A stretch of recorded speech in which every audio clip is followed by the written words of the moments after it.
Hello, hello. Not much of an intro today.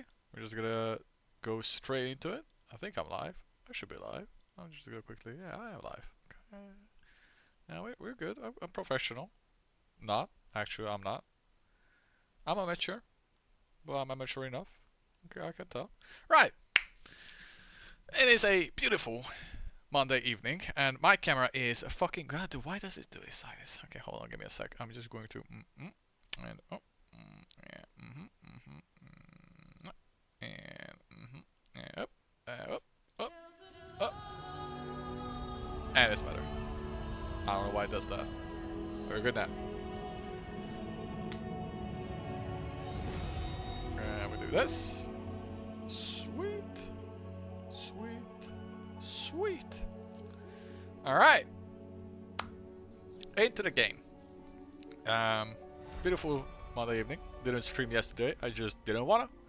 I entertained the idea, but I was a little tired, and there were other streams I wanted to watch.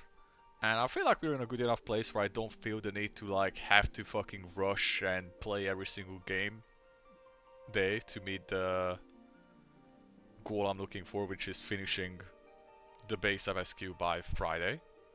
I think we're still well on pace on that without having to rush it too much. And even if I'm not, like, it's not the end of the fucking day. This is not a hard deadline, it's just something that I would like to meet. I'm not too worried about it, and I would rather not rush it, especially because we're so late into the story.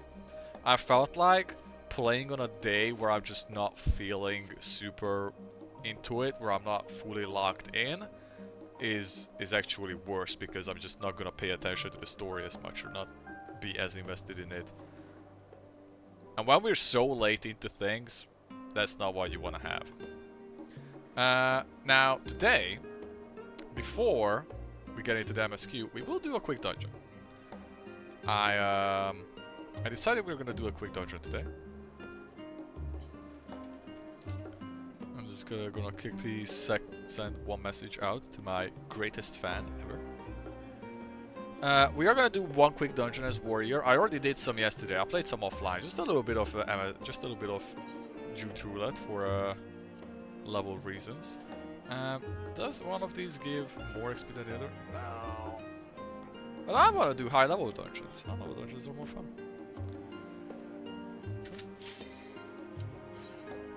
So I want to do one quick dungeon as a warrior. Even if that doesn't give me a full level, it should give me quite a lot, where I'm close to 89. Ooh! You got a good one too. Sick.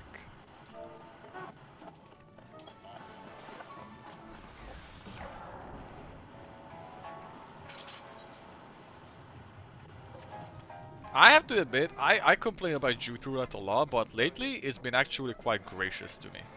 It's been quite nice and gracious. It has given me not ARR things, and that has made me very pleased. Like, this is Shadowbringer's dungeon. Like, look at that, man. I'm so happy about that. I'm so into that.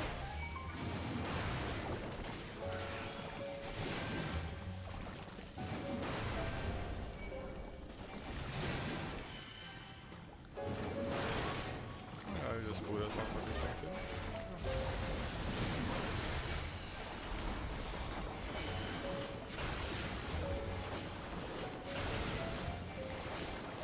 I did. It is a roulette. We're just doing one roulette before I get started with the MSQ to get the warrior a little bit closer. And I got a Shadowbringer's dungeon. Look at this, man.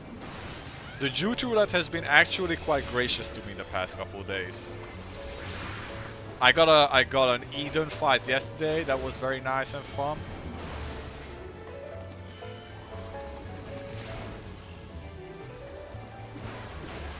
I got a Stormblood dungeon. I was very happy with those things. Okay, there we go.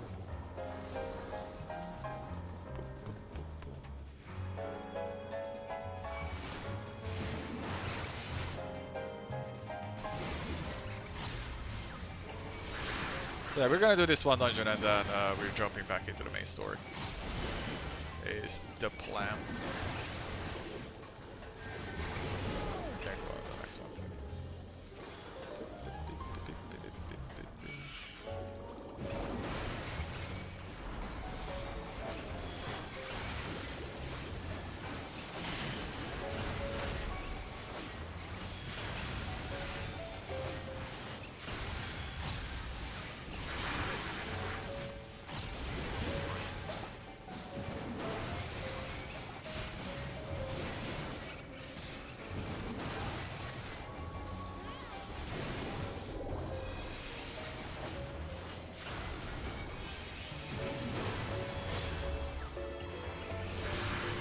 got that piano music going on.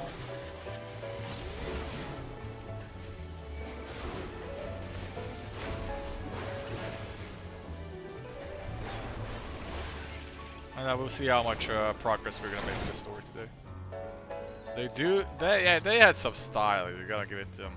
They had some style and class.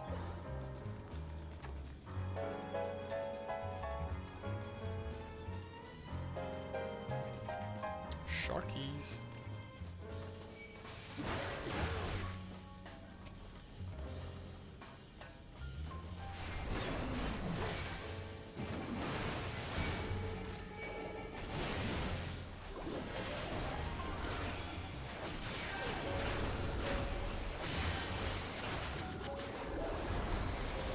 Do the big AoEs. Bam. Bam. Bam. Bam. Oh, I'm looking forward to it. We are close. I can taste the closeness of finishing it. Level 88 quests now. Curious to see where we're going now. I'm assuming that we're now going to finish the Labyrinthos zone, if I had to guess. That's the next place where we're going. Oh, this is the shark boss. Yeah, the double sharks.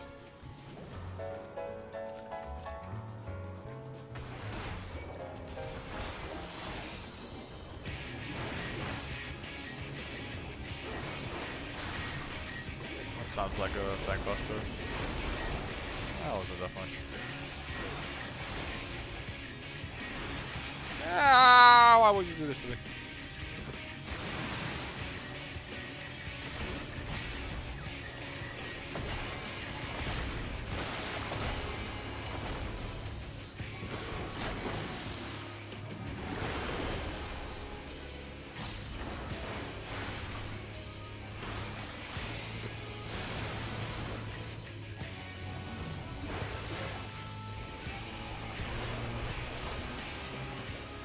I should be fine here. I don't know if he goes across or just jumps out.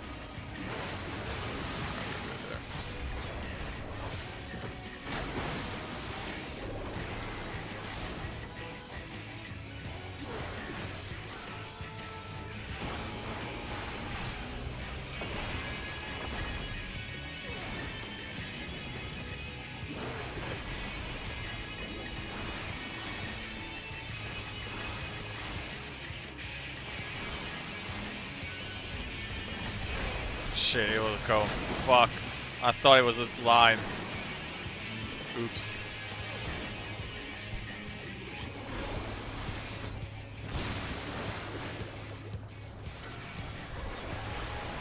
I want to get out of there.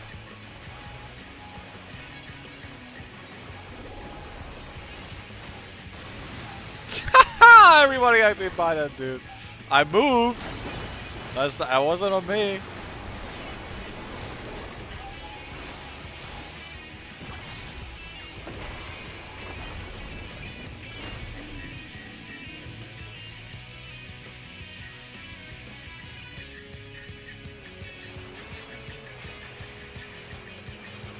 Should be fine here.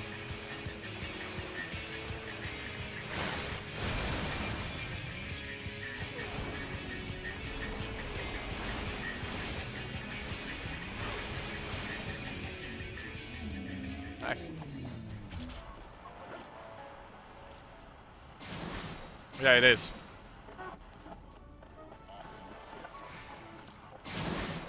This dungeon is... Yeah, it was like the, where they hold a bunch of the creations. You were not wrong on that. Yep, I'm coming, I'm coming. And then they were breaking out. Yeah, I'm gonna go to the next one. Oh, there's no next one, okay.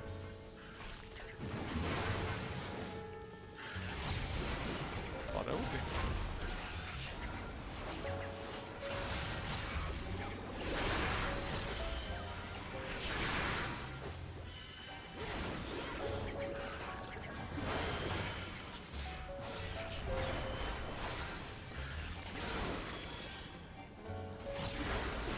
So I've been thinking about, you know, the ending of last time I played. I'm still a little confused on it. This is the kind of thing where, like, I feel like I will read up on it once I'm finished with the main story. Just a little bit of an explanation of what exactly happened there. I get the main point of it, but I feel like there are some aspects of it that I might have kind of not understood fully.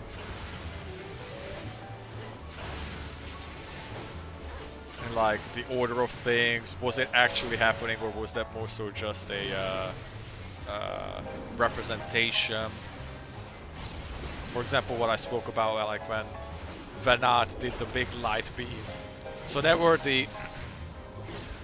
all those elder dudes who were all about like, oh, Zodiac's gonna come back and bring us the perfect life again that we used to have, and then she's like, no, like that doesn't exist. Sorrow and the bad feelings are a part of life, and we can't just ignore it. And then she did the big light beam, and like, I'm not fully understanding if that was her actually summoning in Hydaelyn, but I'm more so leaning towards the fact that that wasn't it. That was more so just a representation of her defying that that way of thinking. Yeah, it was more so just a representation that the clash of way of thinking and all that. I should probably use it defensively. I don't know, fucking snipe, bro. I too many fucking shit to dodge. So we'll probably read up on that a little bit in the future. But for now, we just go on. And what happens, happens. And I interpret it as best as I can. Okay, I got to dodge that. I should probably stand to the wall because these guys target me with the cone. Yeah. It's not like this.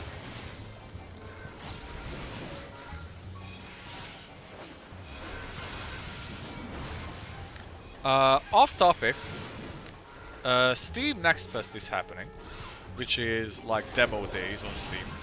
So there are a bunch of game demos. And there is one game in particular that I've seen. It is very much a demo. So it's far from being a finished game. It's not even early access, it's just a demo. But it's basically a game that's just Mythic Plus. It's an MMO dungeon game, but you don't have to level. There's no grinding. You don't even create your character. You just pick an already made champion. And yeah, it's called Fellowship. You can look it up on Steam. And I was thinking about trying that out. And I was thinking about talking you and maybe some of the other guys into it. It's very like you can see how the game looks and the UI that it's very much like. Oh yeah, I have to. Yeah, like that.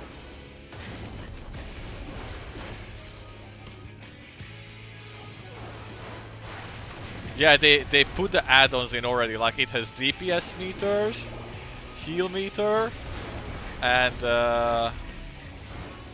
it even has boss timers. When you're doing a boss fight, so I'm pretty sure I saw boss timers for some people. I don't mind that. Like those are the add-ons that I don't mind using. I just don't want anything else.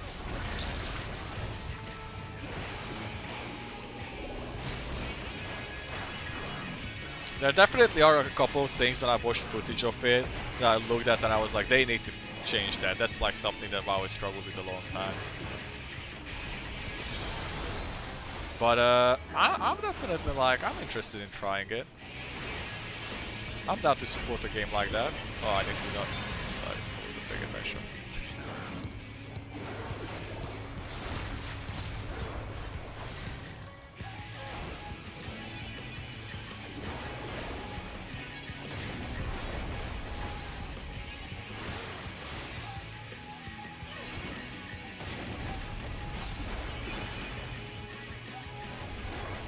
So I kind of want to try that.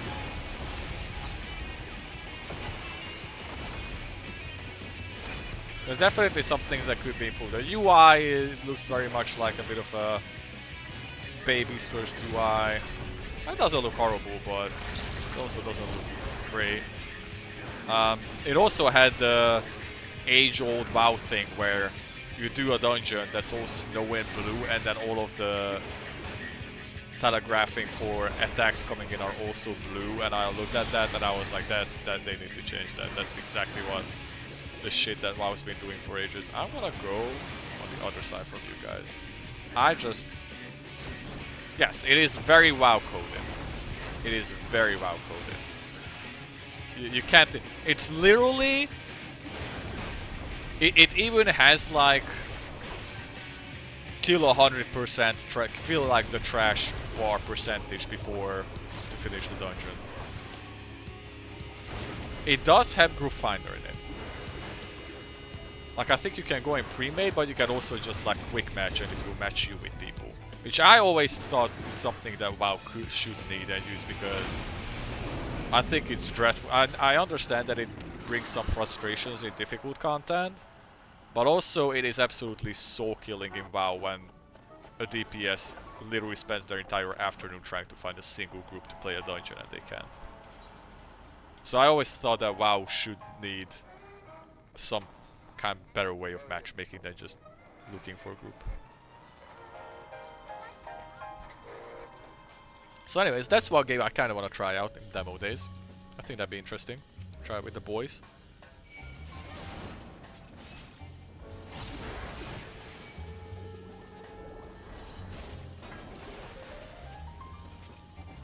What's taunt? I always forget what is my taunt button. It's control 1.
It's also 4-person dungeons, which kind of made me think about it a little bit. I was watching Lyric play it a little bit earlier today, which is really funny. He played healer, and immediately he got matched up with a tank that was just your stereotypical, like, constantly running forward, pull everything tank, doesn't wait for anything. And it was pretty funny to watch, not gonna lie. And so definitely, you could immediately see some of the classic WoW frustrations in it. Speaking of which, I think I'm just gonna keep running here. Fuck everybody else. I'm gonna get this treasure, yoink, and then I'm gonna do the other thing too, yoink. And I'm gonna stand in the corner. I'm gonna pop a shield for everybody. And I'm gonna do this. And I'm going to provoke that. And I'm going to do this. And I'm going to put my camera outwards so I can see what's happening. I get out of the way the bomb.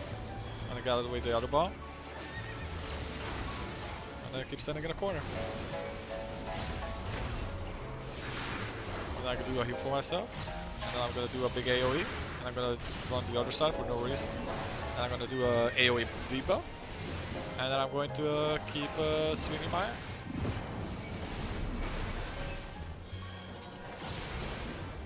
And I'm gonna have a fucking fly around my face, annoy the shit out of me. And I'm gonna stun this Pegasus, because why not? Just because I can. And then everybody's like that.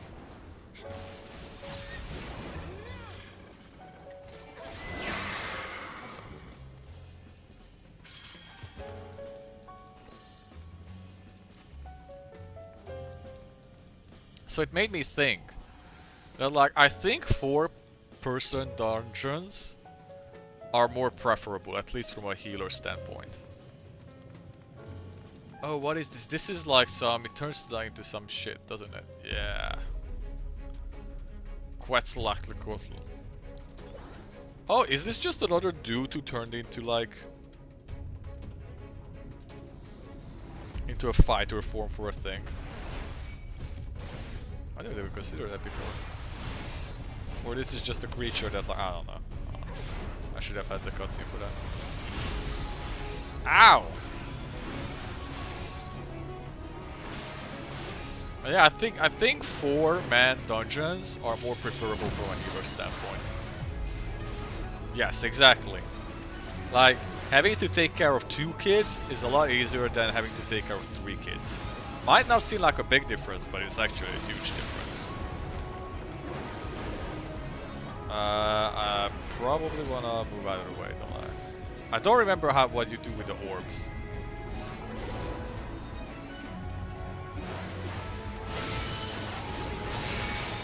Oh, we are supposed to pick it up. Uh-oh, this is gonna hurt.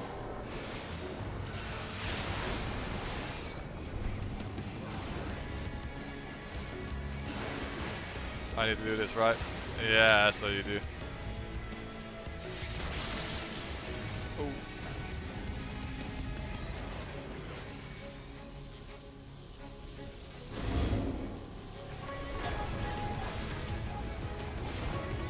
Oh shit, he's got a 5-stack damage buff, so that's a little spicy.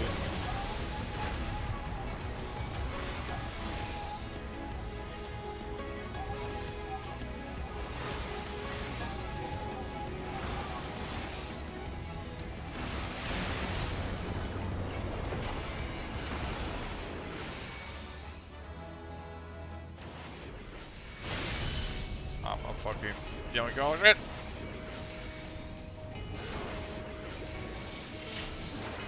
Oh my god! Woo! Oh, guys, 10 more seconds, please. Let's fall down. Just a little bit more. Oh!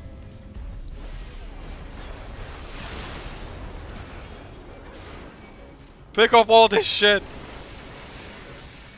I'm fucking yoinking all the DPS shit. Fuck you guys. Okay, we're good. We're good. It's not juiced anymore. I was a little hot second there. I was a little. I'm not gonna lie, I was a little worried for a second.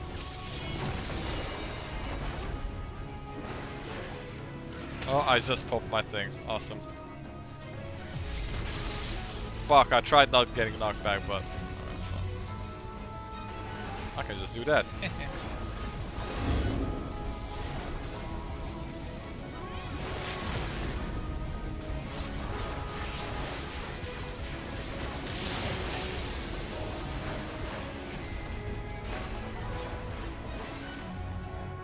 Threw him out the edge just a little bit.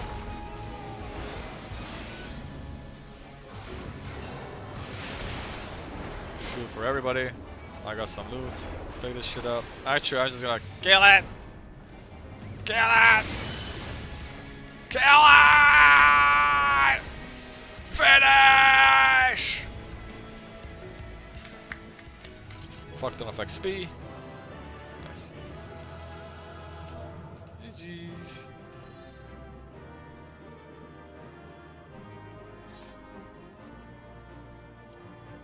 Always the healer, because that's just how it goes.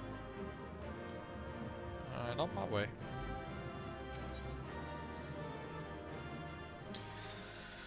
Okay. Right, that was. I was hoping for a lot more XP, but I'll take that. That's good enough, I think.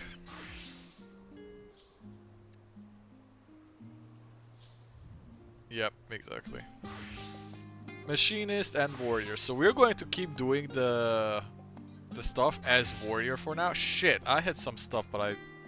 God damn it. Fuck, what was it? Oh shit. Okay, wait. There's this thing, isn't it? Recommended gear. Okay, we're 521 on the warrior. Neat. Save the gear. Awesome. So now we're gonna do quests with warrior until we hit 89. And then we should be good to get into the dungeon with it once that opens up, so we can swap back to machinist at that point. Also, God, my inventory is gonna need to get clean soon again. Oh my god. And this one really bothers me because the next inventory clean means that I'm gonna have to deal with the fact that my glamour dresser is full. I'm really not looking forward to that. I'm really not looking forward to that.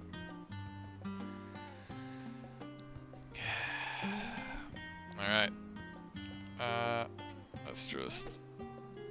Oh, oops. No, that's good, that's fine. Just beep. Beep. Boop. Boop. Beep. Boop. I don't know why it's like that. Okay, whatever. Alright, let's go with the story. Let's go on with the story. Look at this guy. That's not a bad look. If I had to guess, I'd say the Shadowbringer stuff. I don't know, it just kind of just feels like it. I don't know if that's right. That's a good look. I like that.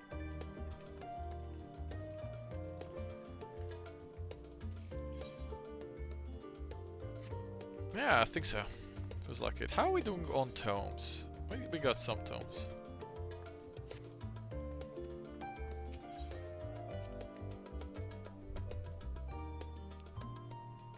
Okay, back here.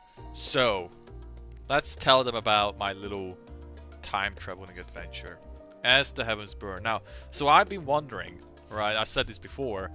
Did the situation change here? How much time has passed? Now, based on the last thing Kryle said when we came back, it feels like not much time has passed in the present.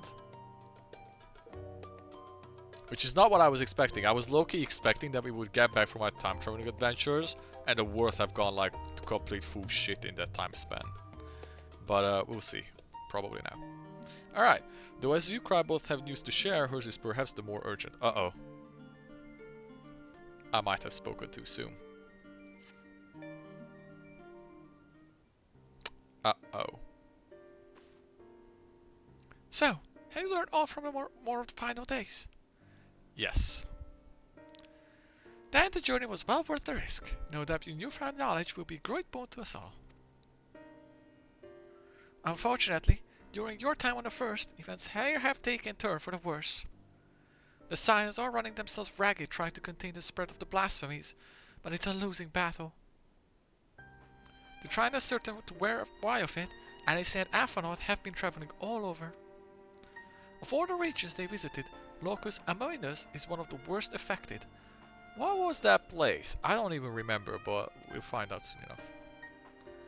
Thancred, Estinian, and Grahal took a detachment of allied soldiers there to offer aid and succor to those in need. But the province is vast. They only managed to visit a handful of coastal villages. It was an accomplishment worth celebrating still, but a drop in the bucket at best. I don't remember what that place was. Was that like... I don't know. We can look at the map soon enough. In the meantime, Ishtola and Master Matoya have been making a concerted effort to establish contact with Hydarin in the Ethereal Sea, but to no avail. Alright, of course. Or I was also thinking that like, I'm hoping, and I think this will happen, but I'm hoping that we will get a scene at the end of this all. Because they said when you go to the Ethereal Sea, they have on multiple times said that when a soul goes to the Ethereal Sea, it's kind of like they get like a wet wipe on them and then the memory gets unlocked or whatnot. And I'm looking for a scene towards the end where some way we're drifting in the Ethereal Sea and then fucking Hydralphaeus and Emmet Selk's soul is gonna be in there. And now they get back their memories, and they're gonna be like, you son of a bitch. You went and did it, didn't you? And that's it. That's it. Scene. End scene. Roll credits. Yes. I did see him before Zodiac, but he didn't. But that's like, at that point, when we killed Zodiac, is when all of those souls got freed and returned to the sea. So technically, Hydralphaeus' soul just now returned to the Ethereal Sea. It hasn't been there for ages.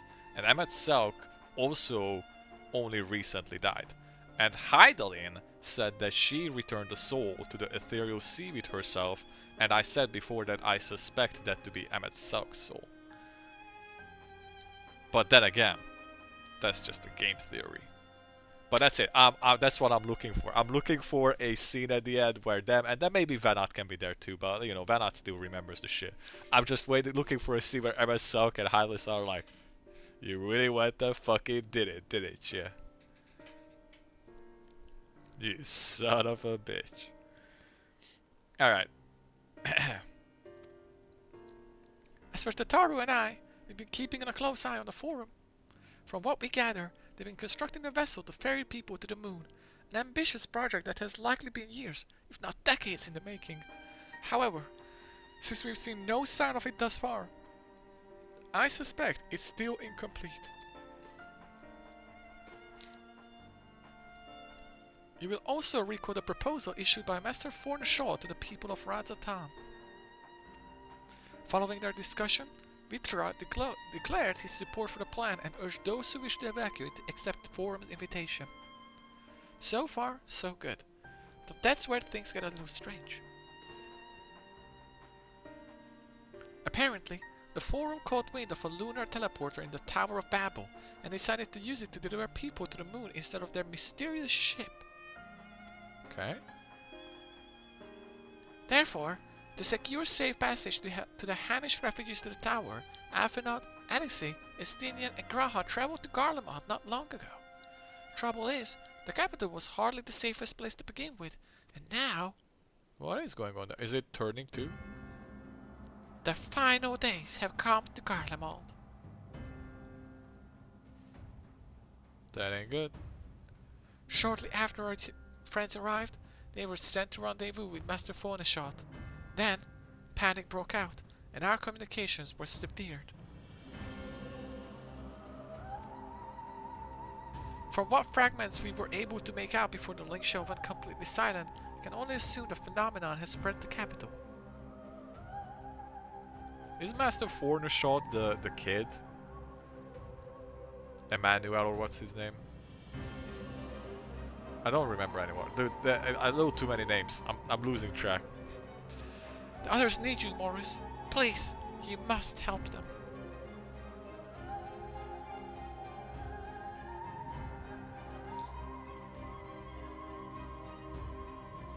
Having you there. Alright, it's after that. Right. Yeah. Our phrase is true. Based. Having you there will make all the difference. I'm sure of it. Camp Broken Glass was their first port of call, so you'd best start there. Hopefully, Lucia will know where they are. Oh god, I'm still of the mind that I think Lucia will die. There's no telling what you'll be walking into, so you had best take every possible precaution. I'm still of the mind that someone is dying this expansion. I do not see them ending this and not killing a character that you're at least somewhat connected it to. But it's not gonna be any of the main characters. It's gonna be a character that you're like, oh no! And unfortunately, I think Lucia is very high on that list.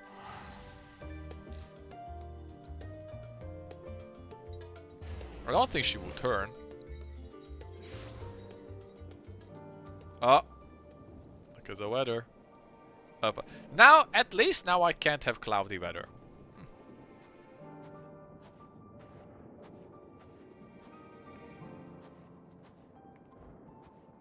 Can't believe you just spoiled me on the fact that Thancred is about to die. Oh no. That's a scenario. Ah, shit. Damn, the tower looks really fucking good with this. It looks way better when it's not fucking grey and every shit. I can fly here. This is like one of the only zones I actually unlocked flying.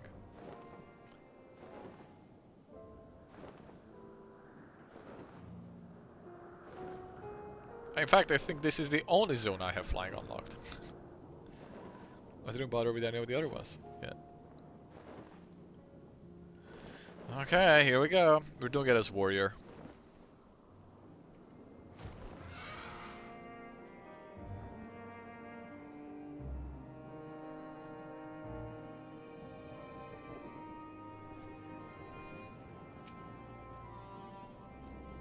Morris, not a moment too soon. The skies over Garlem are ablaze, but it's events on the ground that concern me. As you will have heard, your fellow Scions arrived ahead of you. We cut the customary greetings short after received from our troops in Magma Glacius and the Forum's airship had landed. It was then that the heavens began to burn. I dispatched your friends at once to ensure the refugees come to no harm. I would have you join them immediately. Additional support is en route, but we will discuss them later. I trust you are ready to depart.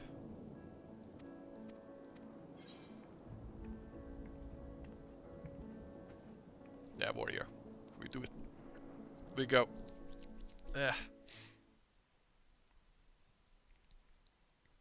Earlier on Magna Glacius.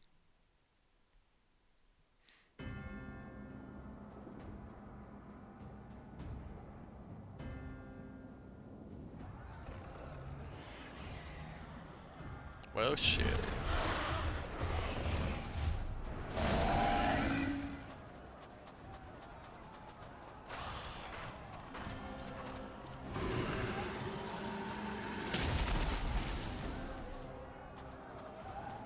Who's gonna save them? No. No. No. We were promised an escape. Not the same room we fled.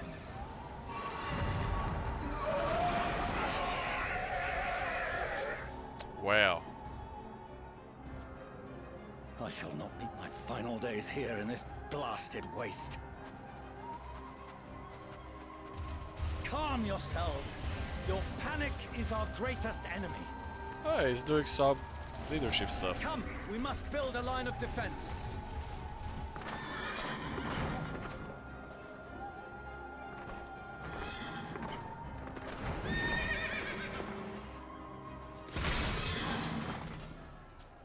Their kid?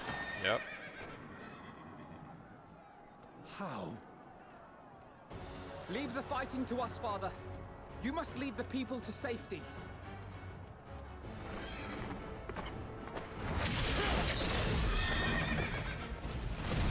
Show off.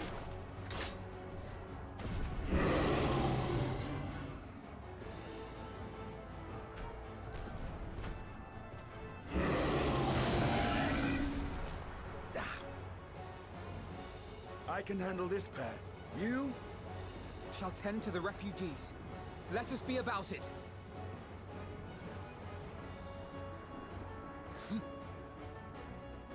As you wish, my little lord. My little lord, he says. Ah, no, I'm Alphanod. Fuck.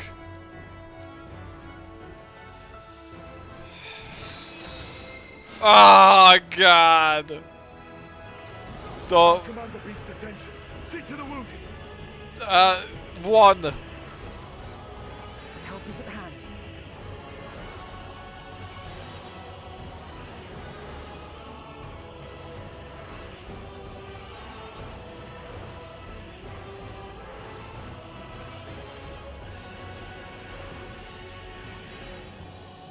This is some high level. Shut up. This is some high level fucking Sage gameplay right here. Q. Help! A stadium! Leave it to me.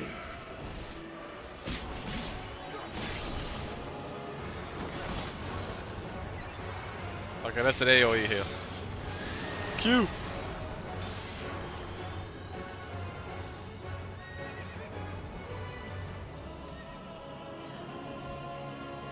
Don't turn! I see the fire on you motherfuckers! Oh my God.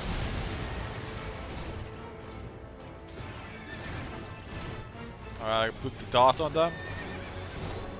Those who can stand, come with me. Q! Q! Alright, you're dying.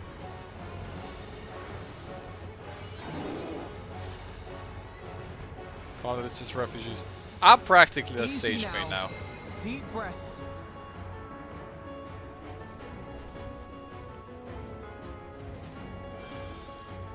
You're safe now. I'm practically level 80 with sage.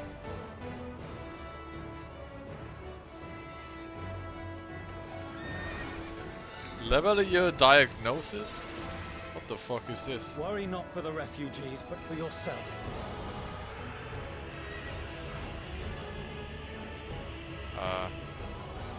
I'm good. What the fuck is that? Oh.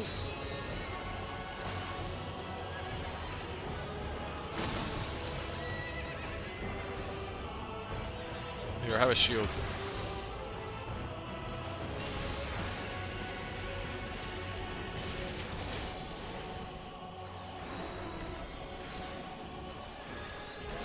Q. Ow. AoE heal. What the fuck is this? Is this just like an instant heal? I already gave you a shield, but I'll give you another one. That's just an instant heal.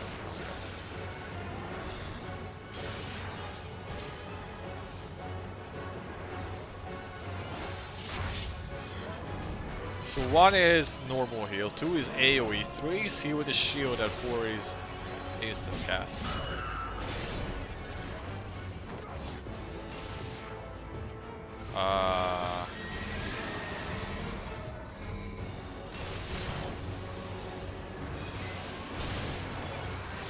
AoE heal! AoE heal! AoE! AoE! AoE! AoE! AoE heal!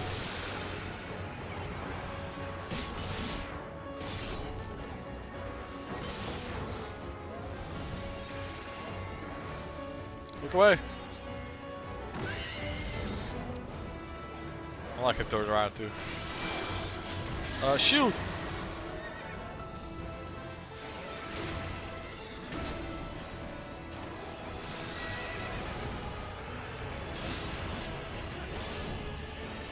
It's the cast. Oh, that was a big kill. That was a real big kill.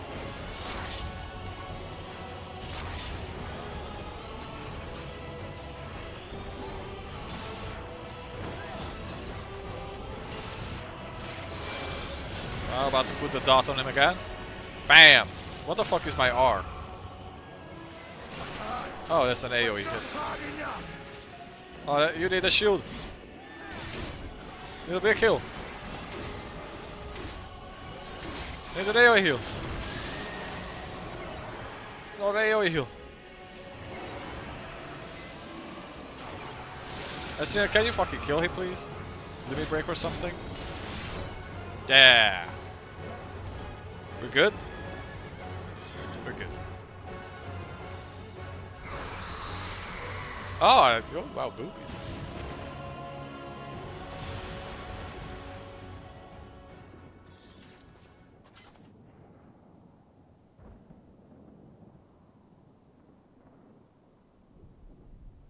Help! Someone, please! What? Big eyeball.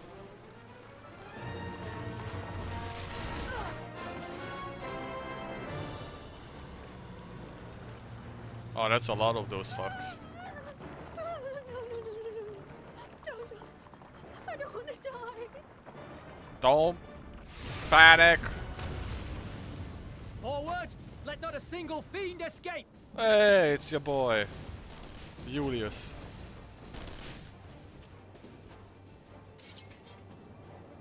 Wait, that's... Euless and the army. So, you've recovered then? In time enough to be of aid, for once.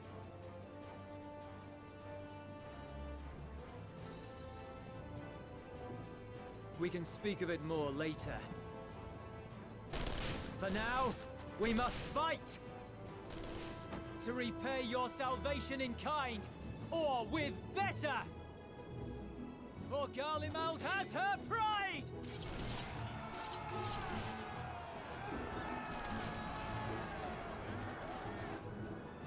Woo, let's go. Of that I've no doubt.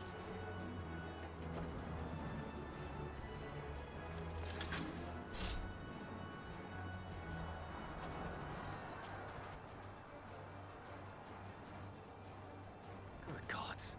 Of all possible saviors, the Imperial Army. Oh! Oh. Damn.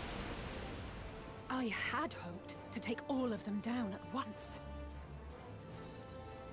Think a withdrawal might be in order? Oh, sod that. You know who would never abandon these people to their fate.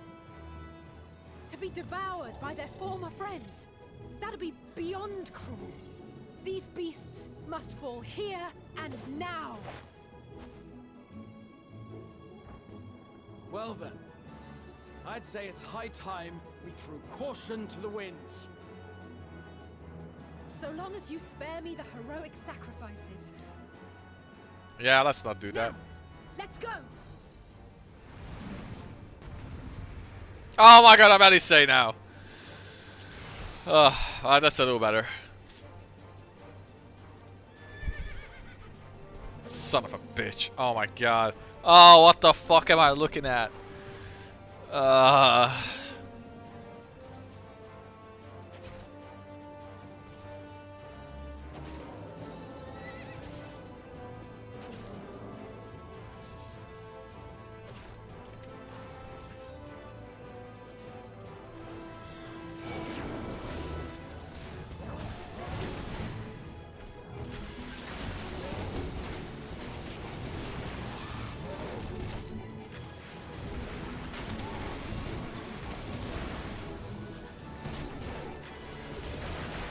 I'm practically a red mage main now.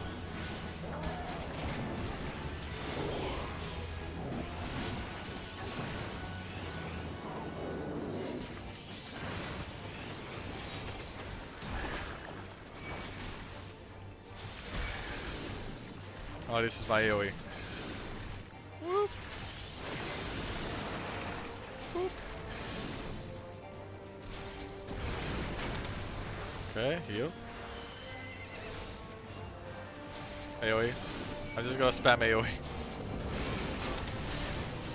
We're dodging gameplay now, baby. Just spam AoE. I don't know what my E does, but let's just use it. Big cooldown.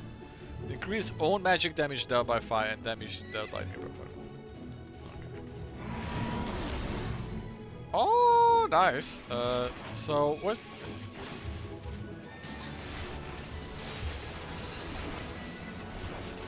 I don't know what's the difference between my one spell on 1 and 2. Okay, 2 seems to be a bigger cooldown combo. And 1 is like casting shit. I'll take damage. Oh no, I just reset my combo.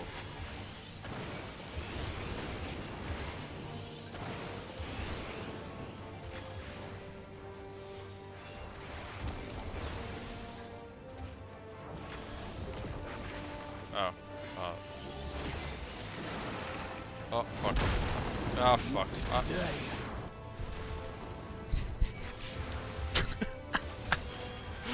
Ah.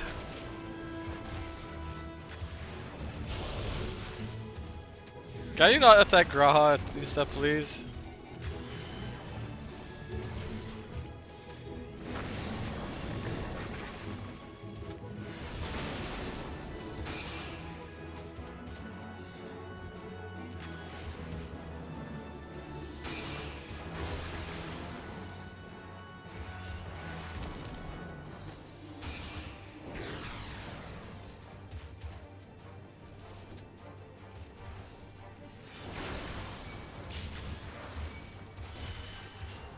Now's my chance for what?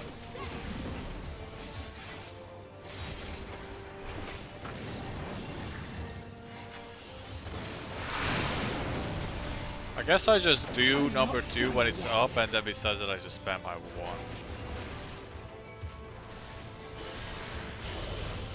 what I'm getting. I don't know what I'm getting at the end of it. I don't know which spell is which. 1, 2, 3. To worry about.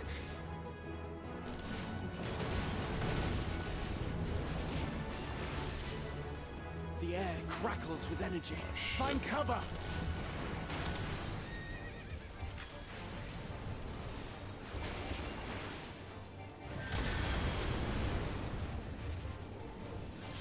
Can I still attack from here?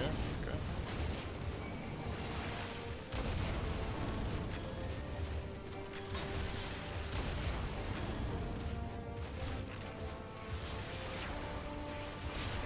As they say, turnabout's fair play. Vermilion pledge. On guard. Yeah! Woo! Okay, we did it. Am I still attacking? Oh! Okay. Sweet. Sweet.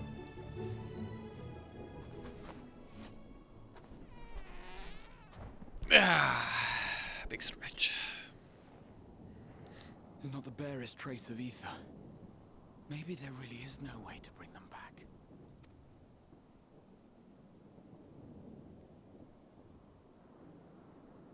Thank you for saving our lives once again.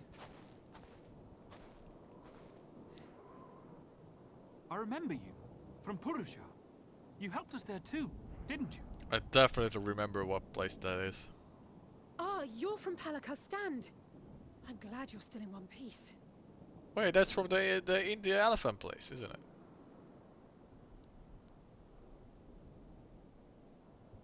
Or you will be, once I see to that injury of yours. Is something happening behind me? No, it's just disappearing. Right? Surely. Yeah. Okay. Was there a dead elephant in the background? Look out! Another one! Okay, who's saving the day this time? No!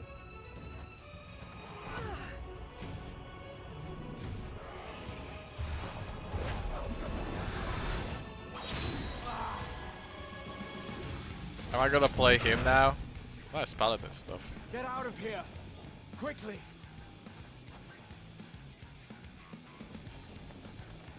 I won't lose them.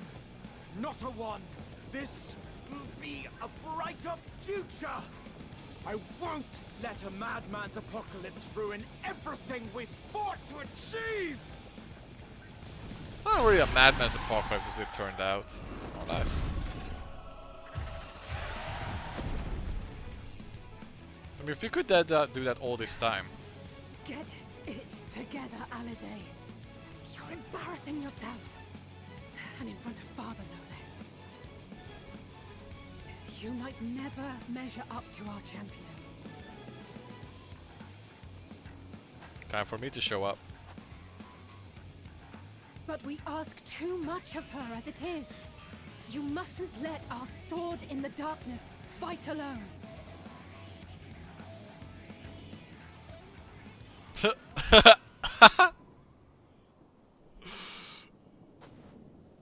I'm so cool.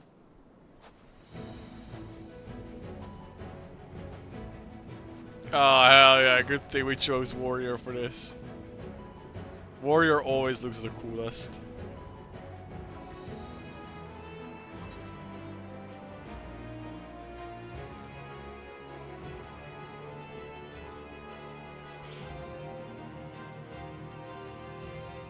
Nah, I'm going to give Del Valley my absence.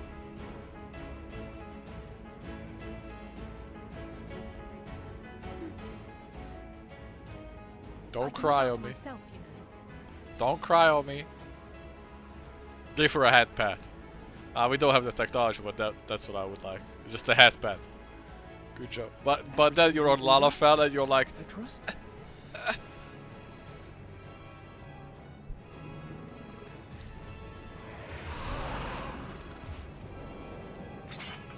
hey. Come on!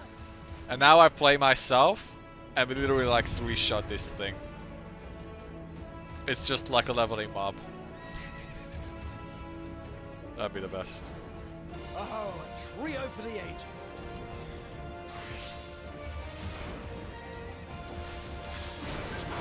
I'm turning it around, guys. I'm turning it around.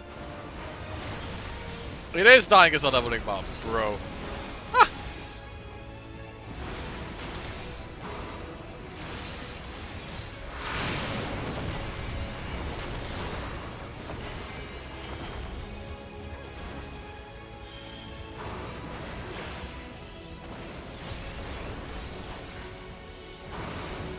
Think I give a fuck, man. Pop rampart. Yep. Just the beginning. This is the gameplay I'm looking for. I say you might want to get out from in front of me. I'm not even moving. I'm gonna pop the thing. I'm not moving. I'm that cool. I had a feeling I'd find you here. This should be the last of the worst troublemakers. With me! I like this. Everybody's like grouping up on me. On the main character. Oh, hell yeah. I can see that, like, you really are just like the Giga main character. Everybody knows that. And then I can see that you go to Don't Trail from this and people are like, oh, I don't like it.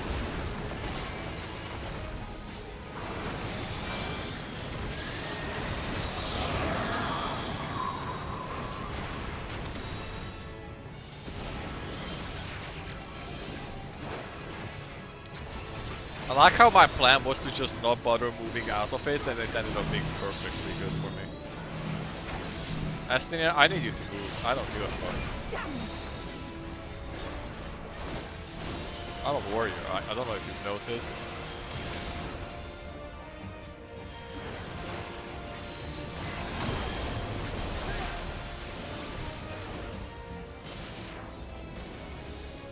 Is this soaks? Ah, whatever.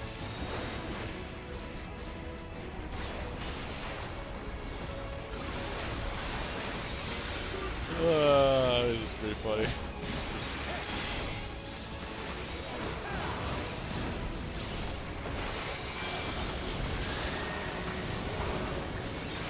It reminds me of that one scenario in Stormblood. I think when you were fighting for Nova, I don't remember exactly. And I didn't even realize it, but I was just completely ignoring all the mechanics because I was warrior. And I was just not even doing any of the stuff because I was just healing through all the shit I was supposed to avoid. Good times. Here, have a shield, everybody. I'm in your debt.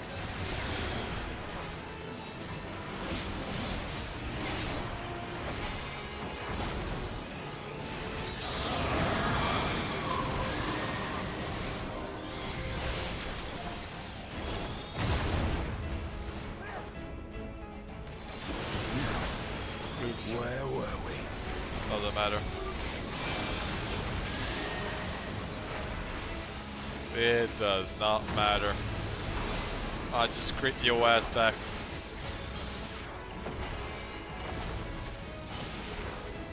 Pop rampart.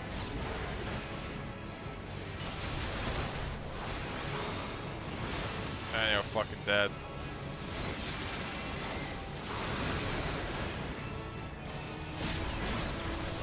Interesting that I don't have aggro. Oh well, I didn't put on enmity, I guess. I don't know if that would have changed anything there. Oh well.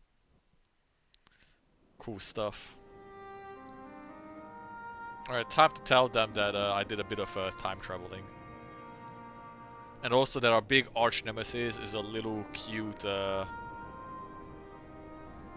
bird girl that has a little bad case of the field.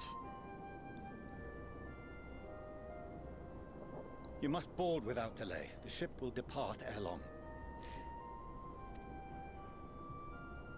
Your offer to host us in Charlian is most appreciated. But will the final days not soon fall upon it as well? Your hesitation is not unwarranted. The satrap entrusted me with your lives, yet I have failed your comrades. Nor are you wrong to fear that this corruption will continue to spread. I cannot promise you complete safety, even in my homeland.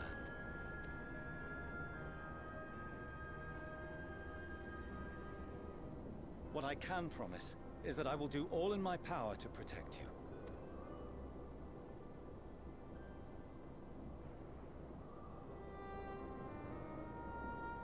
Is she Is not inconsiderable. the bartender girl? Even now, my countrymen are preparing the vessel that will deliver us to a sanctuary on the moon. Join us on our journey there, and beyond, to new horizons. Come to old Charlian. Please. I recognize her because of the pink eyes.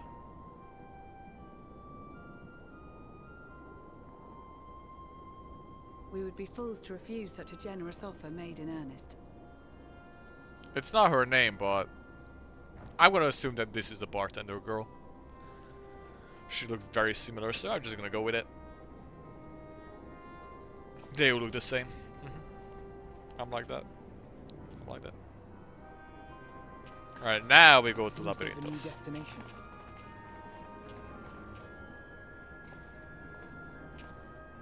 The people of Radzat-Han have known too much suffering. The march to Garlemald will only bring them more, short though it may be. I quite agree. Fortunately, they have you to look after them. Yes. Well.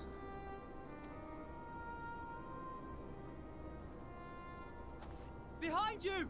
Just there!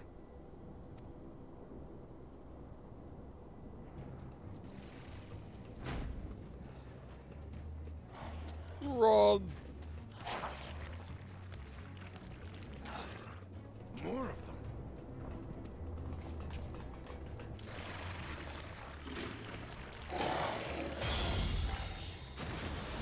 Who was that? Oh!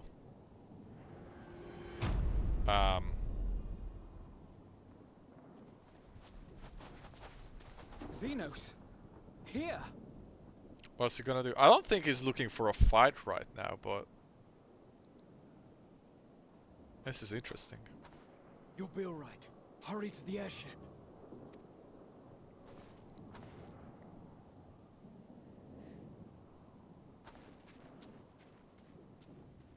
I don't think he's looking for a fight right now. He's still ramping. Why have you come? A heretofore unseen beast. 'Twas ripe for the slaying. Poor sport, alas. Unfit to temper my blade. Oh, for the love of... You cannot still be on about a rematch. That is and has ever been my sole concern.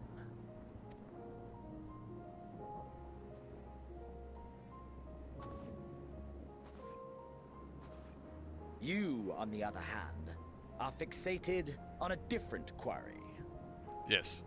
Your passion pales before mine. Yet neither hate nor despair seems sufficient to recapture your misdirected bloodlust.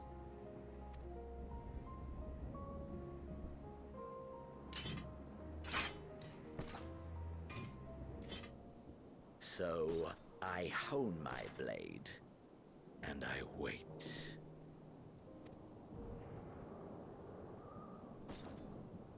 That's it. That's all you care about.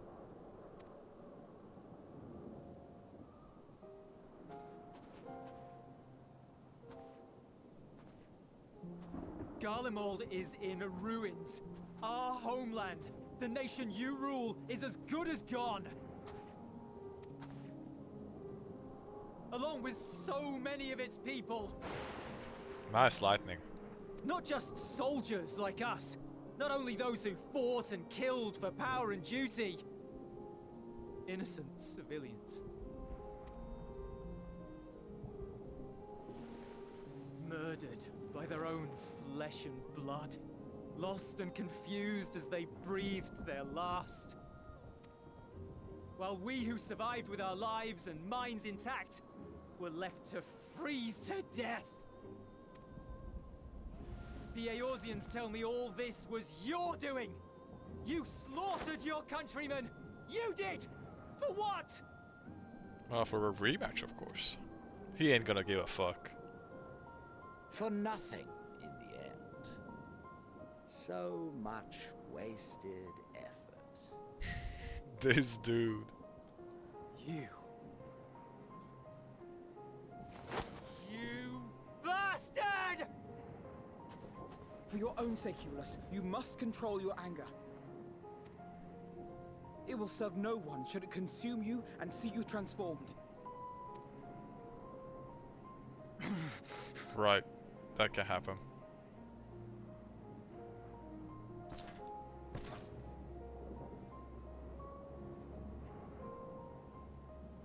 Would you be happier had I a good reason? What? If my motives met with your approval, would you no longer resent the outcome? If so, then perhaps a beast's skin would suit you better. Duty, honor, morality. All constructs of convenience when put to proof. Surely the war taught you how easily power becomes the tool of the self-righteous. How the people's justice was merely a means to their ends. Yet you would ask me why. Ask any creature of this star and those above for answers, and they will tell you what suits their fancy. And they would be right to do so. What meaning there is to be found in the petty vicissitudes of your existence must be gleaned by you, and you alone. Damn, Xeno's going philosophical. We found the meaning of life. Should you seek it in battle in the fruitless pursuit of my demise, then come. Assume your rightful place as a notch on my blade.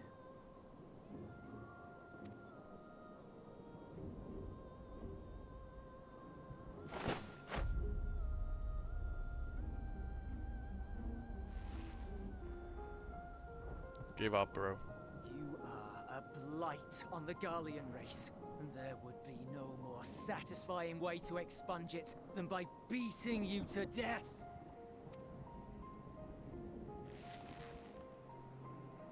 But I will not be party to another tragedy. I refuse to lose anyone else because of you. So go. Go! And may we never suffer your madness again!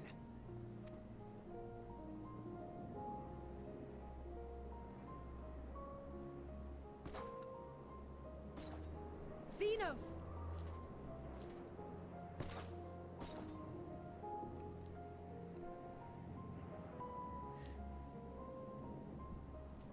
Perhaps you found meaning in living this way. I cannot deny you found strength. Yet if you only pursue your hedonistic pleasures and pay no heed to the plight of others, then no one will give you the time of day. You will never get what you want, not even the battle you pine for so dearly. You'll be alone for an eternity, and you'll deserve every agonizing second of it.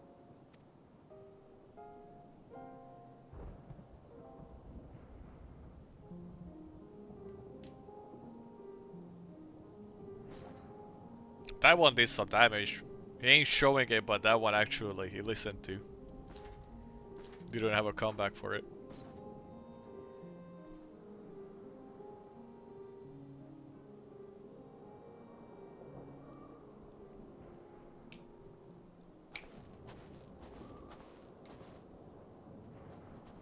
That was a hefty quest. That's been like, it's been a while. We're ready to depart. The refugee ships will be leaving shortly, but I've asked mine to remain for the time being. There's room enough for you to join me on it, if you wish.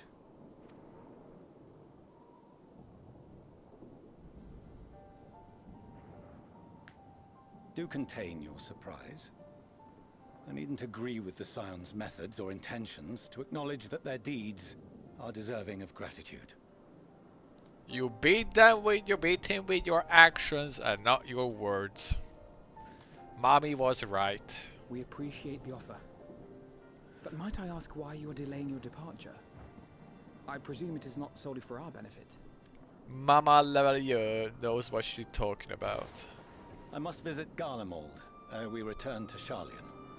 Having caused such an uproar, it is only meet that I explain myself to the Ilzabard contingent.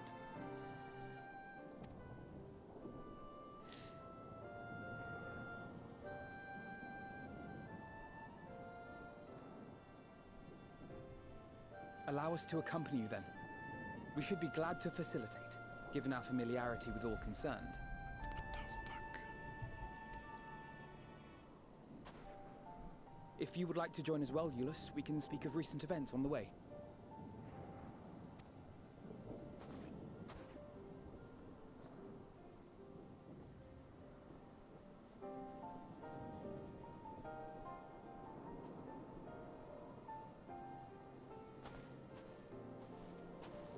He'll be after your seat on the forum next.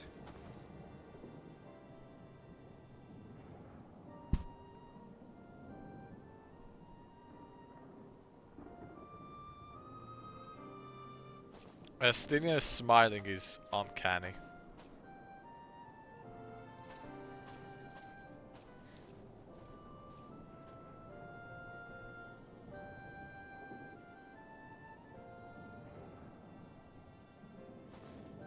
He didn't smile.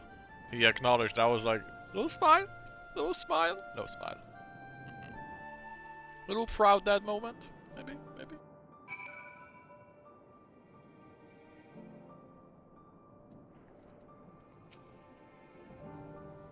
To see Zeno standing there, so uncaring and repentant.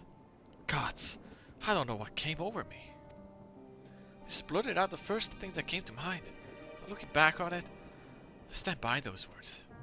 I would say I hope they won't incite him to further villainy, but to be honest, I doubt he even remembers what I said.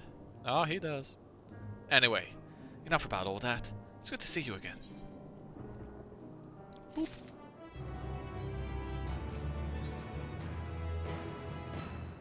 Lucia is taking stock of the present situation. No major injuries then. Good. Ooh, more voice acting. I briefed the recovered soldiers and sent them on their way as quickly as I could, but nevertheless feared they would not make it in time.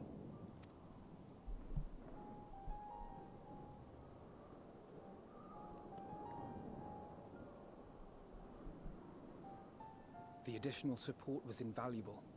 Your men saved more than a few lives.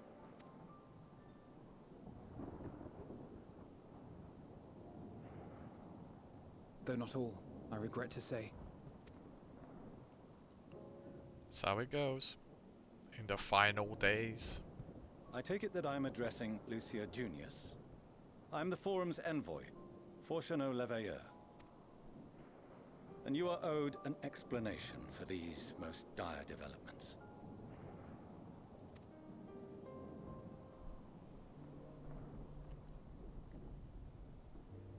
Where do I get to tell my story? Another trial wrought by the final days. I was beginning to suspect as much. You doubtless feel some consternation having been forced to abandon your original plan. But trust me when I say you were right to send the refugees elsewhere. Beasts have been sighted within the capital.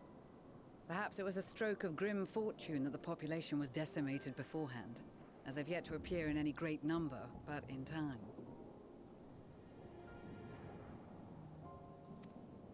In any case, Maxima leads the remainder of the contingent in an effort to cull the creatures and evacuate the populace as we speak.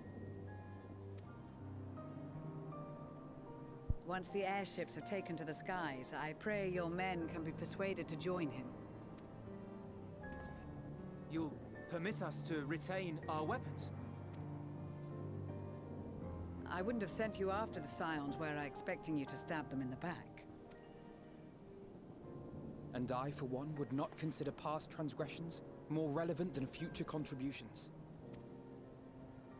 Regardless of the circumstances that saw us at odds before, we need men of courage now, more than ever. Man of courage.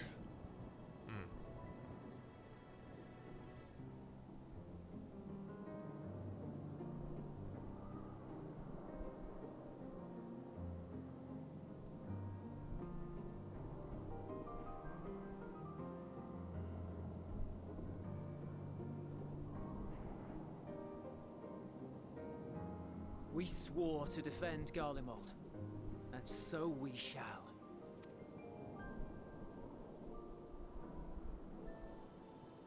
It seems you have everything under control. You will excuse me then, for mine own duties await. A moment, Master Fortuneau. You did desire to express your appreciation for services rendered, did you not? I did. Though if you intend to again ask that Charlian alter its course, you will find my gratitude insufficient. 'Tis nothing so onerous. No, but can you let us into the rest of the zone, please? I wish to hear the details of this grand endeavor of yours.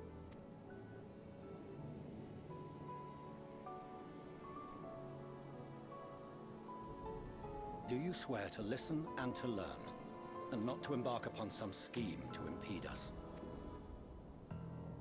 I swear.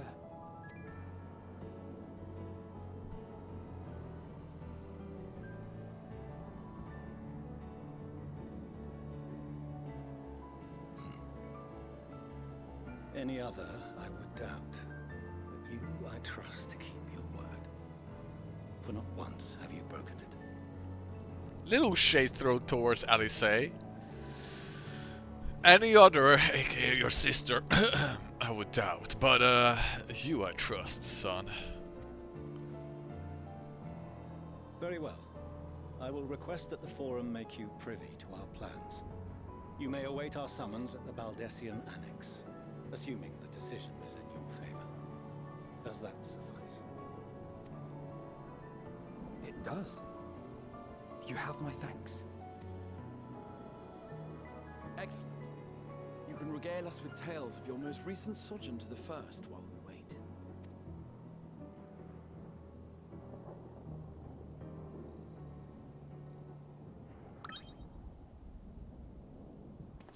Did you hear something just now?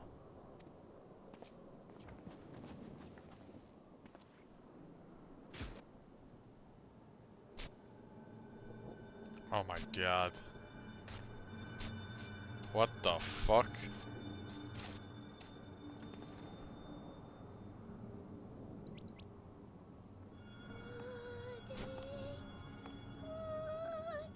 Is it pudding way?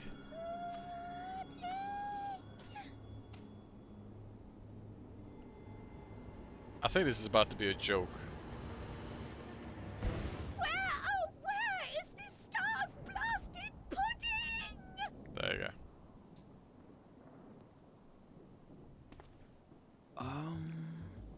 Imagine the world is ending and a random little bunny shows up asking for pudding.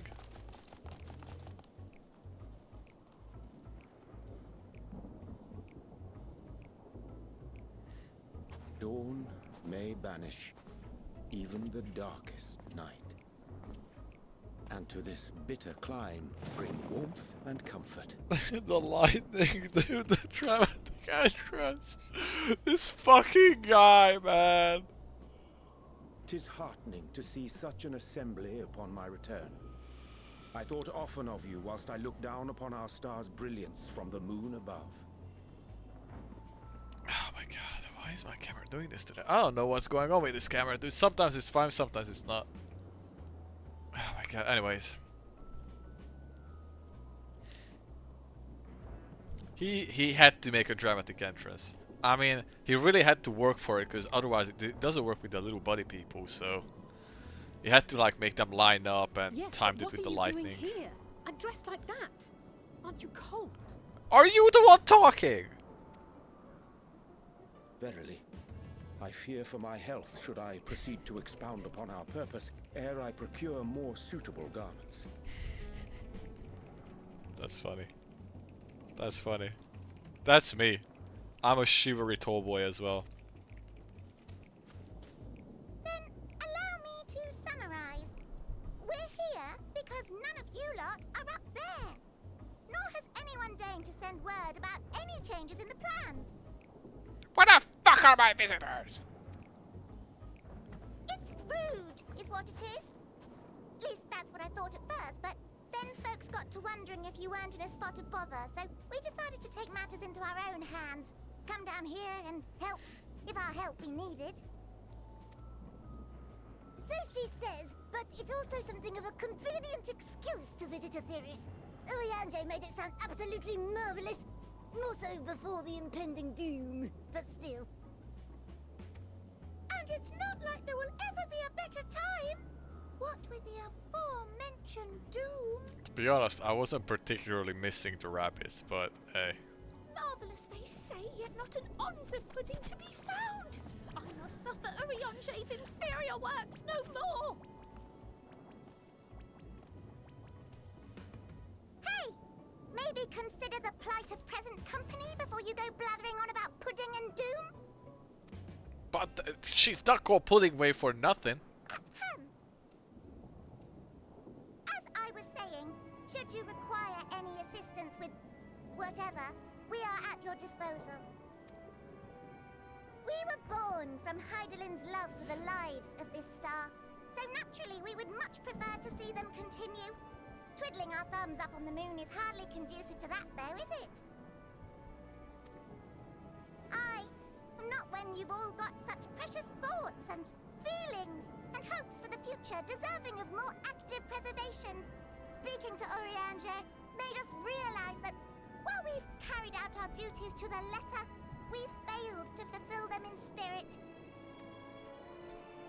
From there, it was just a hop, skip, and a jump towards resolving to do better. So please, show us how. Help us help you.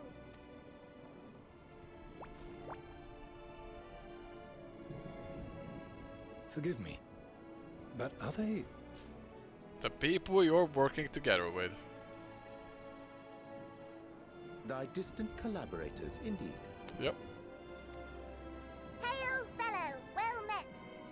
You'd be a member of the Forum, would you? It's an honor and a pleasure to meet you at last. I'm Livingway, Hydaelyn's right paw. That last bit is very important. As am I, if I may humbly say so myself.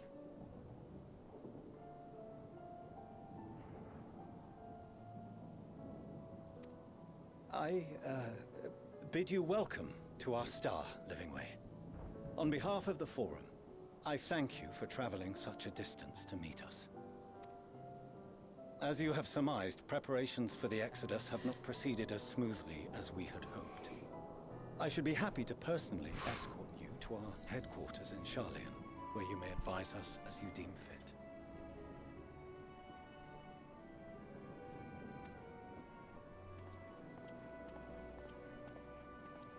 'Twas with reluctance that I set aside the great work of readying the moon for habitation.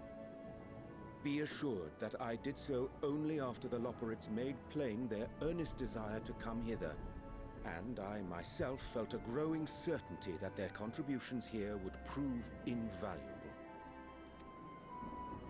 'Tis trite, perhaps, but I followed my heart.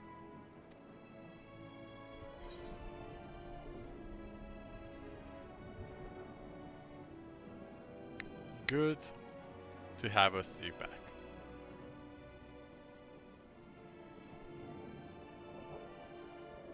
For a time, at least. Nevertheless, 'twas worth the journey to find present company well. Wilt thou attend us at the Forum and lend thine own wisdom?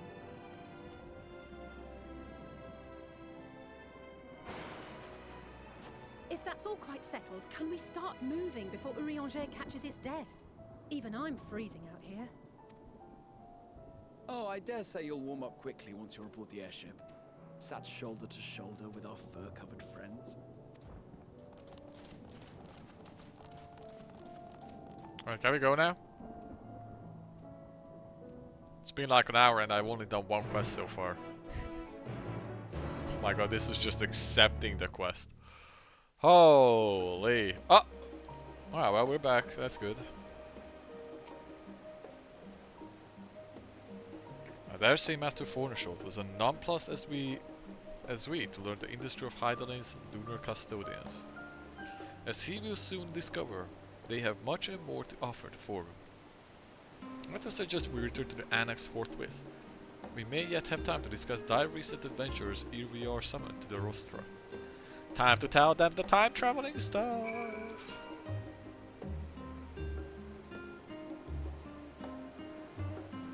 Oh, son of a bitch, just fucking go there.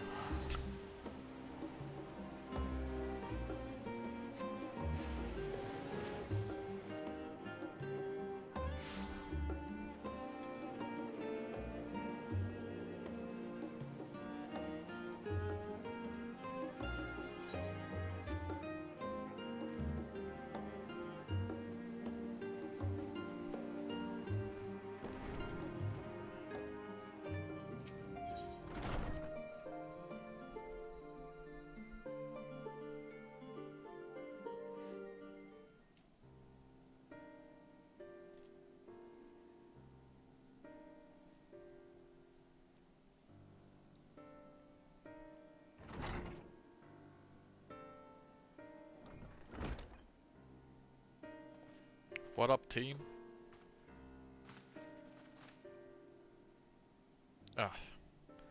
Not that I'm complaining, Urianger, but I wasn't expecting to see you quite so soon. Nor I thee. In extolling the virtues of Atheris, I did inadvertently awaken in the Loporites a desire to avert our beloved star's demise. Cry tells us you have obtained new knowledge that may aid us in ongoing efforts. I've news to share regarding our study of the Ethereal Sea, but your findings are certain to be of greater interest, so I would rather hear them first. To what revelations did Hydalin's Elpis flower lead? So...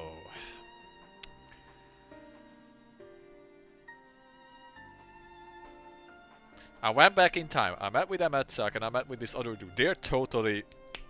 if you know what I mean. I also went to Elpis. This is a whole ass fucking like place. We met with Hermes, who was Fandanio before he was Fandanio. He was a nice guy, but he kind of went greatest. And there was this little bird girl, and he went insane. And now she's the one causing this whole thing. And by the way, she's at the edge of the universe somewhere. Hydra put a crystal in him, so we can track her down. We need to go after her. We need to kill her, and also we need to find the reason for humanity's will to live on. That's it. Then this Dynamis is what drives the final this. Oh yes, that Dynamis is like the Akasha, the emotional thing. If it is Akasha, or if it and Akasha are one and the same, this all proves Nidana's theory. We're an entity, through sheer force of emotion, to channel this vast, dormant reservoir into a raging river. Its power might surpass even that of ether. But if our star is to replete with ether, said entity would need to be outside its influence to effectively manipulate the dynamism of great expanse. Meteon. Or rather, the sorrow and suffering of fallen civilizations that she has been hoarding for millennia. Untold anguish and fear and hatred drawn from every corner of the universe, all for a single purpose, the destruction of Atheris. Then our foe is no longer some unknowable calamity. We have but one aim, to defeat Meteon. You make it sound so simple, but you're no wrong. vanquish Meteon, and be delivered the world from the final days. But to even attempt it, there are 2 conditions. First, we must determine her location. Before Meteon escaped, an enchantment was placed upon her by Venat, the woman who would become Hydaelyn. The implications of her temporal magics are not entirely understood, and so we cannot assume that our Hydaelyn and her Venat you met in Elpis are one and the same. Nevertheless, due to her intrinsic qualities as an all-powerful being, I'd wager that Hydaelyn possesses the knowledge we seek. Whether she would share that knowledge with us, however, remains to be seen. After all, she intends for us to flee Aetherius, not to stay. Do you suppose she abandoned her pursuit of Meteon?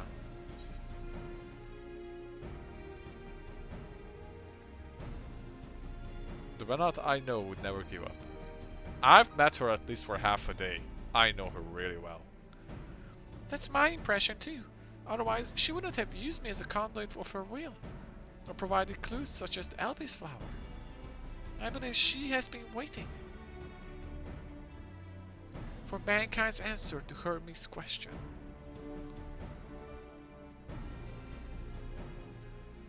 So, what's the second condition? We must find a means to reach Meteon. Now, is it not just real convenient that we have these people who have been building this spaceship for a long time?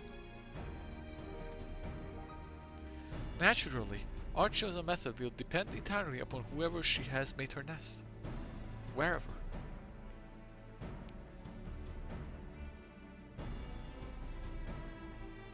Then communing with Hydaelyn must be by necessity come first.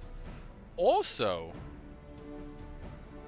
theory, if it's not the spaceship, we did do the thing at the very beginning of the expansion where the Charlians use this technology to teleport us to a place we haven't been before. But they needed a crystal to like have the location given. And maybe we can use the crystal or what the fuck ever GPS signal Hydaelyn or Venat put into Meteon and use that to teleport us to her location on the other side of the universe. That could also be it. Smiley face. I'm just saying it was real convenient that this new technology was shown to us at the beginning of the expansion. I'm just saying. Did you and Master Matoya have any luck with your investigation into the Ethereal Sea? Sadly not. Though we enlisted the help of Aramvald and other Echo-Blessed allies, we couldn't detect so much as a whisper from Hydaelyn, even from within the Anti-Tower. Master Matoya is of the opinion that in the years since abandoning it, the Forum has found some other method of receiving instructions from Hydaelyn. If so, it would most likely be some form of apparatus of observing the Ethereal Sea, built closer to home. So we shall go to Labyrinthos. Knock, knock. Here comes Daddy. Sorry to interrupt. We just received word from the Forum. Your presence is required in the Rostra, where they intend to discuss the Great Exodus.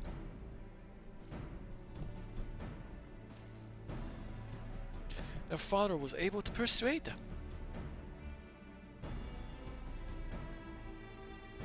They're finally taking us seriously. Let's hear what they have to say.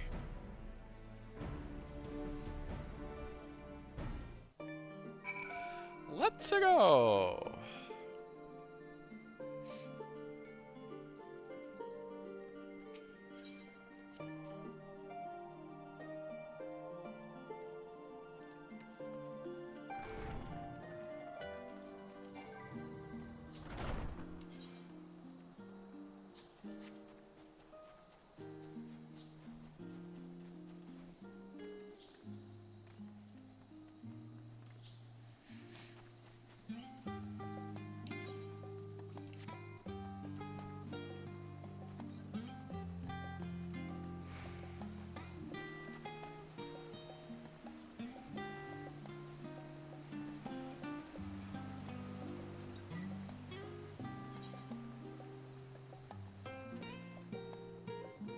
I need to fix my gear. Jesus Christ. This is still a 430 ring. Oof. Oops. That's a ring from a Shadowbringer's dungeon. Oops.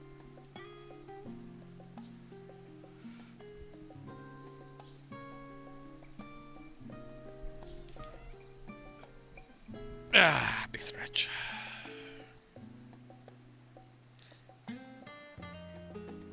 Let me in.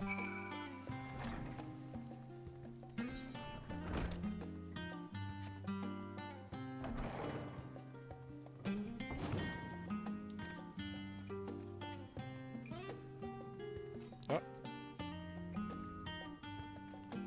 Gotta get the lookout, you know. The forum.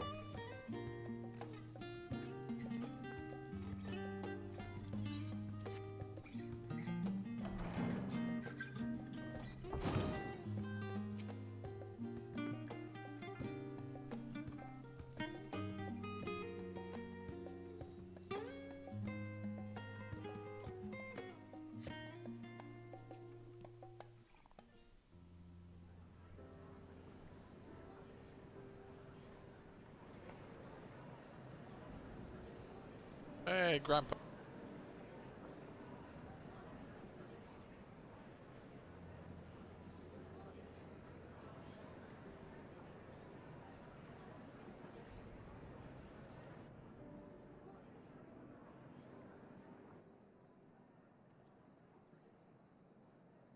There is a matter I wish to raise with you before we enter.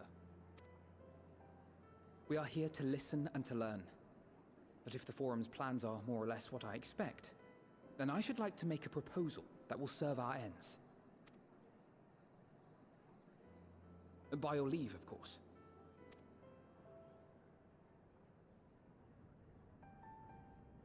I don't see why not. Your words and wits have gotten us this far. Agreed. I will present our queries so that you may consider the most advantageous way to advance your proposal without distraction. Thank you, everyone. If I may have your attention, the ad hoc session will now commence. The purpose of today's assembly is to brief the Scions of the Seventh Dawn at their request on the Great Exodus. You may enter.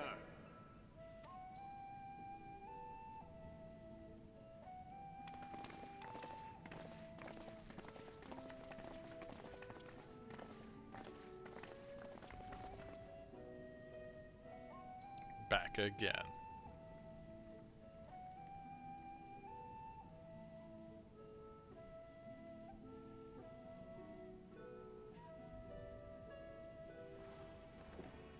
On behalf of the Forum, I commend your heroic actions on the Magna Glaciers. We shall not soon forget your service to us and the people of Radzat-Han. The Satrap, whom we have informed of the refugees' new arrangements, sings your praises as well. As an expression of our gratitude, we will endeavor to answer your questions as fully and openly as we are able. Question number 1. What the fuck are you Let us thinking? begin. First, it is the Forum's objective to ferry the life and knowledge of this star to the moon. Am I correct? You are. It is for this purpose that Sharlayan has labored these many long years. We have collected biological samples and scientific records from across the star. When the time comes, they will be moved from their places in Labyrinthos and Numenon and conveyed to safety. Once that critical task has been accomplished, we will begin transporting the Sharlayan citizenry, which has been categorized into groups. The earliest arrivals are to ensure hospitable environs for those who come after. Following our people, we will send those of other nations in turn, beginning with our allies. Radzat Han was foremost among these. But since the final days have already come to Thavnair, we saw fit to include the refugees with earlier groupings. An ambitious plan. You have accounted for the safety of all nations and tribes, then? As many as we can. And how, pray tell, do you decide who to leave behind? To journey beyond the sky is an unprecedented and immeasurably difficult endeavor. Introducing sources of inevitable conflict would condemn all to certain death.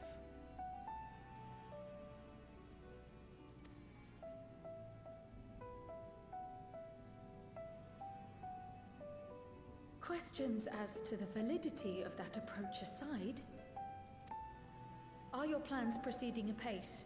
We're under the impression that your primary means of celestial transportation is incomplete.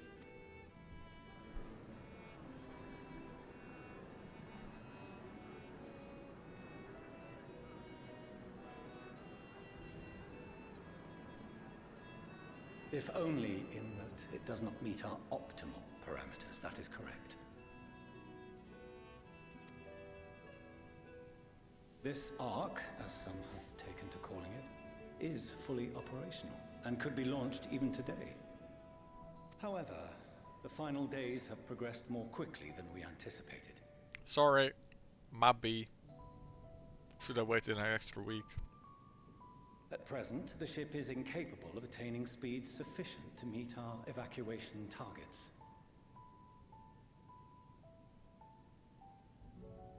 Should we put the vessel into service, as it is now, we will be unable to travel to the moon and back quickly enough to complete the necessary number of trips. Precious lives and knowledge will be lost. Seven hells. Is there anything to be done? The ether burner, the primary means of propulsion once the craft is in the space between stars, is undergoing testing to determine whether it can be made more efficient.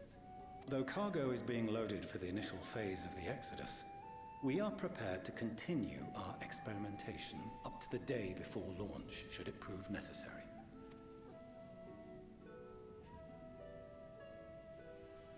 What if the Scions were to solve your problem?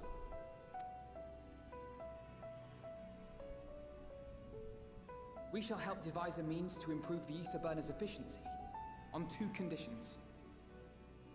And we random thing banned. Bam.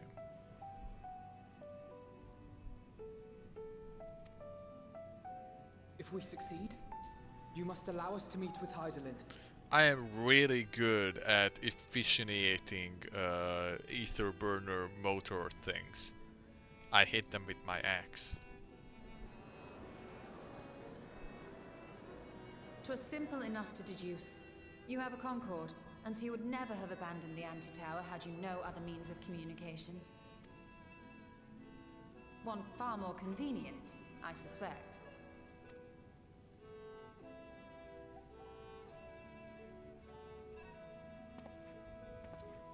The second condition, also to be met upon our success, is that we be permitted to propose another use for your Ark.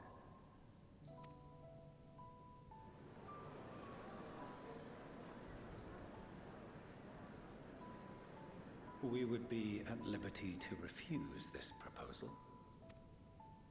Of course. If we cannot prove its merit to the 99 here, who are we to stake on it the lives of all peoples of this star?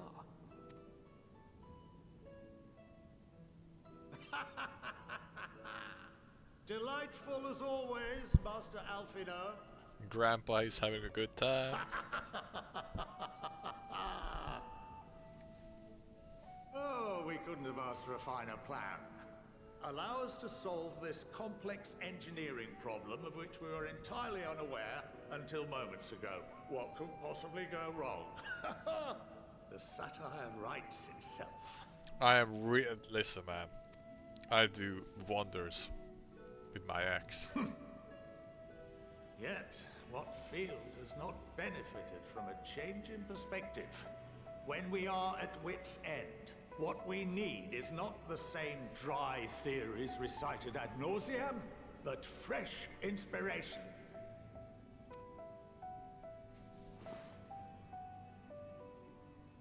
I, for one, have faith in my erstwhile students to provide it, and I find their terms to be perfectly acceptable.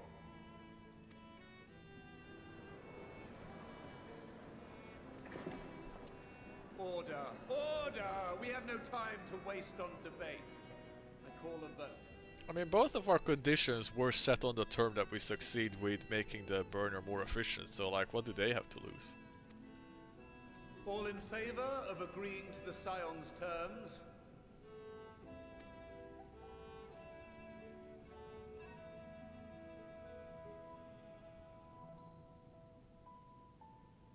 Most hands are going up. I mean, we're definitely gonna win the vote, but I wonder by how much, is what I'm looking for here.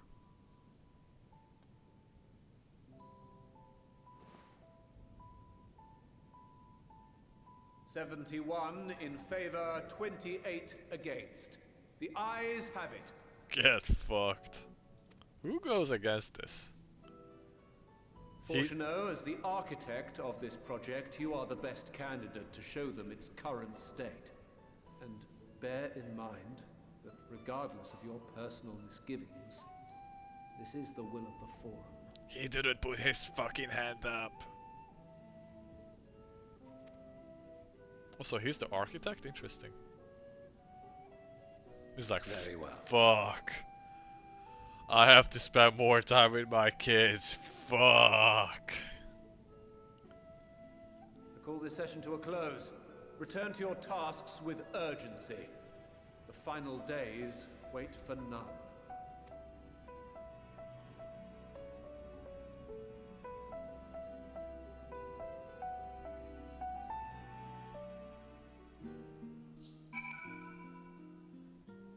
Well, there it is. We got our goal. Sorry about not letting the rest of you know my plan. I was admittedly thinking of my feet for the most part. On my feet. Not off my feet. That's there's a bit of a difference there. Oops. Since we require both means of communication with Hydron and reaching Meteon, in the spur of the moment I saw involving ourselves with the completion of the Ark as a way to work towards both objectives simultaneously. However, we must first keep our end of the bargain by solving the problem of the ether burner. I'm really good with that stuff. I like to think it is not a challenge with our combined expertise, or at least the expertise of our extended circle of associates. It might behoove us to learn how an ether burner actually works before we attempt to improve it though.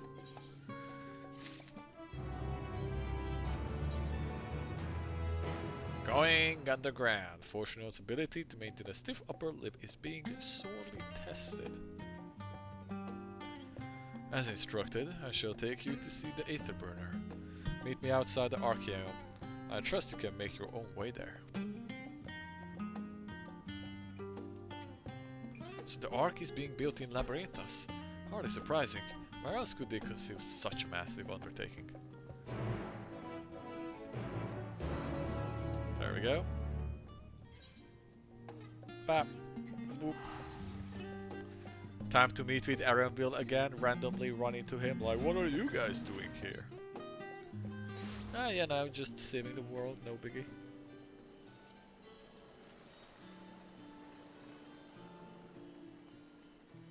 Is there a repair guy somewhere around here? No. Kinda need to repair my stuff. Our destination lies in the lower levels. The Forum, in its wisdom, has granted you access to Archaion's lift. Step inside and have Ophiline take you to the medieval circuit.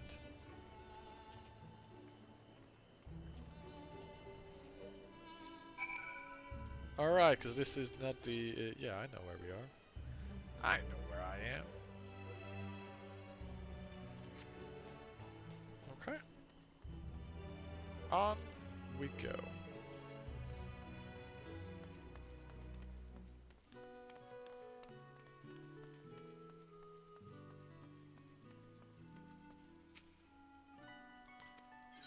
Yes, take me to my destination.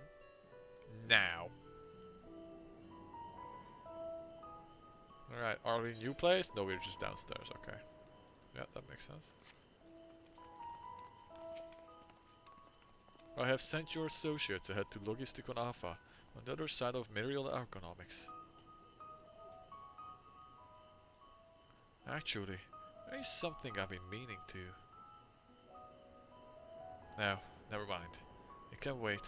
Let us attend to the matter at hand.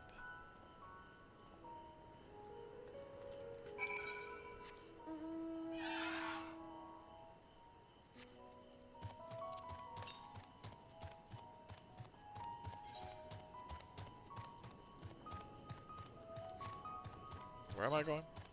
That way. Okay. Where the fuck am I going?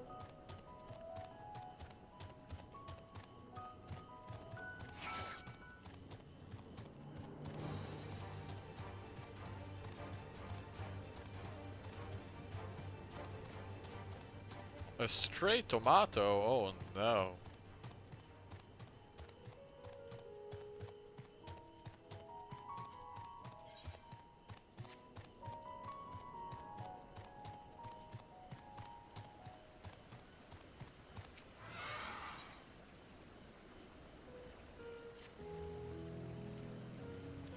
I'll do this eventually. But not right now.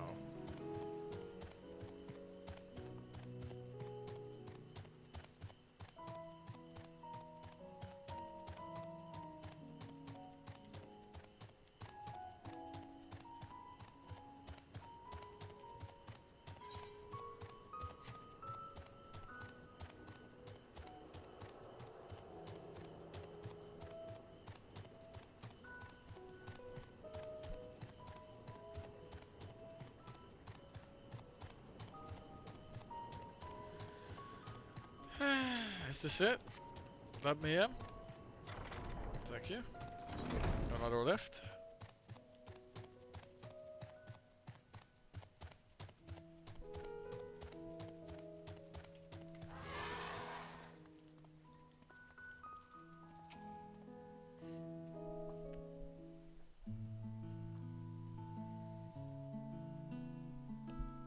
Is this because of my shirt? What the fuck? We are to wait here while our father arranges for us to do the next lift.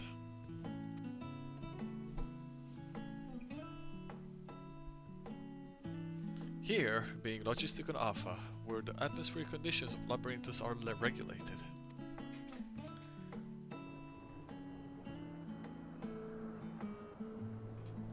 Water is drawn from underground and disperses vapor, stimulating the formation of artificial clouds and rain.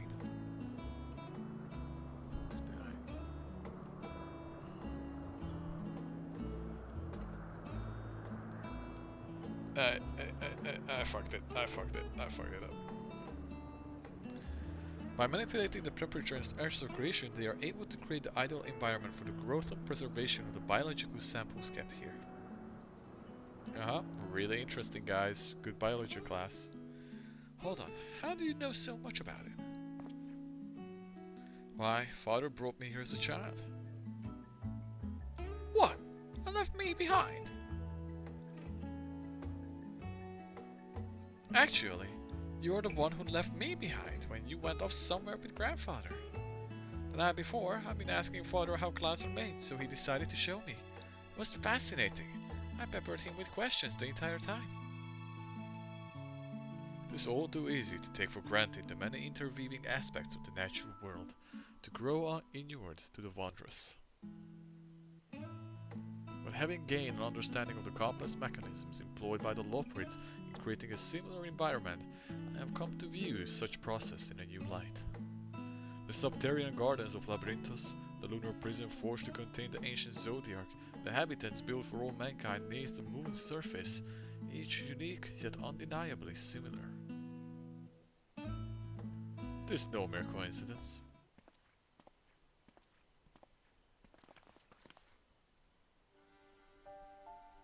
Ever since Hydrogen unfolded, it was the grim fate that evades Etheris. Every essential resource we could spare has been delivered to Labyrinthos in preparation for great exodus. That is not all. It is also a testing ground for the technologies that will allow us to settle distant stars. Though the Loporrits have endeavored to make Moon inhabitable, that is not our final destination. Mankind might learn to propagate life where there is none, to thrive where all is barren. This could totally be used, by the way, to do expansions in the future where you just straight up go to a different planet. I feel like, I'm sure I'm not the only one who thought about that. I'm sure that this is something that people have talked about. Now, I don't know why you would go there, other than like, let's go and explore a new planet, guys. But, any planet, bro. Like, I don't need to go to a new civilization. Just because there has been a civilization that got themselves killed doesn't mean that there couldn't be a planet there. Also, the planets that they did were the civilizations, but that doesn't mean, like, they didn't talk about finding planets that had life on them that weren't civilized, like just wildlife, or I don't know. I mean, listen, man, they can always come up with some bullshit. It's not that difficult.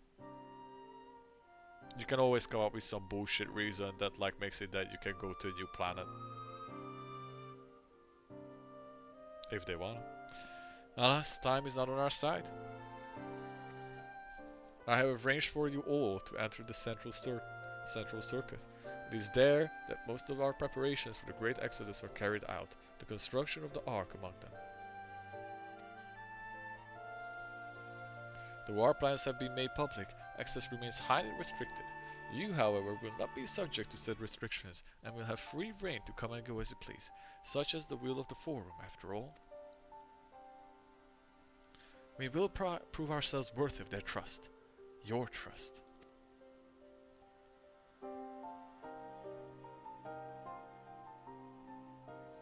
Now let us proceed. He's really struggling with his fatherly emotions. He is struggling a lot. Cat. Give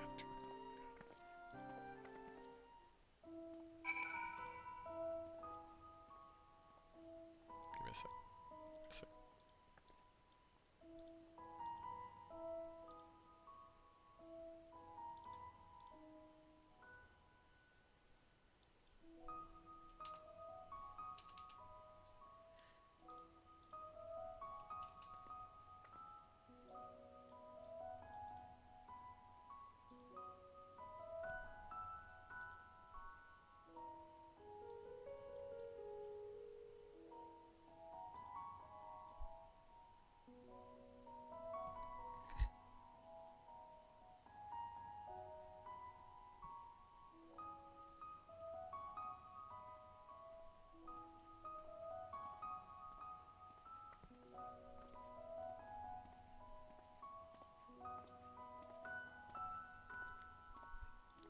We'll see how long this lasts. Probably like 10 minutes before it gets fucked up again. Also, oh, fuck's sake. Which way am I? Like that. Right. Back to it. Shit, where was I? Yeah.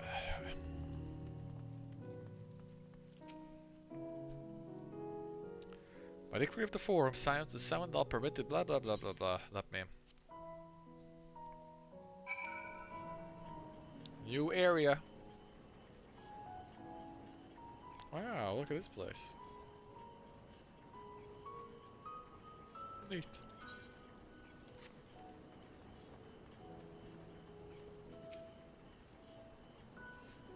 The Aether burner is being constructed not far from here. Overseeing the work is Kokol Dunkul, after whom the forge is named.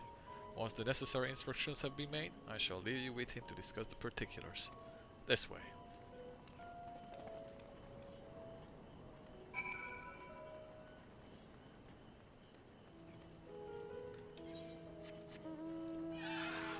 Aether shit. To the southwest. Oh, there are stairs here. Oh, we can look down here.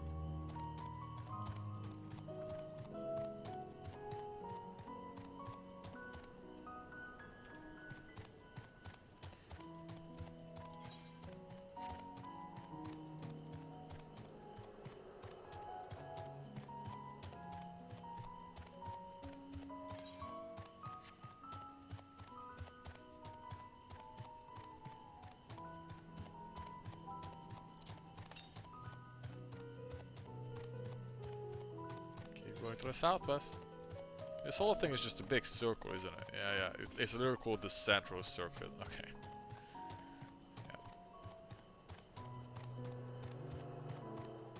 Yeah. Now, I don't think we're gonna finish this zone today. I'm not really going to push it. But we'll get as far as we do. It's probably quite a lot here before we move on. I have a feeling that this last zone and a half is gonna be very long. Could swap them out. No, been there, done that. Damn near lost my eyebrows. Now this guy. Think, Coco, think! We'd be well on our way to paradise. Visionaries patting themselves on the backs for their grand accomplishments if you'd only think! Yes, that does sound rather lovely. Yeah! I mean, Master Force, you know, what a pleasant surprise. We're not blasting off already, are we? I do like this guy. The schedule remains unchanged, for better or worse. Which is why the Forum has elected to accept assistance in resolving the ether burner conundrum. I don't know if I think it's like the combination of the mullet, the mustache, and the voice acting. I like this guy.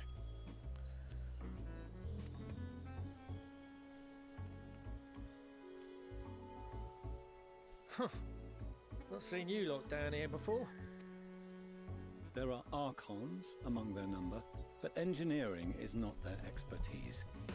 Nevertheless, the Forum concedes the slim possibility that they may have insights to offer.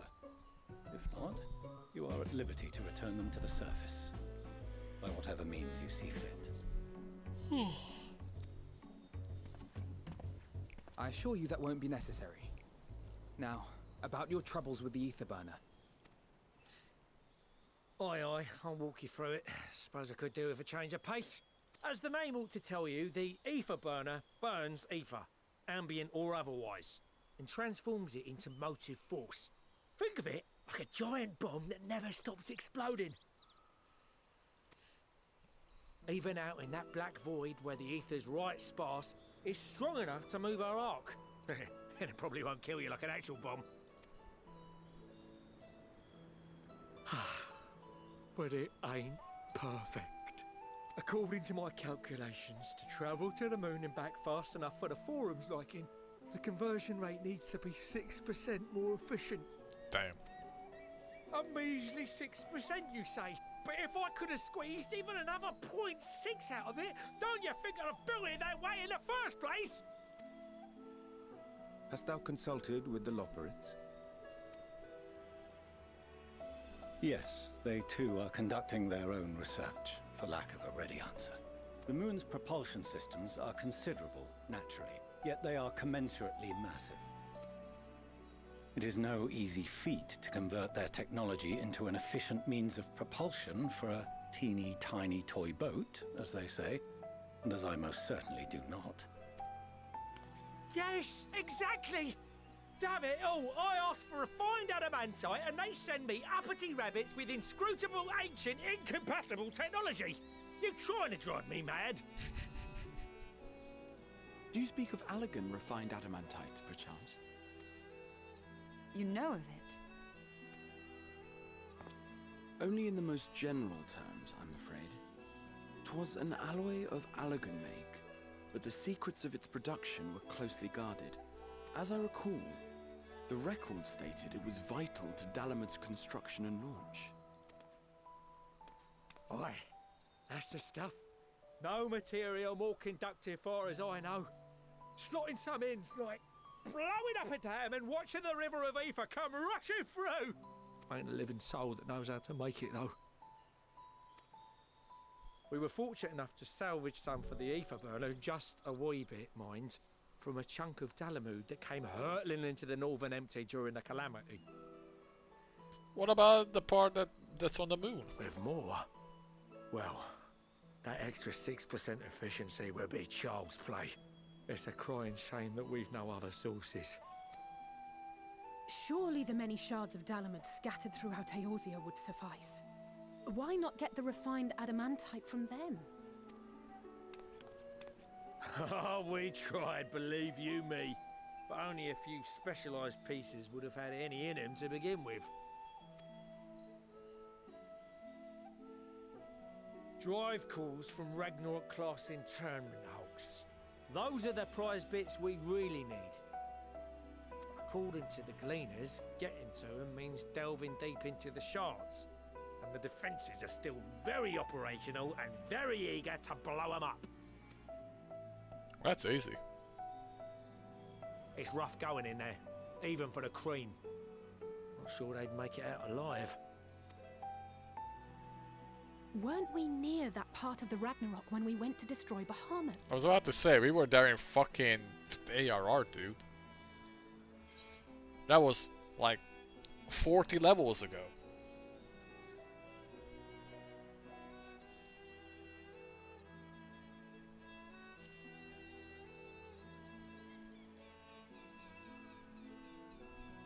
That may be for the best, though you doubtless find the task too dull for your liking.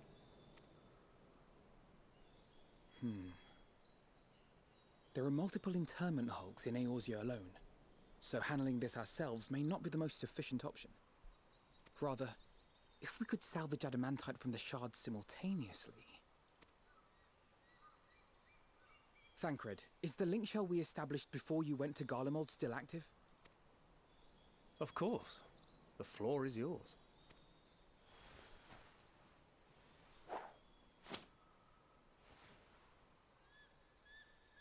What's all this? Gathering firewood, so to speak. We alone can accomplish little, but joined by others, we may yet build a bonfire to carry us heavensward. Heavensward! This is Alphino. The Scions have need of you. Who is this?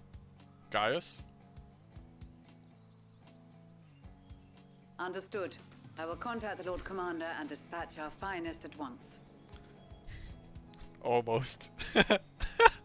I'm assuming this goes out to everybody. But like, Gaius could, you know, do some help here, right? My sisters are somewhat preoccupied with the final days, so I will lead the 12-wood expedition myself. Oh, that's the fucking little ginger kid. Are you aware of any other sources of refined adamantite? Logically, such an invaluable alloy would have been utilized solely where absolutely necessary, in components intended to conduct or collect surpassing amounts of ether. Any extant instrumentation or devices would have likely found their way into the hands of etherologists or enthusiasts. What about Azisla?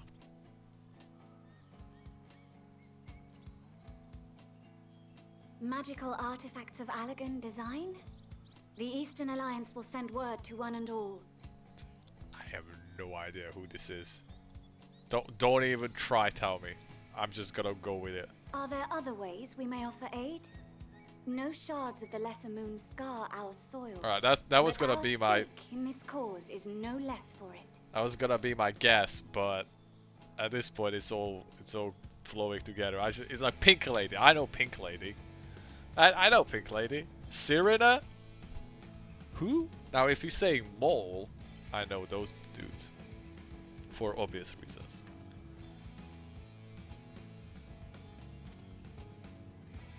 Is there anything in Othard that might be of use to you?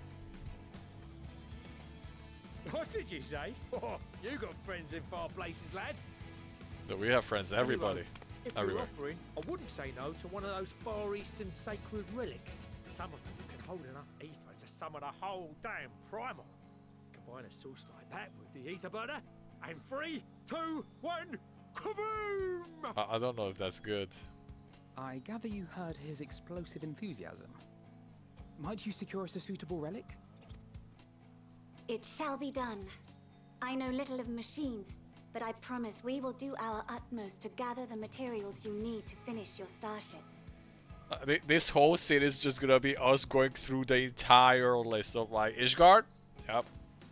That. Yep. I am glad Read. for the work, in truth. Better to busy oneself than wait and fret over disasters foretold. Then why are we all still standing about yapping? There's plunder for the taking, and I'm a born plunderer. Now That's an easy one to I'll be recognize. an old Charlian before you know it. Start mixing the grog. I'm certain that can be arranged. Thank you all, and do be careful. That one's easy to recognize. Just like that. Aye, just like that. Our refined adamantite is on its way.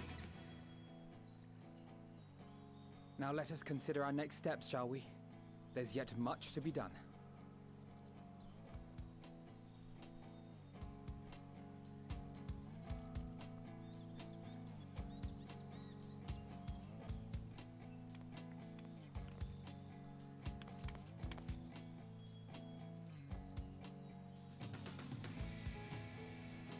That part's definitely not embarrassing for how long they've been stuck on this problem, and then we show up and it's like, oh yeah, you know those things?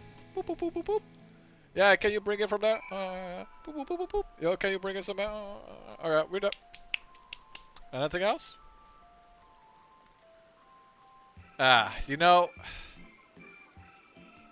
it's been feeling weird not seeing rain for a while. It's been weird, so I'm glad. Time for some moisturizing. It's time like these we're reminded of how famous or infamous Alphanaud has become. Alphanaud? What about me? Who'd have thought he could have achieved so much a single link power? I have all the fucking, what do they say? Clout. I'm the one with all the clout. Okay? He's just my sidekick. As we're expecting rather a lot of visitors in the future, I best return to the surface and inform the relevant parties. I also have a contract of my own that might be worth a try. I mean, I do...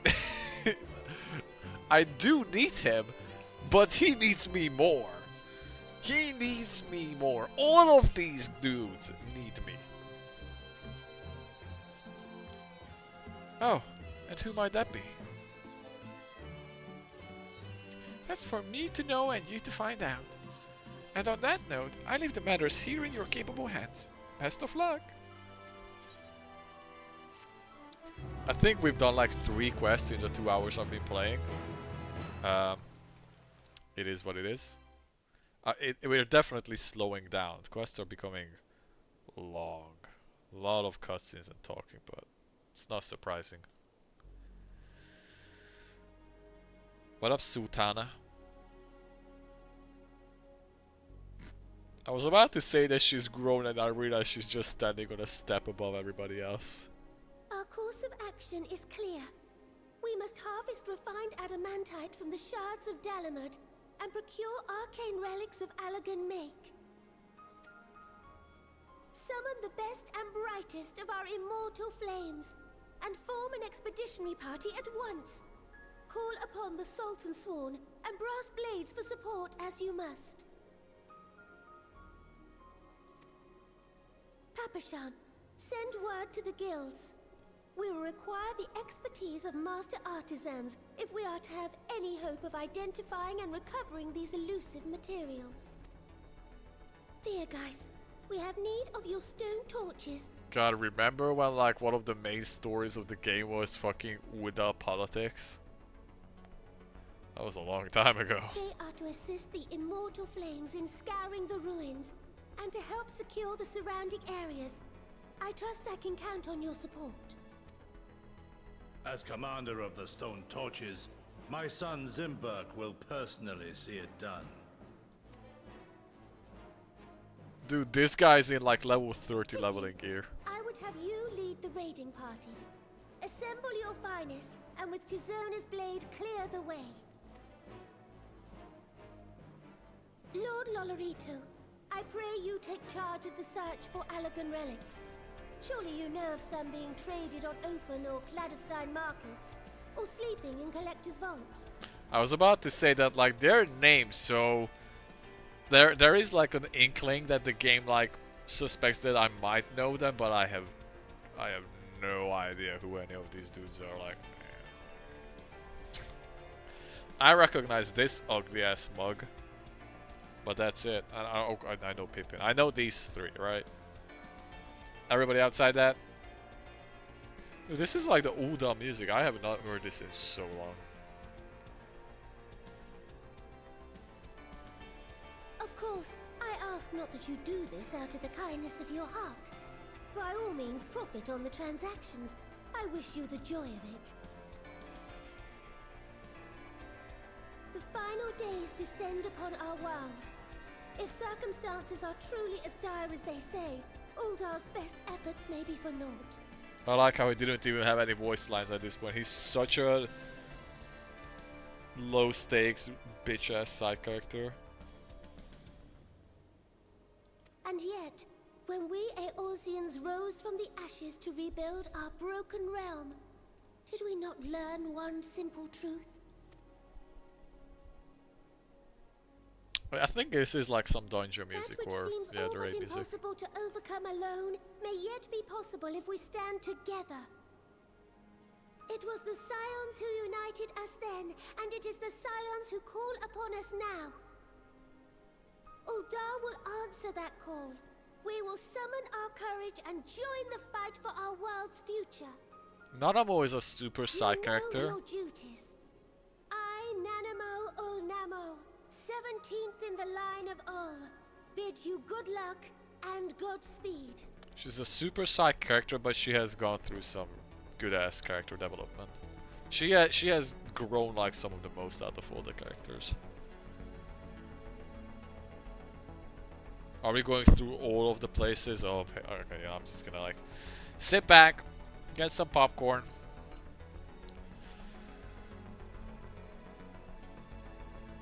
Oh, I all tapped. Oops.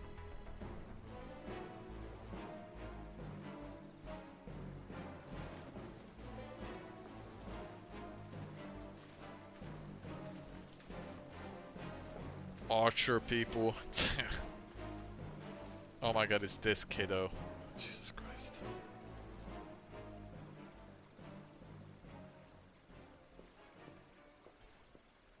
We fielded a goodly number, but our ranks are heavy with healers, and an abundance of restorative magics will be of little help in destroying Dalamud's defenses.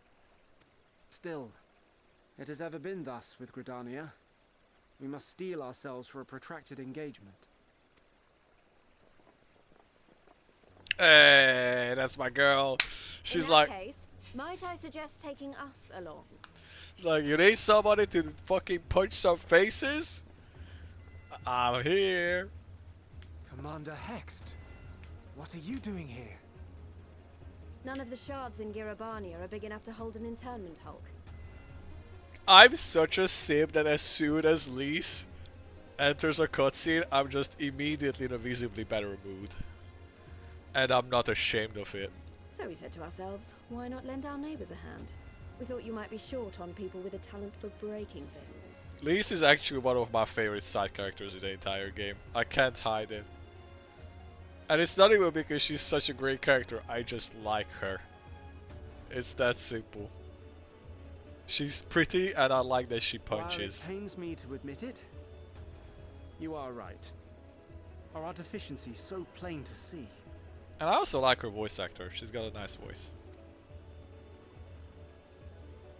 It might have been a lifetime ago, but I was once one of the Scions assigned to the Shroud. Alright, I totally forgot I know about this that. forest well. I know your people. And I know we will be stronger if we fight this fight together. Can you believe that she used to hide that pretty face for like so long? What was your starting class? Did you start as a Dragoon or what did you start as? Then I will impose upon you with a clear conscience. Come, let us speak of how to integrate our forces. Now this kid, oh my god, I can't get this fucking mug off my... Ah.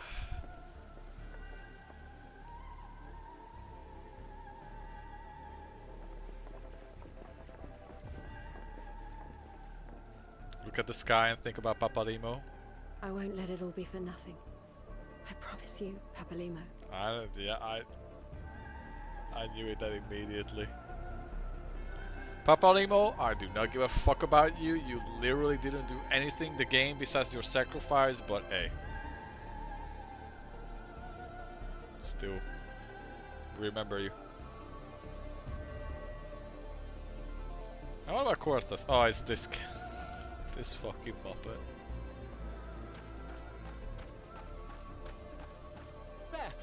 There you are. Dead? We've no time to waste, brother. Everyone has already... Ah.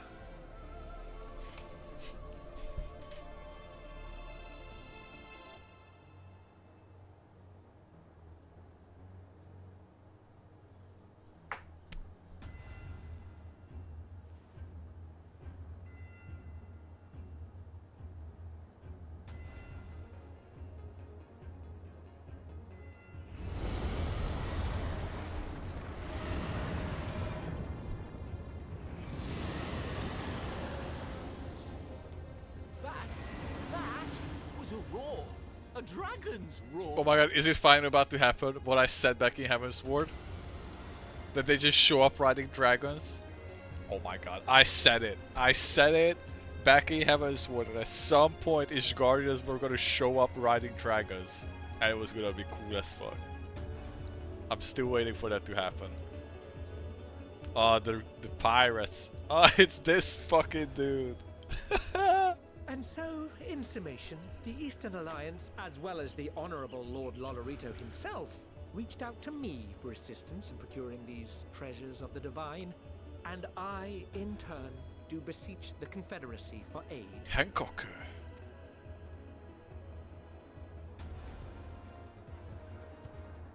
The Toitles!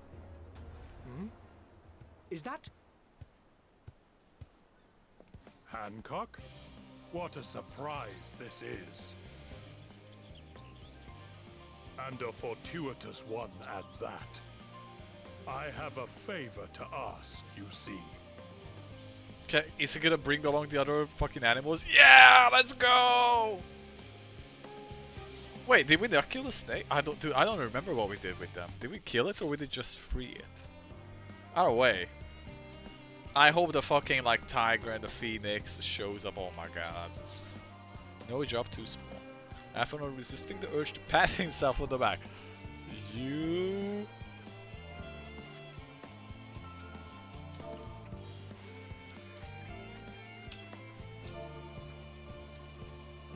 Slash bat. There you go. You gently pat Afanor. Okay, this is a little weird, but when I type in /pat, I have to do it like PET. But then in the thing it goes PAT when it says you gently pat Afanor. And I always screw it up because I always type PAT, like pat. But I don't know, it's just, whatever, doesn't matter. There you go, Afanor, you got your pat on the back. The War Friends are searching for refined adamantine and sacred relics. We only know if we meet your requirements once they have arrived. In the meantime, is there all else we might do to be of service? Heh! You've already done more than enough. If I had to say though, I could use someone who knows a thing or two about elegant technology. You there, the lad with the red eyes and matching hair, seem to know more than the average scholar.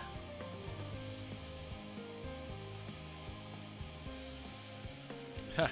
If only Master Coco knew how right he was. While Graha established a report, why don't we help in preparations for the Great Exodus? Indeed, this would mean going above and beyond our terms of arrangement, but I propose this to not to curry favor. As confident as I am that we will succeed, we must be ready for every eventuality. This would also be an opportunity to familiarize ourselves with the logistics of traversing the Great Expanse, and if nothing else, it beats twiddling our thumbs while we wait for the adamantine. Okay, now I'm starting to think. I don't know. Like, we're probably gonna use the ship, but I think we're also going to use the teleportation magic, and like maybe the combination of two is how we're gonna go to Ethion. To the edge of the fucking universe. And then I will finally get to do that trial that I've seen years ago. Turns out, the one trial I've seen all those years ago was the final fight of the fight. Is what I'm starting to think is about to happen. Which is just kind of funny. Well, we'll see how it goes. Well, ain't you a bunch of helpful buggers? Ain't you a bunch of motherfuckers?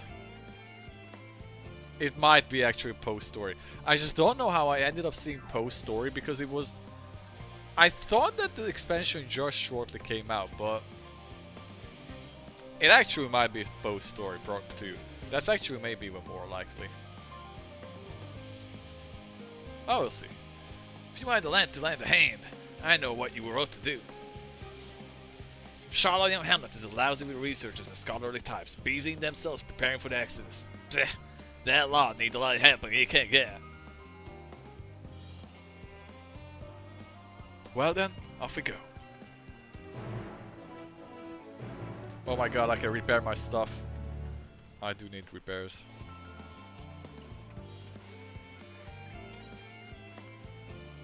Oh, I can purchase weapons. Oh god. That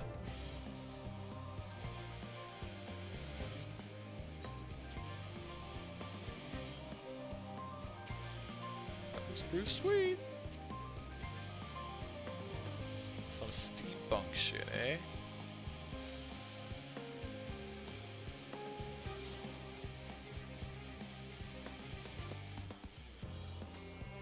Wow, those daggers look awful. Oh my god. Yeah.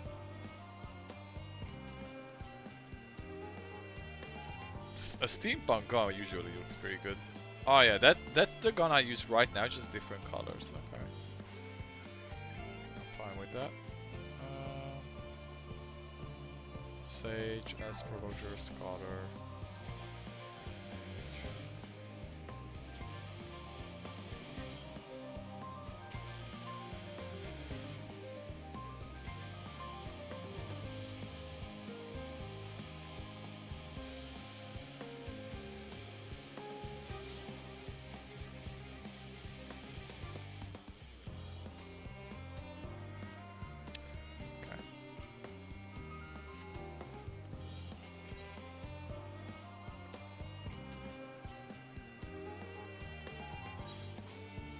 Oh, fuck.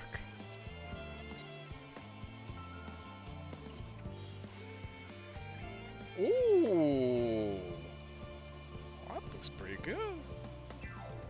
Oh no, I'm sorry we're getting a little distracted, but that's it. That's the pants. Okay. That... Listen, look at the icon for it. And then the actual pants that I got.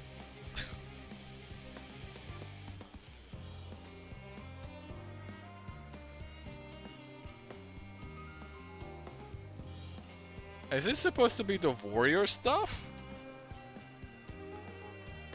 What the fuck?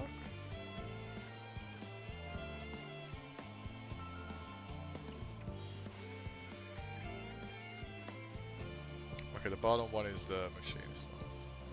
Okay, can see helmet, obviously, right, sure.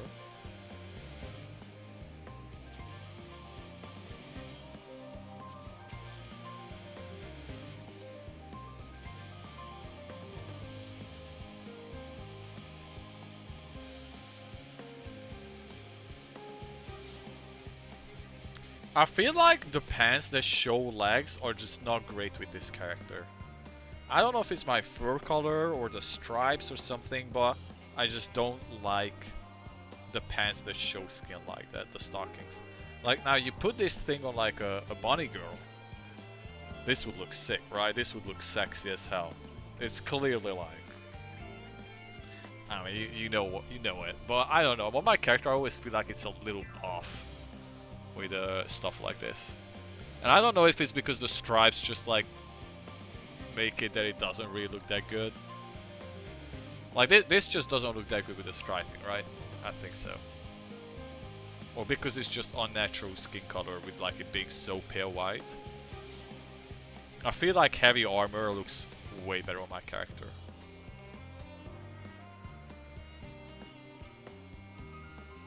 Okay, we'll check one more. Ah, it's just the same but different color. Alright, let's move I just wanted to repair originally. Repair all. Oops, I should have done this thing.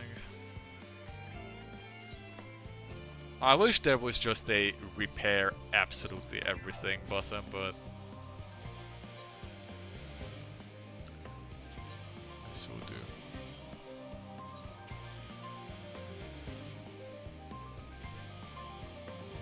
I just realized that this expansion has not really made me choose quest rewards, and I don't mind that because I always found it a little annoying that I have to choose quest rewards where I don't even know what they really are. Like you have to choose between 3 dies, but you can't tell how the die actually looks on a thing. Like, okay. Okay. Stuff like that. Or just material, like okay, fucking material. This is nicer. I do prefer getting these little coffers. I forgot to pick up the fucking thing. Shit. Southwest. Must be around here, so we're getting it.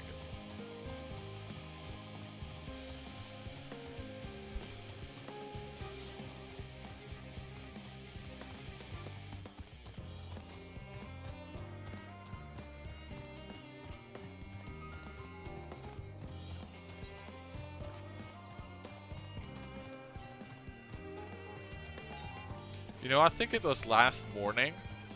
I was a little bored, and in a spurt of inspiration, I installed Skyrim. And I've never modded Skyrim before, so out of curiosity, I looked around on the workshop. I never mod my games. I just don't. I'm not big on mods generally. And I looked on the Steam workshop to the north. And I was just, it threw me a bunch of mods that you used. That's like recommended, like favorited by this friend. It was all you. And I was like, huh. I guess I can like look through these and maybe I try install a couple of them. And then I installed a bunch of mods. No, I've never done it. I've never done it. I always just played Skyrim vanilla. I never mod my games. It's not just add-ons that I avoid. I generally just don't like putting weird shit on my games. I just play vanilla. I'm a vanilla guy. And now I tried it out, and I spent like, I don't know, 15-20 minutes going through your mods and just like the top rated mods on the workshop. And then I installed them, and then none of them worked, and I was like, whatever. Fine. And then it turns out that I actually had a save, because when I truly really played Skyrim was back when I was a little fucking... It was like 14 years ago when it first came out, and I pirated it back then. And then many years later I bought the game on Steam, but I never really like truly played it on Steam, just dabbled in it and then got bored of it because I already played it a bunch in the past. So I did have like a character that was already started a save, which is nice, so I didn't have to start from the very beginning. I opened up this character, spent like 50 minutes figuring out what the fuck this character is about. Then I realized that I was a total bitch in the past, because this character was all about a shield and one-handed weapon, and I'm like, what was I thinking? I would never make a character like that nowadays. A shield character? It wasn't a stealth archer, it was shield, a one-handed weapon, light armor specialization, did use a bow, and restoration spells. And I was like, wow, what a bitch-ass character. What past me was a total pussy. And then I played for like, and then I played a little bit, I cleared one dungeon, my character got over encumbered, then I fucked around with the inventory, and then I went back to Whiterun, and then I sold all the shit, and I got bored and quit. You didn't know there are shields. It is an RPG. It's not that big of a wild thing that this game has shields. It is a pretty basic fantasy RPG. Would you guess it has daggers too? From what I can tell, a lot of people actually live down here. I don't know how much help we can offer, but I dare say they benefit from some of that fresh inspiration Scholar Montague mentioned. Let's start by asking around, ideally without getting in on anyone's way. Ah, sure, I wanted to take a break at 10 PM again, but every time I forget. Let's meet by the Aetheryte once our work is done.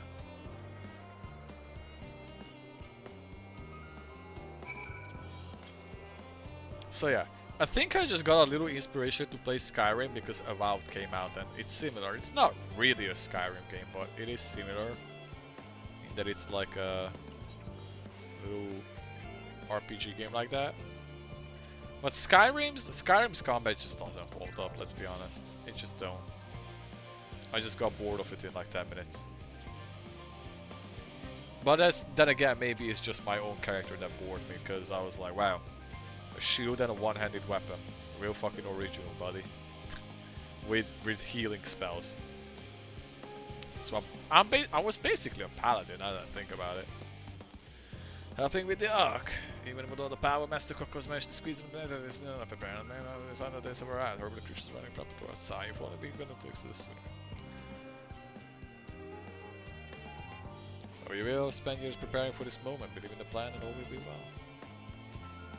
I don't really care for these characters, truth be told.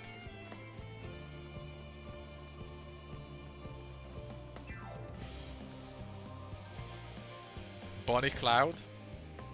Yeah, that's Cloud, alright. Hello. Are you one of the new helpers? Working on the Aetherpod. Oh dear, I hate those things. I was coming to a standstill on that front. And so I choose that over my current duties, checking loading samples day in and day out. It's time to thankless work. Still, no one will be crossed by me space of eulogy means whatnot. The forum's got enough of their own plate as it is. Deciding who gets bored, well, we both have opinions on that. My heart goes out to Master Fallen shots and the others. Hardly get a moment's rest, I expect. Did they even have time to sleep?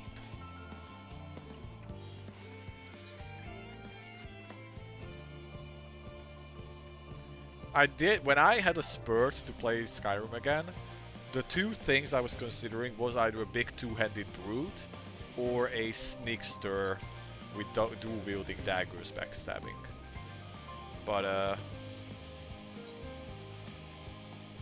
I very quickly lost the inspiration.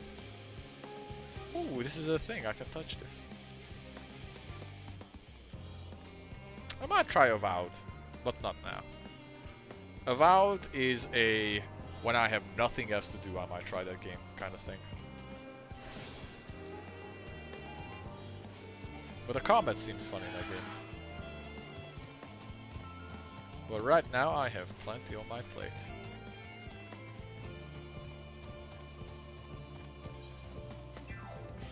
Yeah.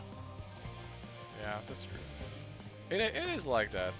I mean, it is like that, but I feel like nowadays it's a little bit more of a contrast how simple it is. Standards have just went up over the 10 years. It's been almost 15 years since Skyrim came out, mind you. Well, it's 14 years old, I think, this year. Just to quickly turn you to dust. Offering to help, that's very kind, but I should be able to organize the rest of the documents by myself. Oh, she's pretty. Small list of all things we'll need to once a month, which my duty is largely concerned the maintenance of living conditions, so I'll be a lot busier after we depart. I hear that our lunar collaborators have come down to assist in our efforts. I'm looking forward to finally meeting them in person after having communicated with them some capacity this way. To be perfectly honest, I've not even the slightest idea what they look like. I hope they're not enormous looming giants. They're not. Why, I would much prefer something small and fluffy, like a beheaded rabbit that ran by. Oh, she will like it. Do I have some good news for you?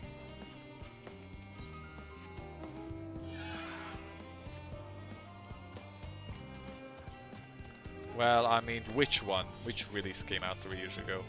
Are we talking about the HD texture remastered fridge version? Because that was about 2-3 years ago, yeah.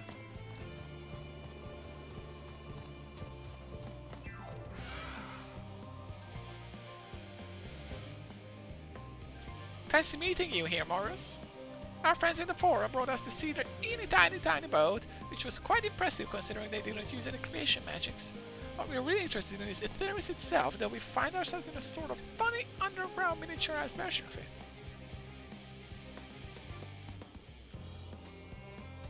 We were hoping the forum would give us... I'm pretty sure this is the trailer music, by the way. I think so. We were hoping the forum would give us a hand to go, but it appears they're rather preoccupied. Honestly, all that time preparing, they're still not ready. Or at least this is a part of the music in the trailer. I suppose we'll just have to show ourselves around. Or at least, that's what we were planning to do until we chanced upon Orianger and your good self. Since you're both dawdling about, engaging in idle chit-chat, perhaps you could show us a few points of interest. Wouldn't that be fun? Yeah, it would.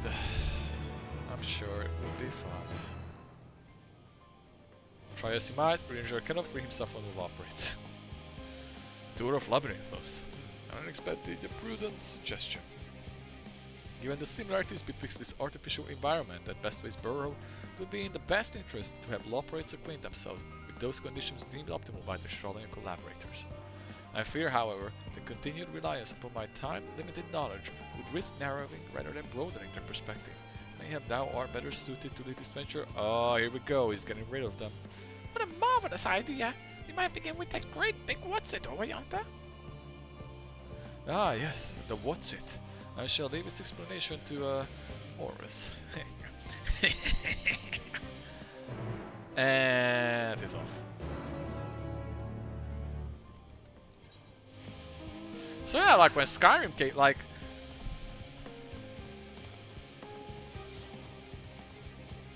Back when it came out, that combat still was fun. The Skyrim combat. But now, if you put that down, I think it gets boring a lot faster. Just because games have gotten faster. Like, back then, Dark Souls 1 was an intense game that's like, oh my god, this is difficult. If you put me down to play Dark Souls 1 now...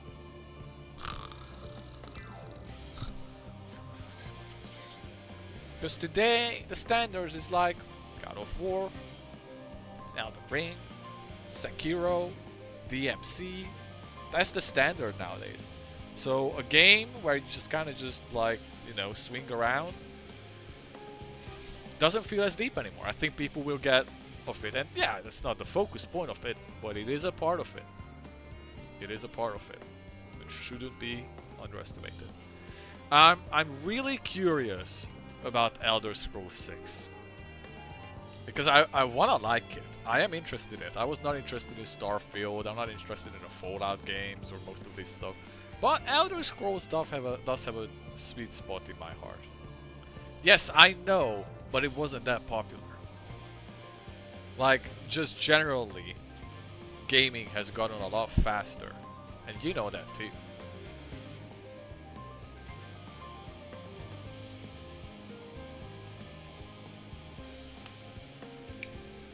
The standard for fast-paced combat, I think, has increased a lot over the past 10-15 years. Fast-paced, involved action combat.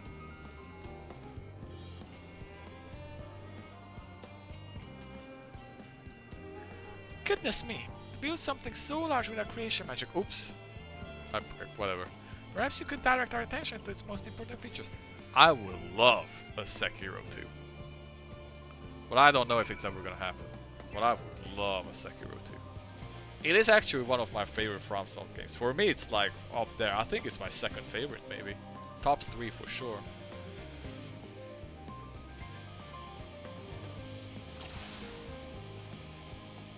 What am I looking for? Loporrit interest. Metallic tube. Look at that tube, guys.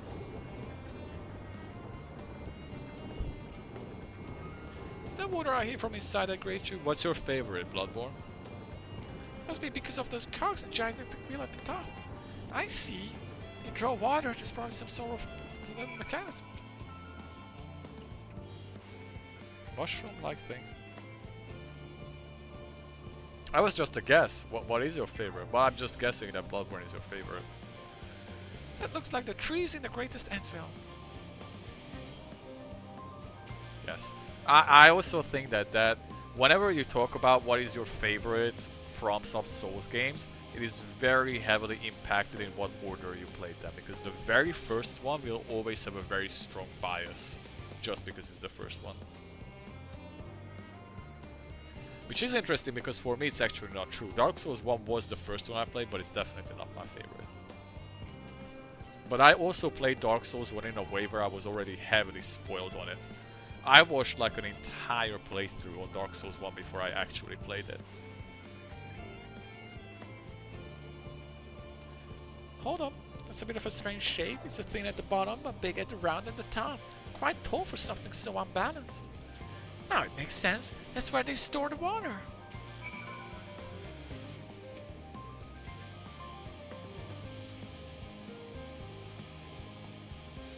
Yeah. For me, Elden Ring has actually brought back that feel to some extent. The first days of Elden Ring, especially exploring Limgrave, before I started making the connections of like, the churches where you find this stuff, the trees where you find the crystallized thing, the churches where you find the sacred tears, the thing on the map, this is that thing on the map, this is that thing on the map. Before I started making the connections, and Limgrave really was just a... everything is just whoa! Those first 2 to 3 days I spent in Limgrave gave me that magical feel that I had back when I played games for the first time. It really did. Elden Ring release was so magical. I remember it so fondly. I took vacation off work and everything. Oh my god, it was so good. It's a little hard to see from here, but it's the golden pipe connected to the top of those tanks. I can see through that window another pipe at the bottom. Oh, the first time the dragon appeared and you were like, what the fuck? This must be purifying water drawn from below.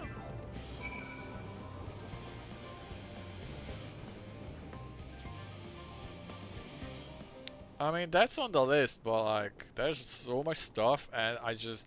The 30 FPS for Bloodborne genuinely bothers me. I've said this before. It actually genuinely bothers me.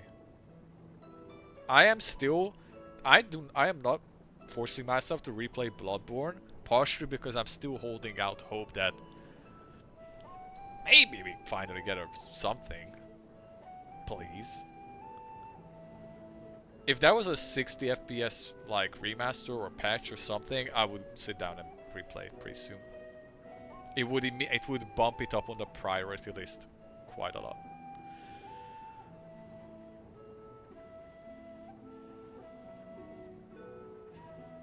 Sekiro was rough. I played it on a laptop, and there was a boss. I think it was the owl fight, when you fight him up in the Ashina castle. That my laptop started struggling with it, and I specifically lowered all the graphics for that fight, so I could have 60 FPS with super shitty graphics, so I could keep the timings consistent. Because the game's frame rate wasn't consistent, and that made the timing of the parries inconsistent as well. Because sometimes it would come at you with 60 FPS and it would be a little faster than if the frames were slower. And it fucked me in the ass, and I was like, wow, that sucks. There was this other game that came out like past year, Wulong, that was like this samurai game that had the exact same thing. Where I played the game, I tried the demo out on PC, and the timings for the parries were super inconsistent. And I could see that the frames were like kind of weird too, so I tried it out on PlayStation instead, and on PlayStation the game was way better because it was smooth. So yeah, games like that, that matters a lot. It matters a lot. Well, if I were to hazard a guess, water drawn from underground, presumably with some other mechanism, is purified here and stored in that other tower before the beings presumably elsewhere. Am I right? I knew it! Design brilliant in its simplicity. I dare say it would then take a few more to study with the harshness of the burst that is. Indeed, securing a reliable source of water is the utmost importance for this fighting someone. I can't be bothered. Like, they're not saying anything interesting or important. I'm reading it, but they're just like... Yeah, for some people don't. For some people don't. For me, this is the one thing I'm sensitive on. I will immediately clock it if a game's FPS is like slightly off 60. I'm like, oh, I see frames. Everything else I don't really care that much about, but that thing, like my eyes just like, I can't unsee it. I will immediately clock that shit. We have read, however, that the people of Aetheris sometimes make their homes in the deserts and such. How are they able to survive? They don't.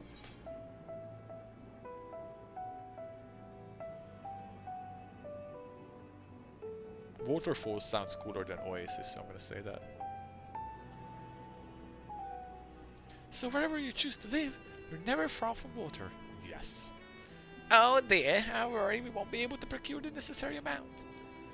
We can provide enough water to keep them from dying out completely, but it would appear they're relying far more than anticipated. A few adjustments may be in order once we've calculated the average rate of consumption per individual. It may also be worth learning about how exactly they obtain their water in the first place. Master Raphael spoke with the machine or responsible of that feed during lectures. Maybe not. Mayhap the operates will share his appreciation for the engineering marvel. Oh yes, that sounds absolutely splendid. We must journey beyond the sanctuary of Shoreline Hamlet and shall lead the way. You mean we'll have to brave the untamed wilderness? Valid concern indeed, we could not help but notice the many generous-looking creatures with big, nasty teeth lurking beyond the safe confines of this settlement. We have not escorted here by barbaric custodians. I dread to think what would they become of us. Regrettably, to many, a hungry predator with unformed big, nasty teeth, leopards may appear to be exponential, rather appetizing source of sustenance.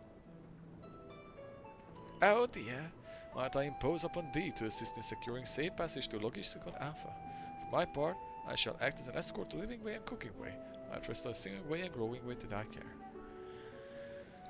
Let's go. I have been considering a Sekiro playthrough. It's just because it's been a while and I really like Sekiro. It would probably go pretty fast too. If it's all the same to you, I'd rather not be eaten by some horrid beastie. Come on, Growing Way to the water extraction. I don't know if I would fuck with the charm or not. I kinda don't want to stress too much about it.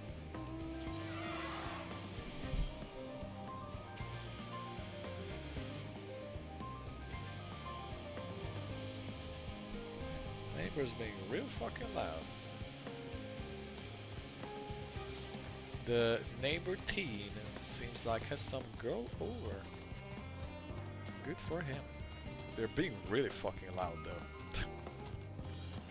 Not gonna be the grumpy dude though. Oh, my chat is gone. Oh, back to chat. Okay, my chat was gone for a hot second. I don't know why. Stream still up? Seems good.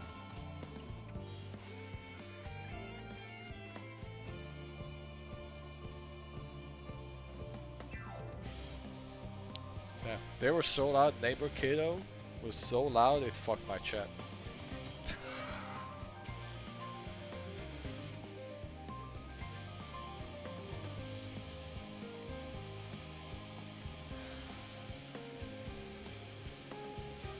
Burning Anala.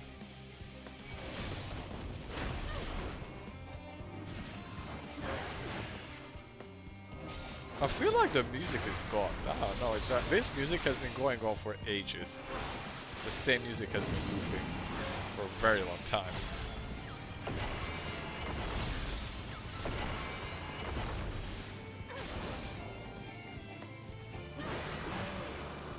Or is it just how it is? Okay, well. Because even the battle music didn't trigger there.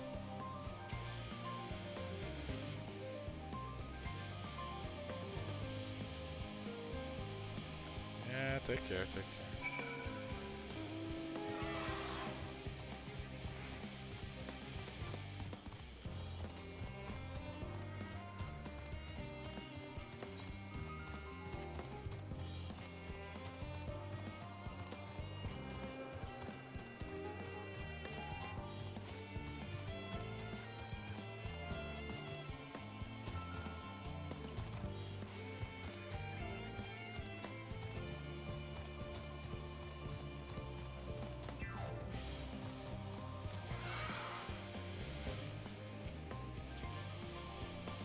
Our friends, I bid you welcome to Logistic Alpha. Our destination doth lie at the lift shop. Pray follow me.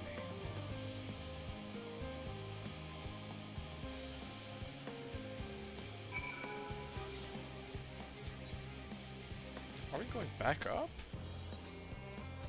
Oh god, we're gonna be in this zone for an eternity.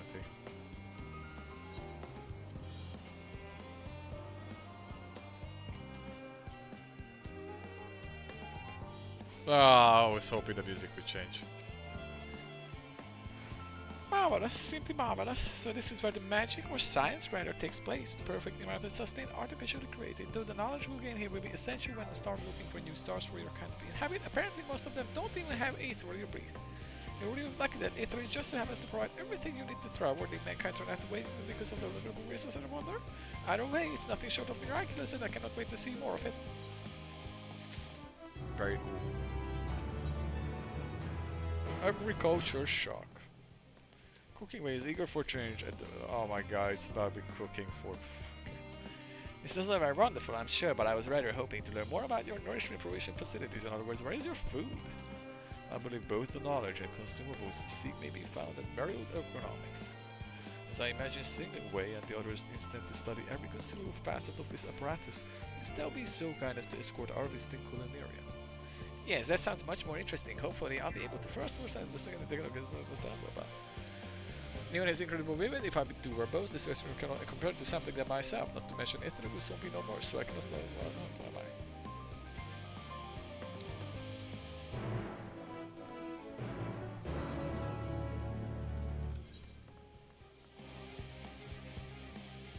I. I just can't be bothered to properly read it out because it's pretty clear that this whole section is just... We've been to the bunny people and we've talked to these bunnies and they were all like, you know, had these weird fucking ideas like everybody's eating carrots. And now it's pretty much the same bunnies and we're going around with them and it's like, hey, you now learn about culture and they get the idea of how to change it. That's basically what's happening.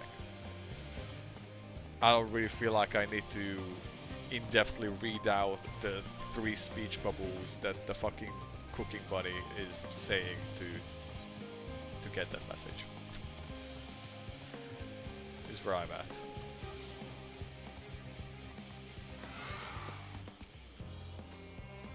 I do hate food. I hate eating.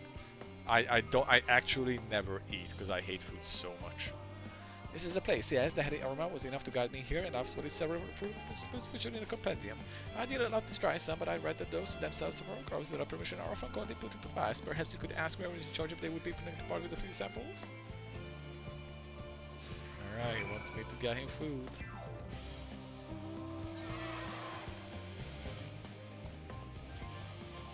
Hey guys! Wanna give me something that's not carrots, please? What a fineness this is.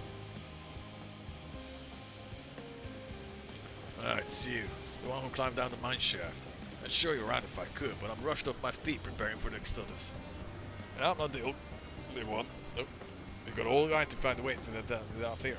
First on the moon, then on whichever star the forum decides we'll be calling you home. It's all so sudden, so unreal. Don't you want to go to the moon? Don't you want to go? Well, it's better than waiting for the final days to claim us. No matter how carefully it's planned, we'll never be able to take every bird out to flora and fauna with us. Even the ones we can take may not survive in their new environment, so many species due to extinction. Sorry, that's not what you came to talk about, is it? Think quite so dire, I assure you. I really wish to sample your pics anyway. By all means, help yourselves. Much appreciated, my good fellow. So where to begin? I'm also kind of just trying to speed so I can get away from this fucking music. It's not bad music, but I've been listening to it about half an hour now, so the same 30-second loop. So I'm ready to get away from it. Oh, I know what these grapes has. Let's see if these are delicious. Of course, it's the grapes.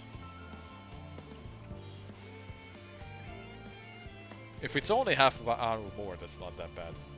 So sweet, so sour. The taste is like an apple floats from carrot, and yes, the texture is entirely different. The contrast between our outer skin and the fruit made peculiar, don't make it pleasant. Yes, I'm the one. Well, that's certainly giving me food for thought, or far less Mr. Reminded than floats below. But tell me, what is your opinion of grapes?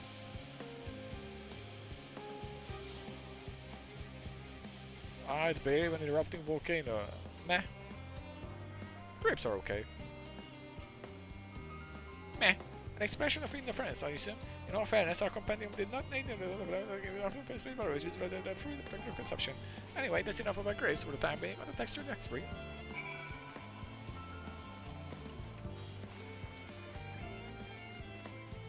What is this? Oranges? Orange by name, orange by nature. What came with the fruit first? Let's eat it.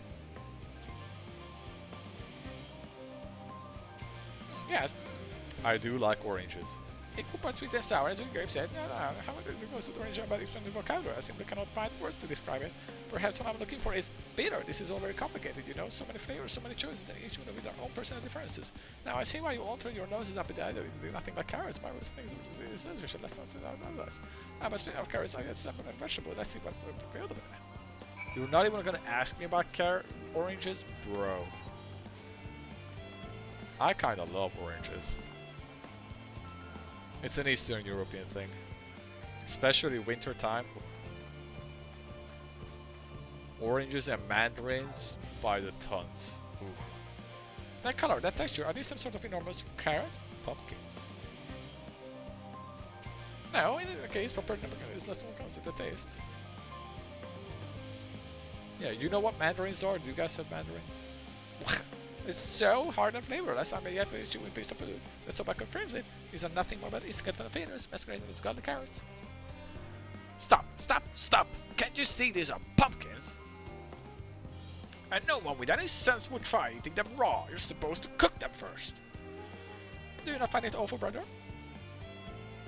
Far from it. Cooking is a joy unto itself. What's more, it broadens the range of ingredients that we may safely eat. But above all else, cooking allows us to draw out the full potential of our produce. Pumpkin stew has been one of my favorite dishes as for as long as I can remember. Pumpkin stew is pretty good. Now perhaps even its hard blocks of that, it's coming delicious as well as a sample.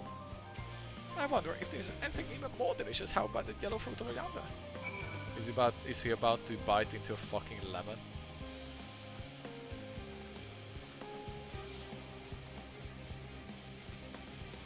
For the fragrance, we don't like how much fail. As I have no idea how to eat these, I'll just bite into it. He's about to bite into a lemon.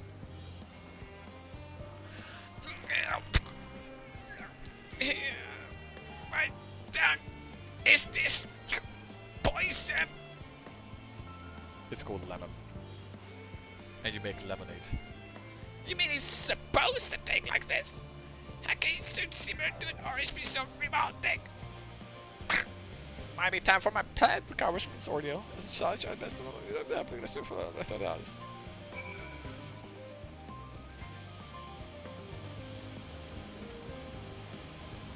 Finished, have you? I tried to find something you're liking. Ready, remember, we get oranges, that's a pumpkin, not the way you're not being raw. There was a lemon. The deceiver! I still feel so violated. First time, was it? I hate for you to leave bad taste in your mouth in more ways than one, so I'll give you this lemon muffin I baked. If this doesn't change your opinion, nothing will. But lemon! Have I not suffered? Nevertheless, it would remiss of me to spurn this opportunity to... Oof! A bit of a sick came out there. There are more of his critical ways. Why, well, lemon muffin, do your worst.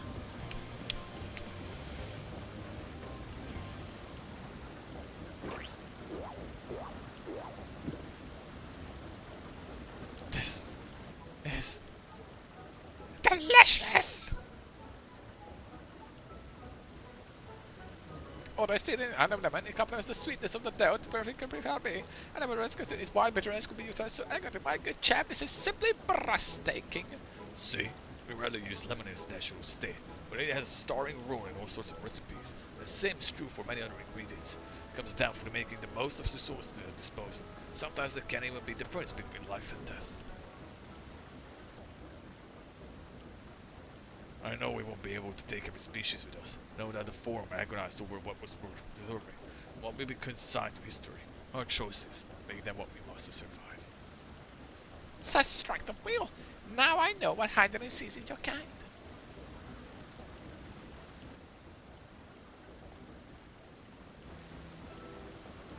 Mankind and operators were both accumulating knowledge of ancients. They learned what others learned and what the nature of sentient life and fates of the stars themselves.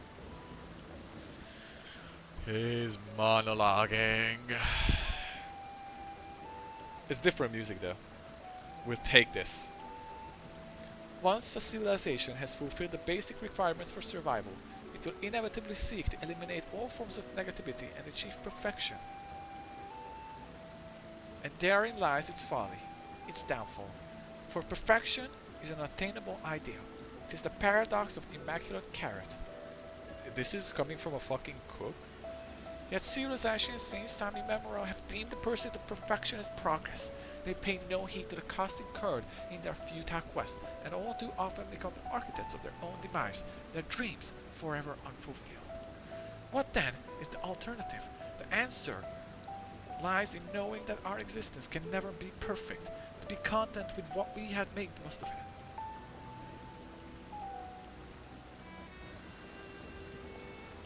When life gives you lemons, make lemons muffins.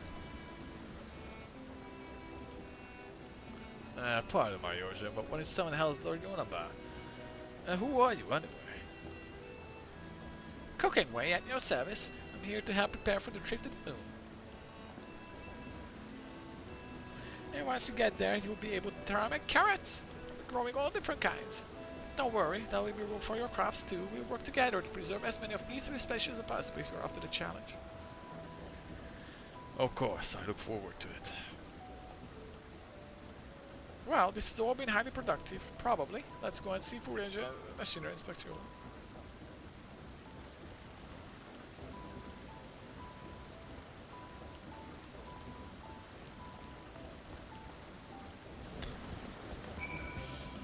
Let's just get through this bunny part.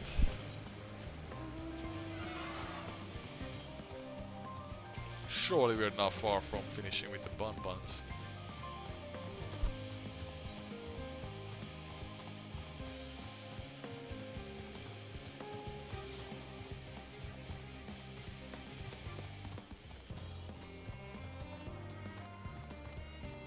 Ah, look at the steam. The clouds. Nice. So yeah, mandarins are very popular here, especially during wintertime. Mandarins and oranges, especially December. I don't even know, but I'm pretty sure it has like some cultural connection to Advent, like you know the coming of Christmas. Because once we hit that Advent period, you just have fucking, well, we call it Mandarin.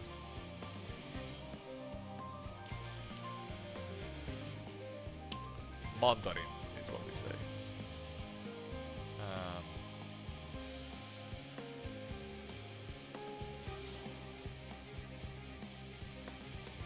I don't know why my game does this all the time. They say. Small oranges, pretty much.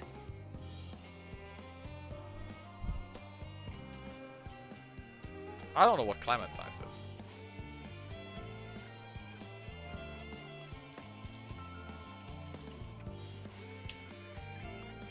Seems the same shit. But mandarins are better.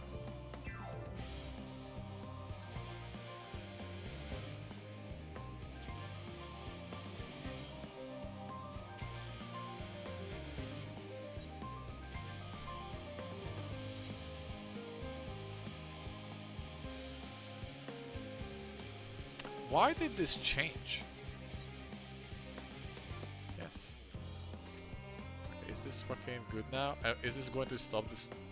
Finally, it fucking stopped this shit. Okay. This has been... I should have done this like ages ago. Alright.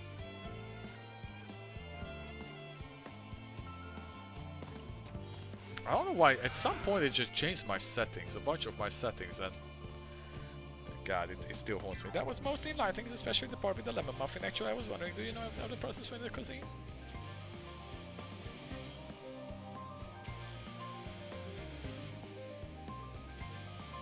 I gotta wrap my boys Limsa Luminsa, that's where I'm coming from. When that I had time to visit, more I don't know if it there is, the more I wish I could find the days. Yeah, I don't give a fuck, honestly. Okay. That was 2. Are we still having 2 more? Okay. Oranger appears to be tallying the loperates in preparation for an imminent departure. Please. Morris, I trust thy time at Merle Ergonomics did bear fruit. Fuck you. Our own efforts too were rewarded. We now possess an embarrassment of educational riches. No doubt our guests' relentless pursuit of knowledge could occupy them and us for fortnight. Alas, time is for the essence. Fortnight?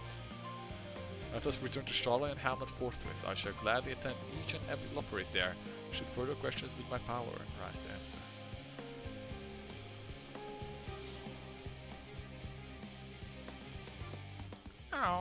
Ah, Growing Gray is sad. He wants to walk around the park or some shit, doesn't he?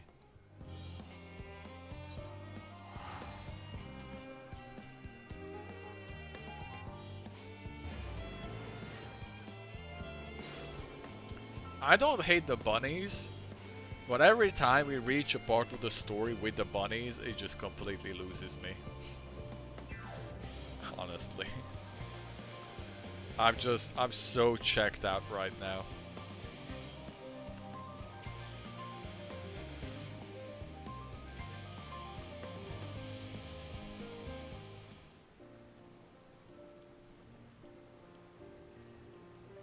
Voice acting?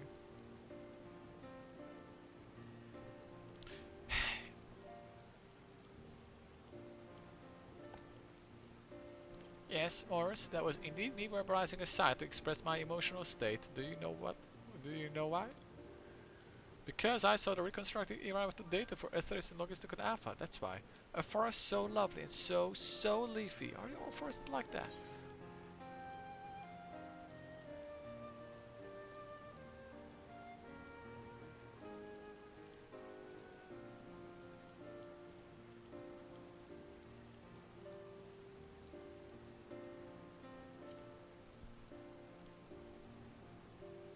He would love the shroud.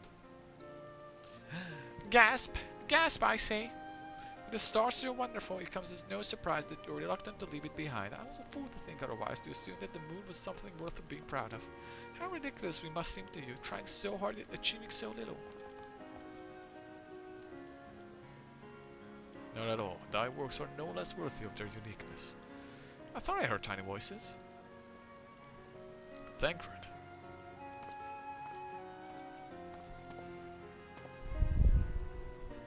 How didst thou fare? Oh, I was able to glean a fair bit of researchers while helping to move their cargo. Preparations have proceeded without interruption here, despite news of the coming end. We have the forum's leadership to thank for that.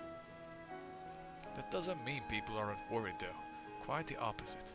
Knowing disasters could strike at any moment, they hurried to complete their work, equally aware that a single error could be the difference between life and death. And we can hardly tell them there's no cause for concern. Perhaps not. Though aided by our goodly growing way, we may yet find other ways to lighten their burden. Me? Me of use to people? I'm honored that you would think me so capable. I'm not sure that I'm up to the challenge. Nevertheless, I believe in thee. If you say so, I suppose it can't hurt to try. Passed down some moping in the Western Plaza that looked to be in need of helping paw. Perhaps you might start with him.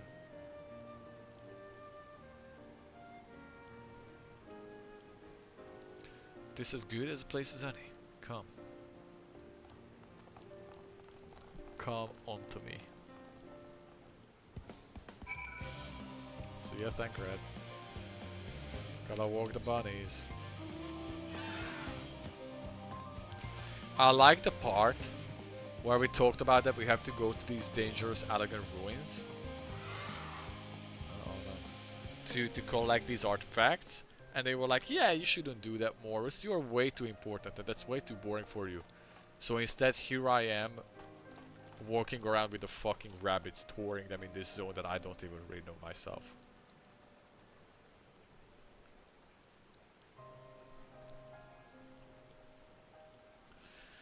Oh, can I help you?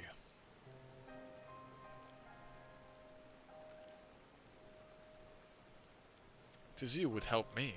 Is my anxiety truly obvious? Burden shed is the burden of East. Pray, tell us of thy troubles. Those little fellows do look good listeners.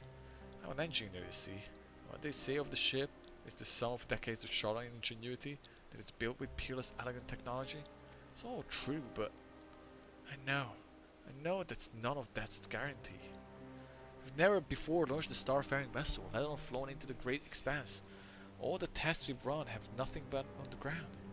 Only operational personnel and cargo will be aboard for the first voyage, but even so, if it fails us, then what can we do? If it doesn't, it could all fall apart on the next flight or the next one after that. Please don't be super depressed, because you're gonna transform. Done everything we can to prevent that from happening, but it hardly matters. I thought that the ether burner's design was flawless. Look how that turned out. The rain is really helping this. Thou art familiar with the most daunting technologies, and thou dost thou know all the power thou allies his thou fears. Oh, I'm not sure about that, thou, but well.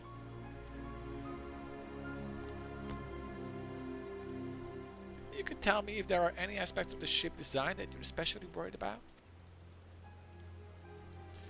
Our ability to walk about, perform our tasks, were one of the means by which to employ gravity, a special mental spell to regulate the environment. But what if it's not strong enough? What if every floats away and begins crashing into things as soon as we put the star? Gravitation. Maybe I can be of help after all. There is not so different from down there. You see, the same rules apply, and if you consider them as part of the great big cosmos rather than expected places. Blah blah blah blah blah blah blah blah blah blah blah blah blah. I suspect both parties shall find comfort in this conversation. And it stopped raining. Yeah, and if thankful still but true, still other wonders would benefit from insight born of experience. Either prevail upon the lawports to attend them. An excellent idea, if I do say so myself. There is naught we'd like more than to ease the hearts of the fine people of the Theris and learn more about them while we're at it. Full glad am I to hear it, Gather. I think this is the first time I actually just see this zone. Like clean skies. Morris, thou hast the gift for finding souls in need of succor. Pray seek thee thou distressed present, and inform that help is at hand. I shall await them here, that I might introduce each suitable laporte. Sure.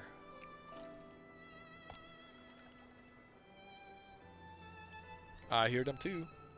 Oh, I do so look forward to that. Place for every laporte in their place.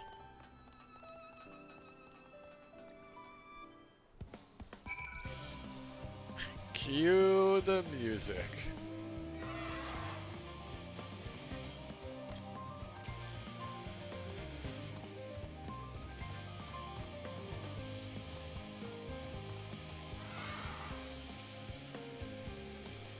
Thinking about the medical facilities on the ship, of course. I designed them with the assistance of our sages.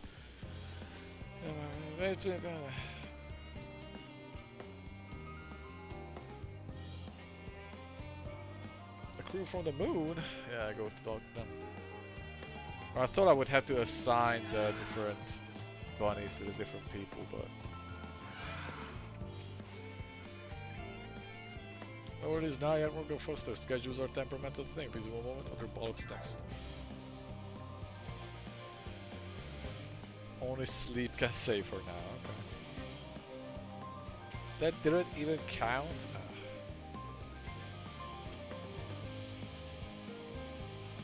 Yes, you idiot. Have you seen an emerald flying about? You just called me a fucking idiot. Do you see that fucking axe on my back? Do you know who the fuck I am? No. We fucking don't.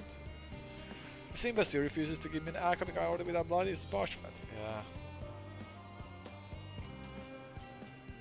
Go talk with the bunnies.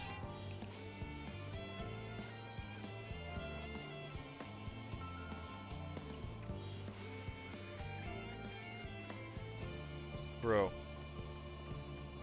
Can you just fucking accept that, dude? I'm about to just click through these conversations.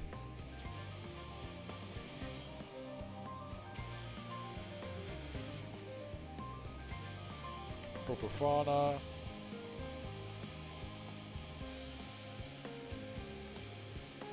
Sure.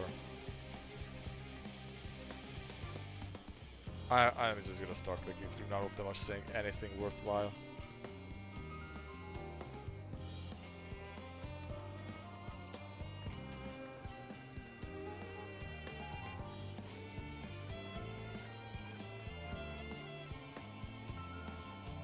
Okay, maybe you. I might help you. What a lovely idea.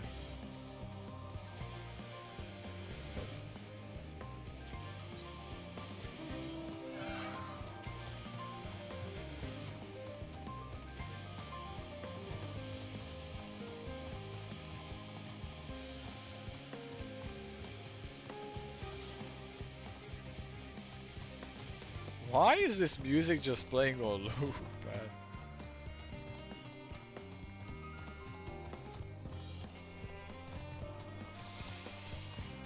Oh my god, dude.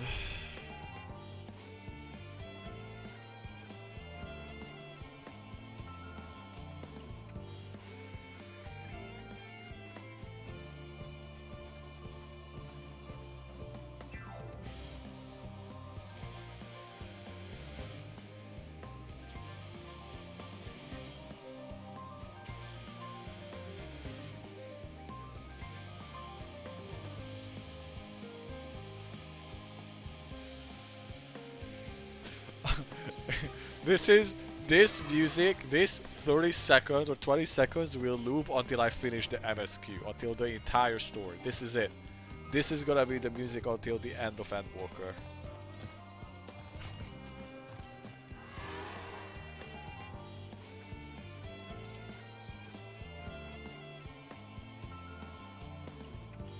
Oh my god, you said some league would cheer me up.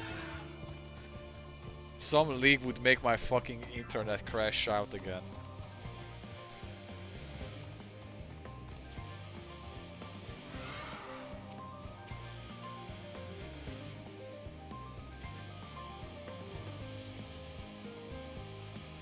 At this point, if I were to play League with you again, I wanna play not Earth.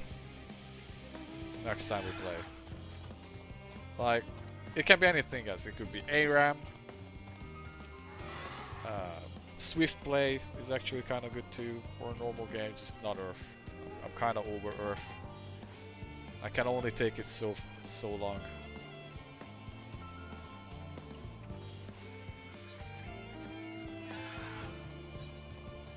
Okay, now I have to find one more fucking guy that wants to talk to me.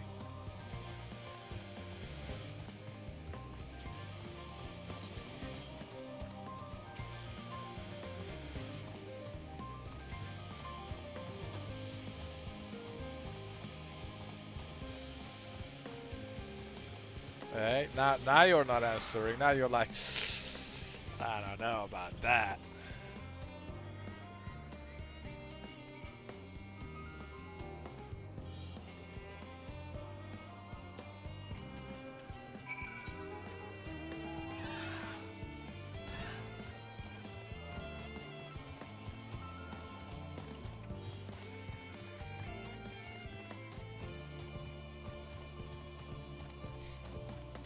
I'm all for anything, anywhere. Alright then.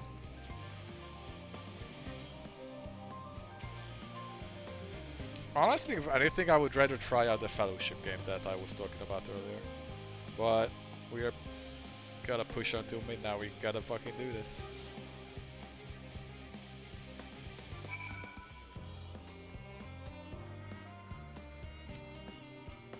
League Arena? No, I don't think I played during the time when it was a thing. I don't think I ever tried it. That could be fun. I don't know if it's in right now. Or if it's only a PTR for now.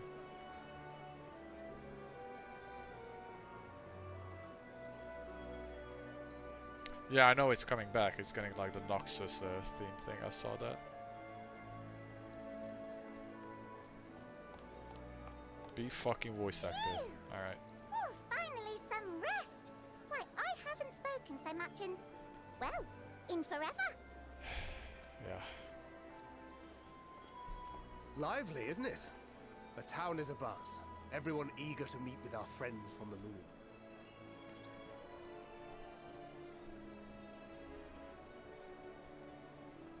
'Twould behoove you to consult with Sleeping Way. As our moon's pilot, his advice should be most pertinent. Wait, Sleeping Way is the pilot? Who decided that? I'm impressed. Truth be told, I struggle to tell one from another. No offense intended, of course. Same. Point taken. After you and your friends left Mare Elementorum, we spent no small amount of time with your Urianger. Oh, the conversations we had. He told us all about Atheris, answered our every question, no matter how trifling or trivial. Look! Every page filled to the margins with knowledge. When I first arrived, I was struck by how little I knew. It was daunting. But then I realized that, were it not for Urianger and his teachings, we'd still be stuck on the moon, gazing at your world and wondering what we've been missing.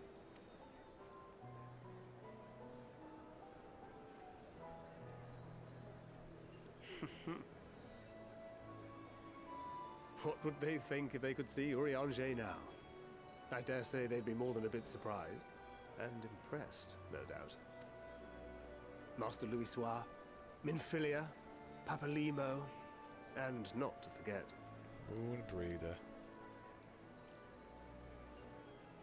Oh, are those the parents? Oh there.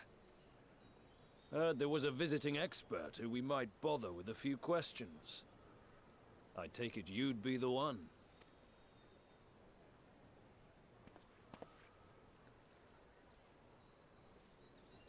And he faints. Yes, I am. Panic ensues. Heart rate rises. Wilson and Blovida, Sharlayan's foremost researchers in the field of teleportation magic, and Moonbreeder's parents. Teleportation magic, you say? Alright, they are the ones, dude. It's happening, what I said earlier. Yeah, they are the ones who did the teleportation magic. I remember they said that at the start. It has been some time. Tis good to see you in good health. I don't think they're gonna be mad at him. They're just gonna be like, bro, why are you avoiding us? Likewise, old friend. Blovida and I were most honored to answer the call. Never expected this reunion, though, did we, dear?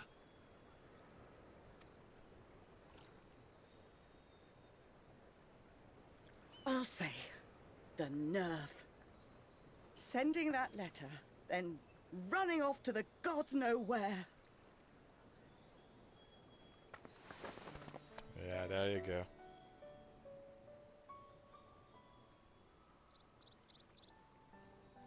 Do you have any idea how worried we were? Oh my god, you're right. They hugged! It didn't even think in my head.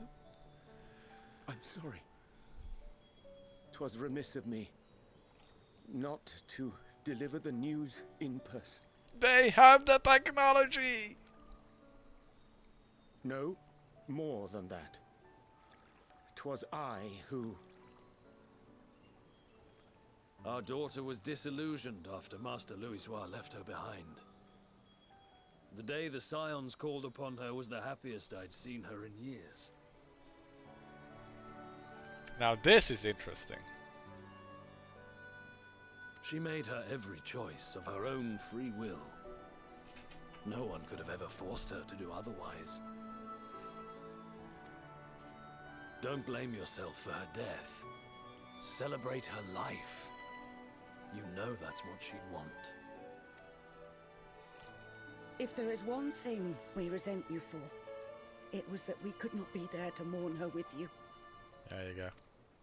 Reading the words you penned in that shaky hand, we must have cried as much for you as we did for her. That's interesting. Imagine you're writing a letter and you can tell that the person who was writing it were like genuinely shaking because of the letters. That's it. That's a good little detail. That's interesting. Hug it back! Hug her back! There you go. I'm sorry. I truly am. You fucking doofus. Hug your parents. I know it's not his parents, what but to say. Knew not how to express my feelings. still hug your parents. The poems and platitudes of wiser men, musings on sadness and loss, studied and memorized, and meaningless in the moment. Silly boy. We are all powerless before such grief. Even now, try as I might, the words escape me. But in our hearts, we know. We always know.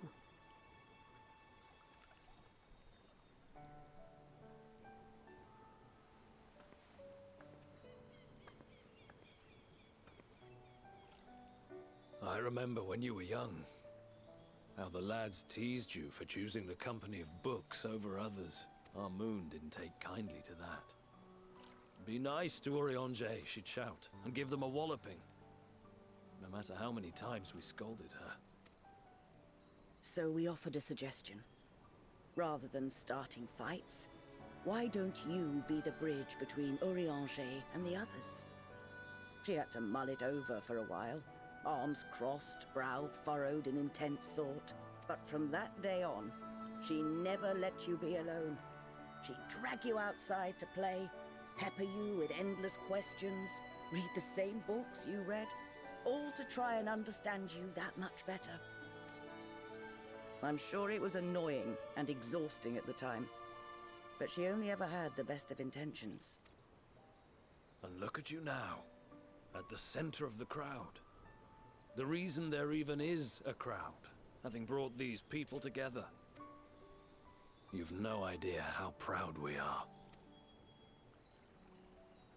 To see the boy, our daughter, trusted and believed in more than anyone, grow into the man she always knew he could be.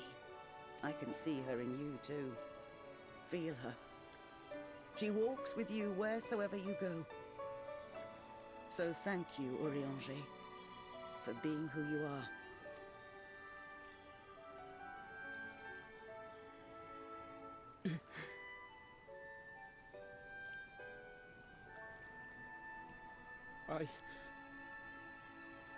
I think I can feel her too.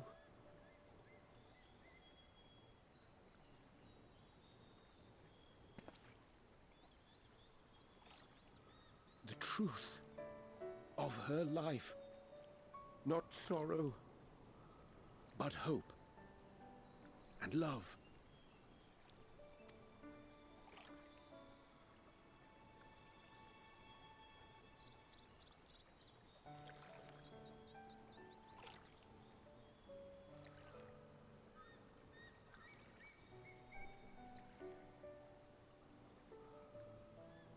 This moon breeder. She was important to him, wasn't she? You could ask the man himself. Oh, no. But watching this exchange reminds me how much I've yet to learn about your world. And its people. You can live here your entire life and hardly learn a thing. And that's why it's too soon for this to end.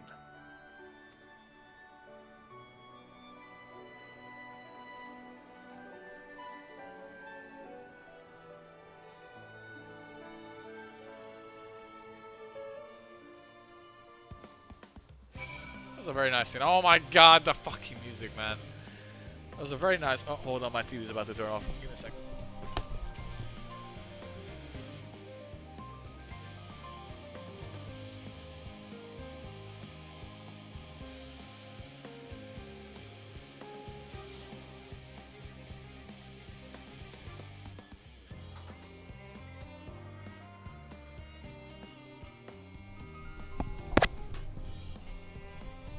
That was a very nice scene. I was very much checked out for the past hour of the story. I cannot give a fuck about the bunnies, but that was a specifically that was a nice scene that's been a long time coming.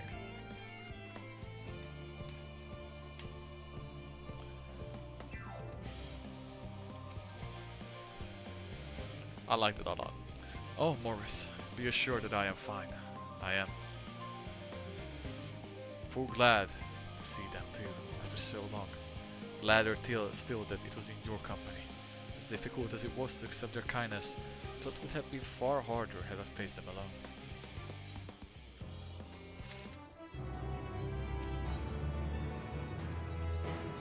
The path of anxiety over Charlotte and Hamlet is thinned to more manageable levels. Thou hast my gratitude for lending courage to the Lotharites. Not disposed to rest on their laurels, several of our guests have elected to accompany my countrymen to their stations. Some few may still come hither seeking counsel, and so shall I remain to aid them as need be. If thou art needed also, do not let them detain thee. As a matter of fact, I was hoping you might check on Alice. Last I saw, she was struggling to carry an enormous pile of boxes out the west gate. I could go myself, but we both know whose help she's like to score of that. Not to mention that, much to my misfortune, I can think of several other things I ought to be doing. Later.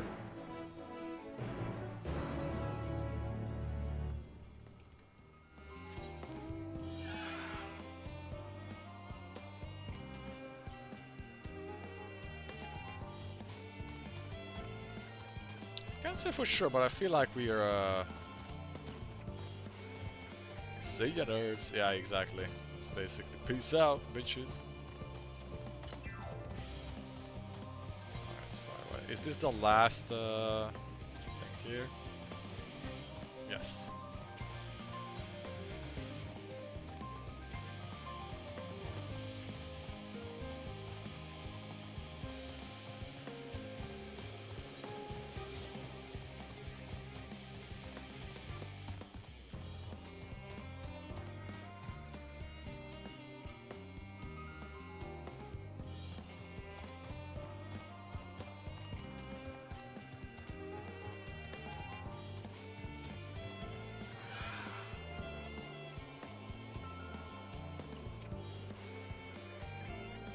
Morris, what are you doing out here? Coming to help. No, I don't mind if you help me with the boxes, but it's far from the most exciting of tasks. Are you sure? Yes, it's way better than fucking touring around rabbits. Well, I appreciate the assistance. We need to get to the area. Time is short, of course, but they're full of organic specimens and samples, so try not to be too rough with them. After it should be waiting for us when we arrive. I'll see you there. Which way?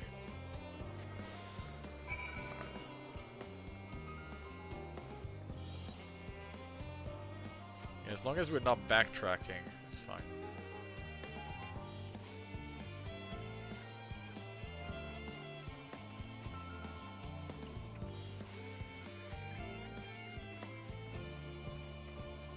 What the fuck am I looking at?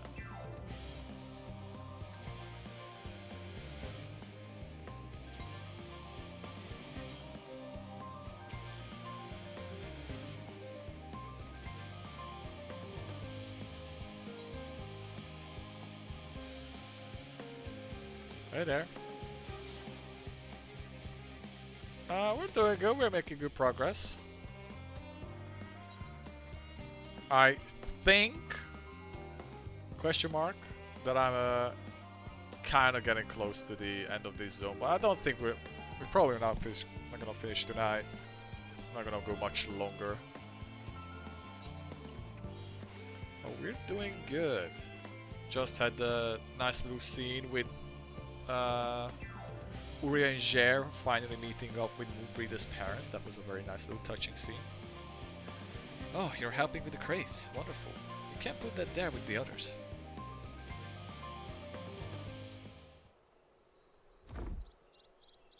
Oh, quiet. Oh.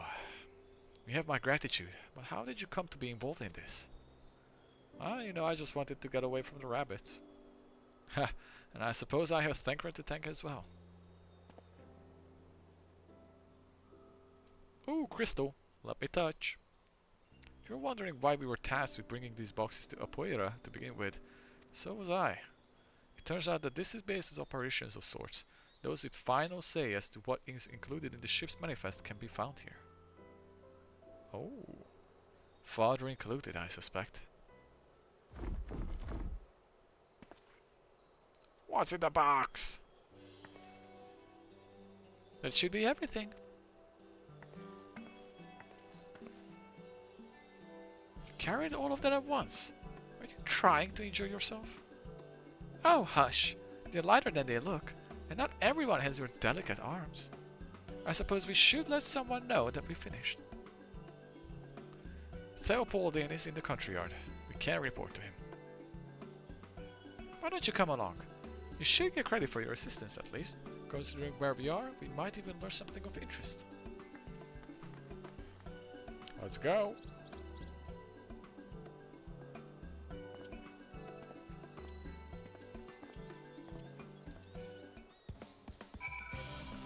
And cue the music. It's not a bad song, it's just been looping forever and ever. Ooh. Oh, dude, I did not even consider that we were gonna go into the middle after all this. Oh, fuck. Yeah.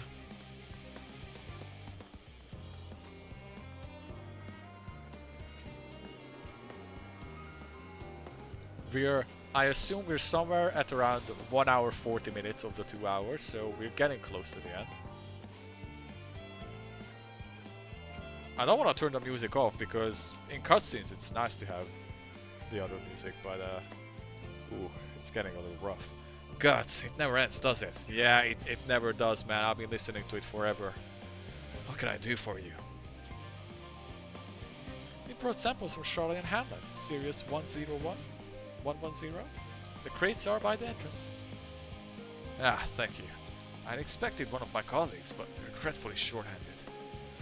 Just a moment. You're Fornishaw's children, are you not? Afanon and Alice, at your service. You're welcome acquainted with father, I take it. Quiet. I've been friends with your parents since our days at the Stonium. I remember when you were yeah high, waddling hither and thither. Clearly, it's been quite some time since we met. It's good to see you again, knowing your fathers knew it, no less. You knew our parents when they were young. What were they like? Pray spare no detail. I should like nothing more than to relegate you. Alas, I am meant to be in charge here, and reams of paperwork once there's submission. You can't help with that, in exchange for short stories of our parents would never willingly divulge, of course. Well done. There happen to be 3 sets of documents in need of delivery, so how about you take one?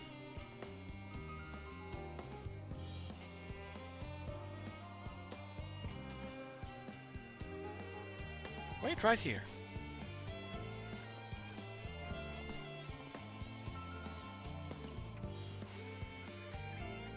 Paperwork. You will find a forum representative waiting to collect these near the southernmost structure. I hope I haven't kept waiting too long. Never mind Afanon and Alice, I'm certain they will be back soon enough. Sure, what do I do with this? Delivered around reserve representatives, okay. Where? Aether. Southeast. It's down here. Okay.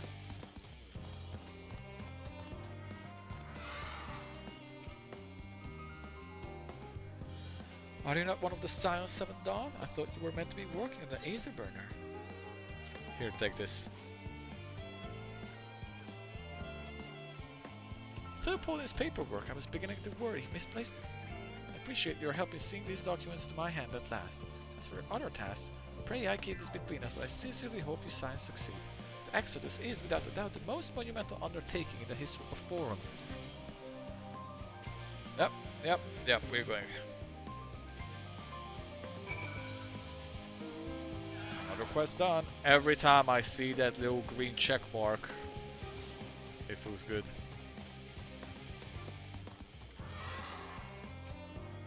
I can taste it. We're so close. The journey is so close to the end. Quick and efficient. I dare say you have the talent for this work. The twins' paper only need to be delivered to elsewhere in the facility, so they should be returning any moment.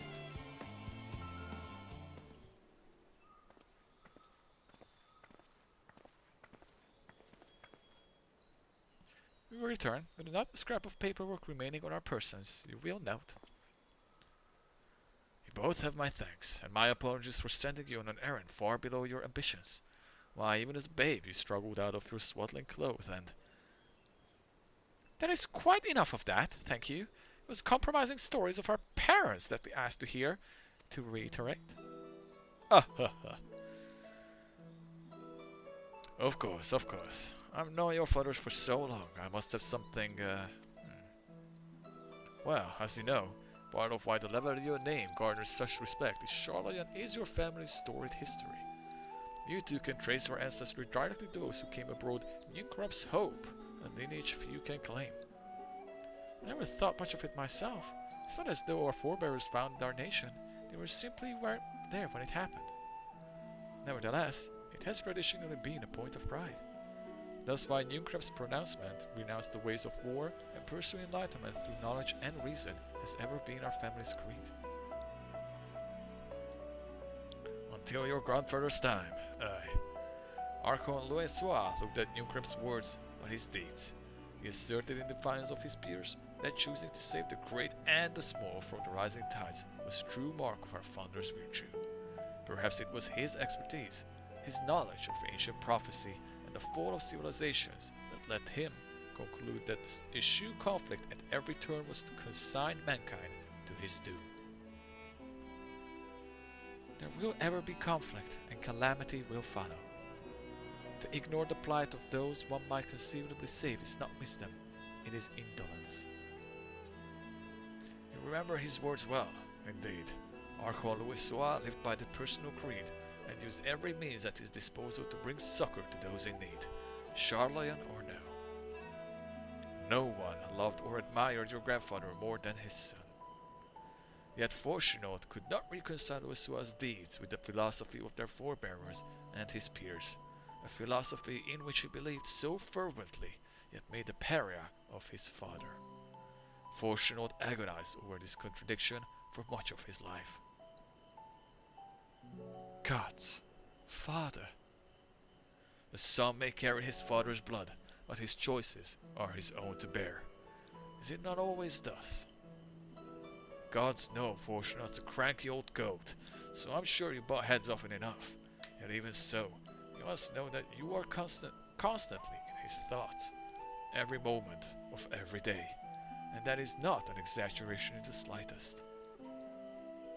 You should have seen him when you were born, barely recognizable. He was the kind of dumbfounded grin I'd not seen since he first took fancy to your mother. He was practically skipping when he told me the news. Take my word for it, he loves you to an embarrassing degree. Cute.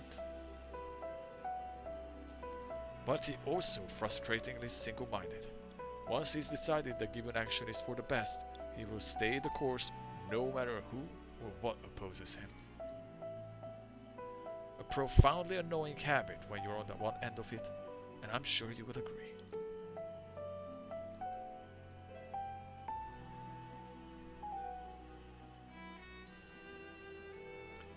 I'll say. Thank you for your insight. When next we meet our parents, I shall mention that we spoke. Try not get me into too much trouble now. I need the forum on my side. Speaking of which, I ought to be getting back to work.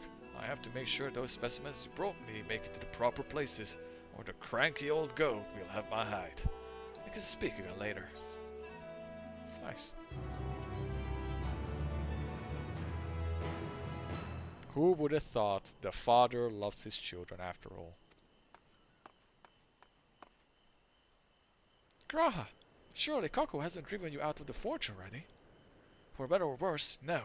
However, he has set me a task that requires more than my single pair of hands, and here you are. I could use at least one of you, but I won't object to more. Unfortunately, Anise and I have prior commitments, and we have already delayed long as it is. What about you, Morris? Can you spare the time? Sure. Perfect. This shouldn't take too long.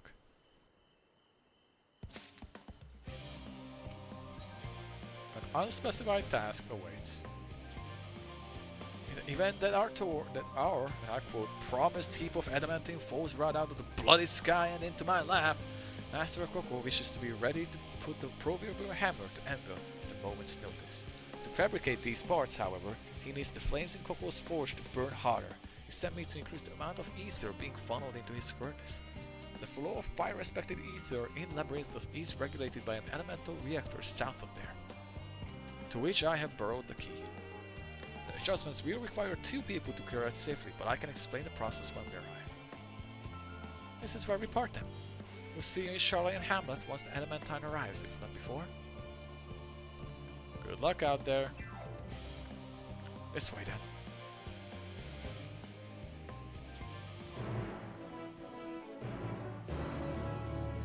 Let's go!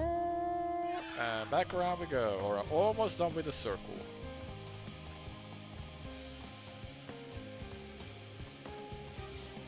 Almost done with the circle.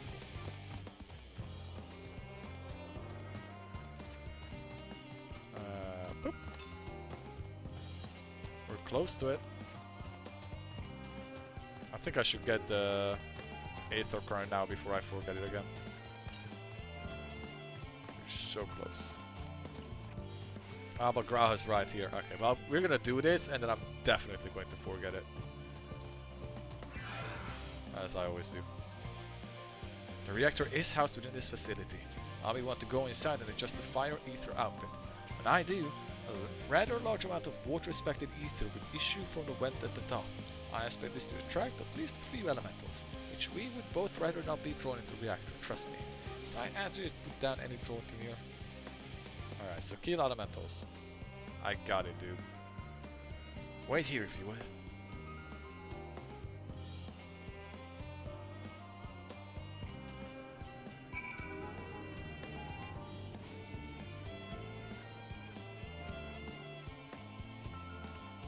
Waiting.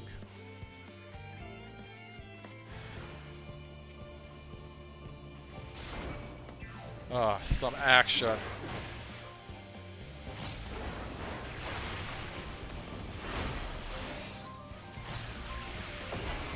Ooh, big crit. Oh, my warrior blood immediately feels better.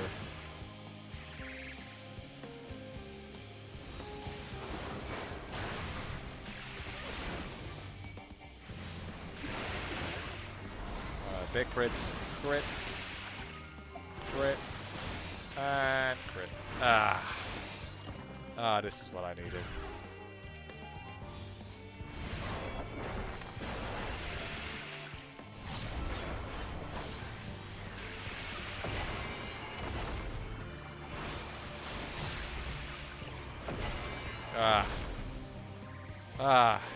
So much better. Love them crits. Oops. Big stretch. Did everything go smoothly out here? No, I got my ass beat by elementals. What do you think? I thought as much. No major complications to speak of inside either. And the water ether appears to be venting properly. I expect Coco will have seen a difference in his forged flames by the time I return. Good. Since I have you, there was another matter I thought to discuss with you. Yeah. Nothing terribly important, but it's something I've been considering. Ooh, quiet. Part of this I shared with everyone, yet you and only you have been to Elpis. It's pretty cool. As we have established, refined adamantine is a product of Alag, of the Empire's twilight years in fact.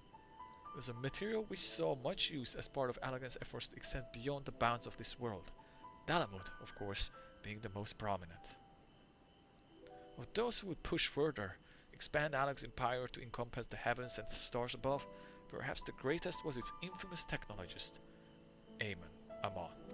Alright, yeah, we know. What about him?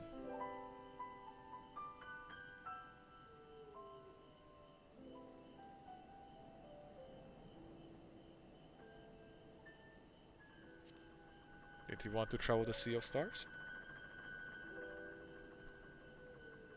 He did. He must have had his own reasons, however, for there is no evidence to suggest that he retained memories of his life as an ancient. He only joined the Asians once the Empire was all but dust, as you know. If not his memory, though, what drove him to pursue that idea with such fervor? The soul? This may seem far-fetched, but only souls, like minds, have a personality, so to speak, a natural disposition towards which they are inclined. Yes? Like I have Azim's soul, so I'm a badass. That helps people. Makes sense, right? We know with relative certainty that it was the gross decadence and inexorable decline of Allied that moved Ammon to resurrect Empire Xande. The Empire's people spoke lightly of death and destruction, experimenting on those they deemed beneath them to fill the emptiness in their hearts. In facilitating Xande's return, Ammon provided that these languid souls with the means to free themselves from the mire of their own indolence. Or would have, had not Xande been convinced by his own death that life itself was meaningless. That is right, he was convinced that life is meaningless. Ammon's desire for his countrymen to conquer the heavens could only be means to the same end, to instill the people with new purpose.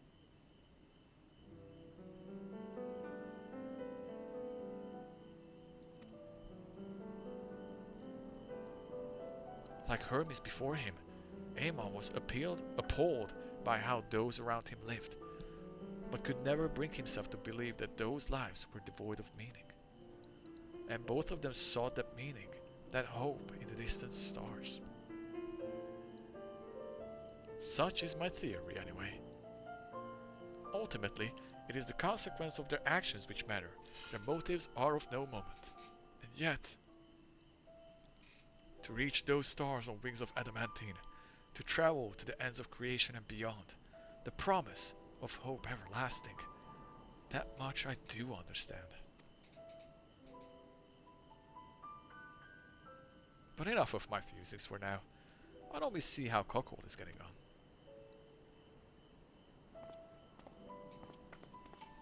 on? Okay. Interesting food for thought. Aether Current, I remember you. There it is. There it is.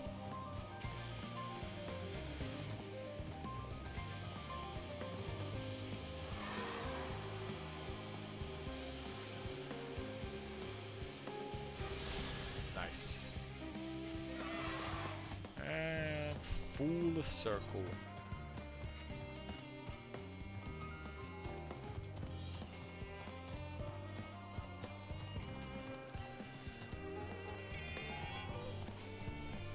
Yeah.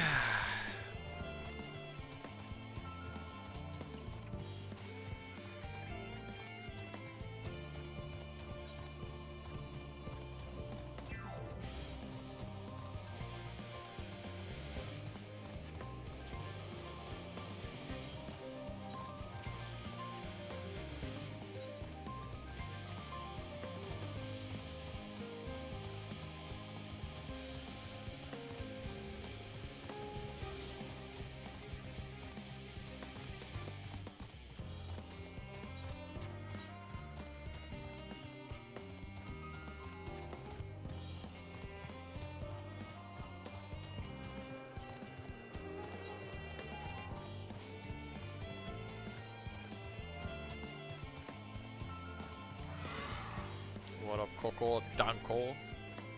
Phew, I can feel those flames blazing from here. Glad you found some capable, Graha. There's not much left for you lot to do. Unless you can conjure up that refined adamantine any faster.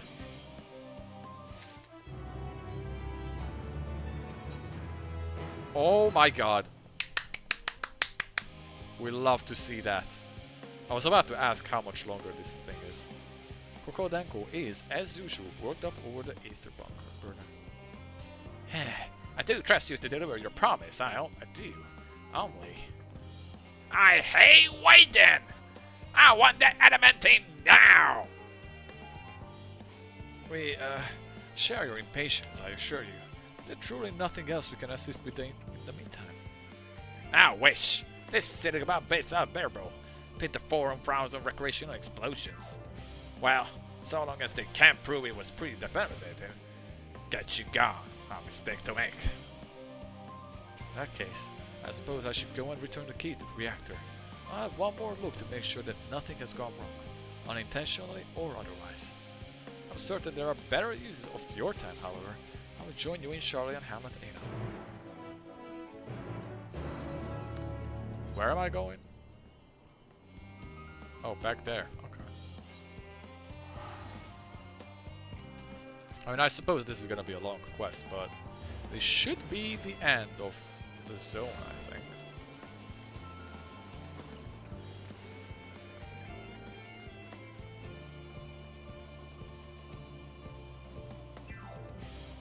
If you wait here, your companions are about to turn up sooner or later. Yes, let's wait. Which means we will soon have to say goodbye to this fantastic music. I will miss it, and I'm sure all you who have already played this game and have already gone through listening to this same music will also miss it greatly.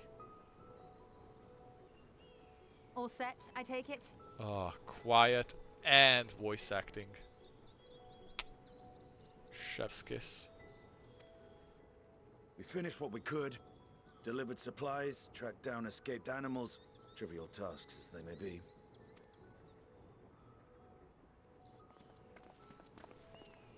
God, I look so good. That's enough, don't you think? If there was anything more important still undone, that would be a problem in itself. It's been like 3 expansions and I'm still not over how good my character looks. The vessel is essentially ready for departure. All that remains is to load the final batch of supplies and see everyone on board. Once we've readied the ether burner, that is. Ah, had a feeling we might find you all here. Our consultations with the Loperites, too, have run their course. Pleased I am to say that our researchers' concerns have for the most part been allayed, though some insist on making adjustments to the very end. For their part, Livingway and her peers have graciously offered to stay and keep the people company, lest any lingering queries go unanswered. All that remains is to wait for the refined adamantite. Alphino, are you there? It's me, Kryl. Your special delivery has arrived. Round up everyone and come to the harbor at once. Speak of the devil. Let us go at once. Okay, now is shit gonna hit the fan?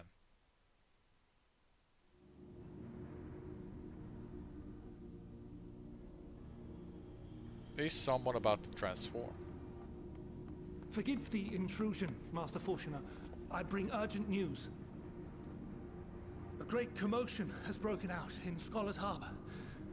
Your presence is requested, with all speed.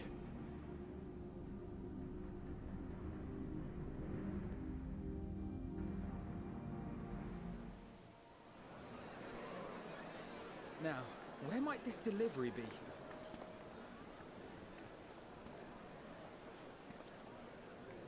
Oh. That's a lot.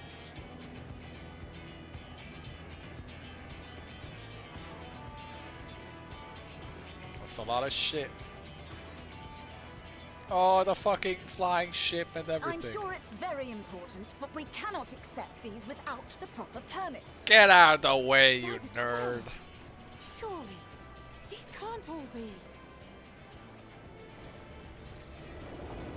Dude, the fucking Forge Master was. Oh my god, the cat is back!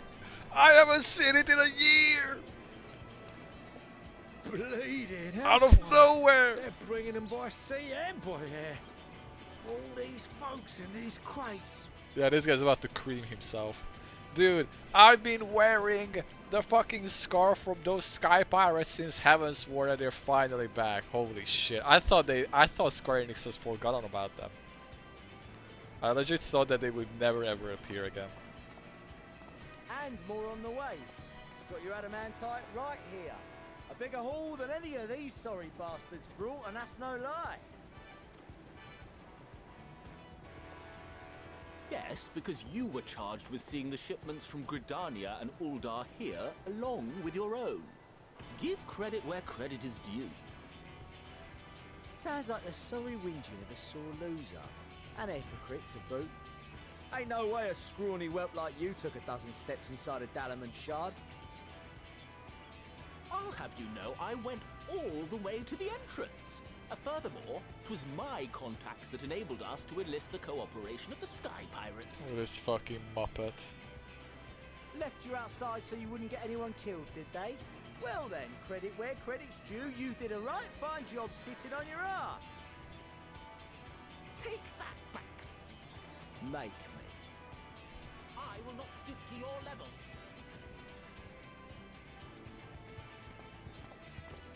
My, what a grand welcome party. The title is back. Hancock and Saraban. We come bearing relics both sacred and elegant, as well as a few other gifts that may be of help, to be presented with best wishes from the Eastern Alliance. Oh my god, is it a sword? Don't make me buy that sword. Athenod, back away. Right now. I myself have come with a sacred relic of Rayson Temple. 'Twas passing fortunate that Senri's dango craving brought us to Kugane. We arrived precisely as Hancock was making his arrangements. Upon learning of your need, we made haste back to Hell's Lid, with our dango, never fear, and consulted with the other auspices. All consented to the lending of Tenzin's legendary Phoenix Blade for this noble cause. I like that it includes like the Trials and the Alliance raid characters too. Even though they're side Suzaku things. and Seiryu were nevertheless worried that it might be lost in transit, however, and insisted upon accompanying me to Onakoru, where I had intended to entrust it to our Confederate allies. Really? If you don't do those things, they don't appear? I thought instead to give That's it over cool. to Hancock when we chanced to cross paths yet again. But alas, Seiryu remained ill at ease, and ordered me see the blade into your hands personally, or die trying.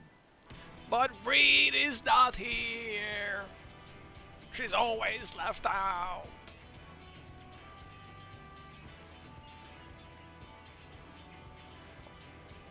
We did, of course, need quite the impressive vessel to get it all here in time. Yep, that's the Alliance raid stuff, isn't it? The theater boys. The theater squad. Fortunately, our majestic associates have been more than helpful. 'Tis an honor to join the Warrior of Light on another adventure, they tell me.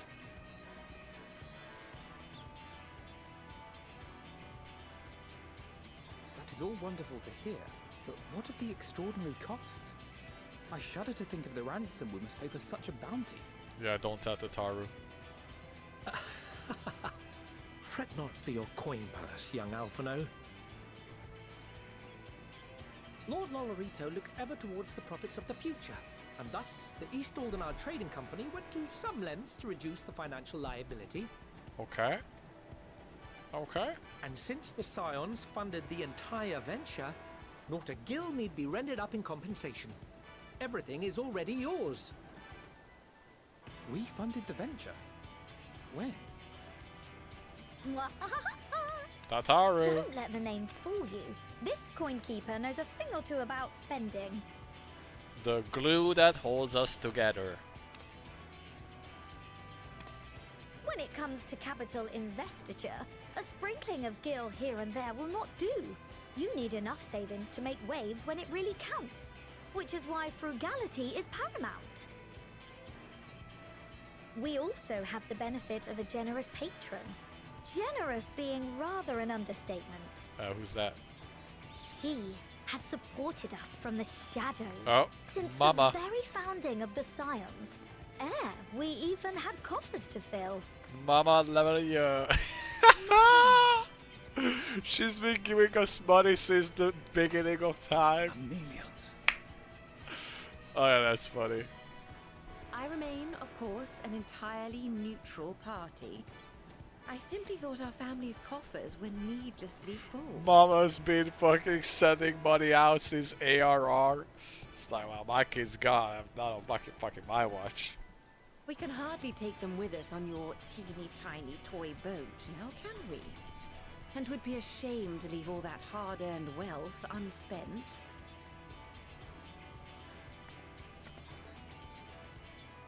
Waste not.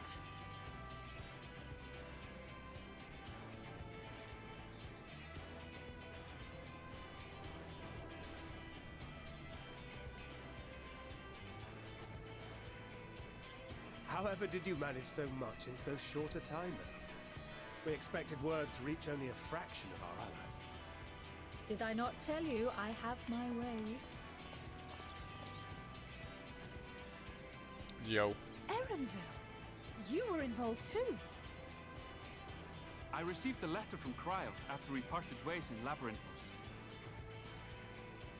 She explained what the Scions were trying to accomplish, and why you might soon require the services of the Gleaners, spread across the world as we are. I pray you do not interpret this as a betrayal of Charlotte. I accept that the Forum's aim in pushing us to our limits was to preserve what knowledge we have, and I bear you no ill will for it. Yet, in collecting that knowledge, what I came to appreciate most about our star is that there remains so much we do not know. That is why I chose to help the Scions, to combat the obliteration of those countless undiscovered wonders. I held no illusions that they would be less demanding taskmasters. Though, rest assured, if I had, I would have been sorely disappointed.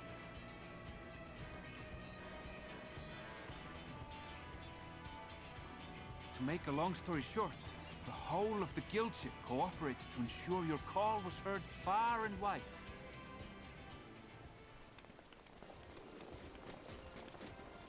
Alright, they showed up. I have not seen What's the this about a entirety. ship that can fly to the moon? And why didn't you mention it sooner? The one time you don't beg my aid, your problem's a bloody ship that can fly to the moon. I kind of forgot they even exist. We've seen them so long ago. Of course. Garland Ironworks' finest. You need only point us towards my new favorite ship. Also, I nearly forgot. Bird was there we too. stopped by Whirlit before coming here and picked up a package from Gaius. He's still of the mind that actions make for better penance than words, contrite or otherwise, so we offer none of the latter.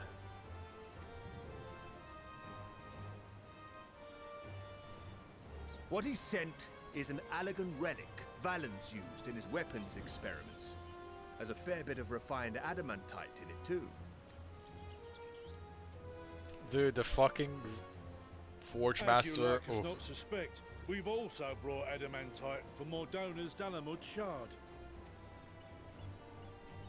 I admit to some consternation upon first receiving Kryl's message. So few Scions remain at the Rising Stones now. Far too few for such an expedition. However, the Gleaners were able to secure us reinforcements. Idleshire's treasure hunters, not least among them. I know. How the Gobbyfrock fought. Slowfix's gratitude for the safe return of his daughter has not waned, and he gathered his kin to our side with an astounding quickness. Is that the kobolds? The clash between their machina and the Allegan defences was a sight to behold. I wager even you would have been impressed by the magnitude of the gobby-boons. Fascinating as all this is, I fail to see how it explains your presence here. Does Razat-Han not have more pressing concerns? So would it be not more badass if a whole dragon just landed here? We do. Yet averting the final days would be the most expedient solution. That, and I am indebted to you.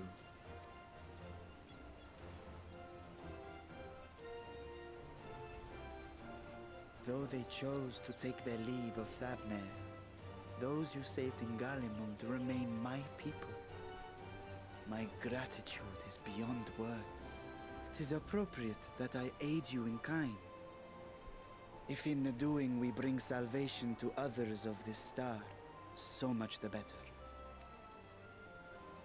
you will recall that I spoke of my father, Midgard Summer, and his journey across the great expanse. As he traveled betwixt the stars, his resplendent scales drank of the ether in those nigh empty surrounds, and imparted to him the strength to persevere. Thinking they might further your cause, I called out to my kin for consent. Ajdaya's answer was silence, as ever. Tiamat and Hrisvelgre, however, responded favorably to the suggestion. My sire, too, stirred from his slumber long enough to speak and say, "Very well." Oh. Thus have I brought you his own worm scales.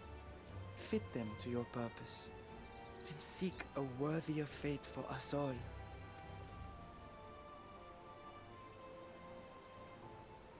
You'd be hard-pressed to find someone else so familiar with the unique properties of dragon scales. So I invited myself along.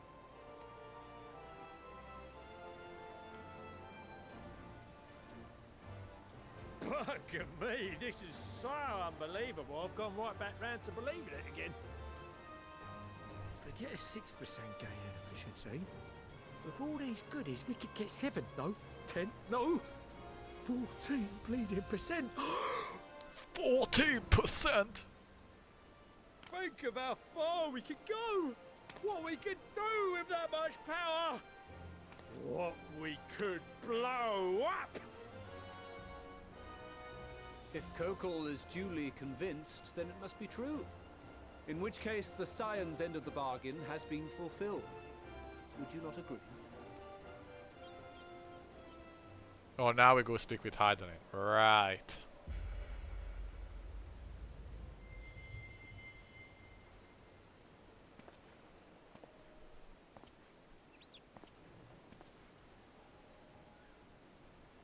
Yes, Father?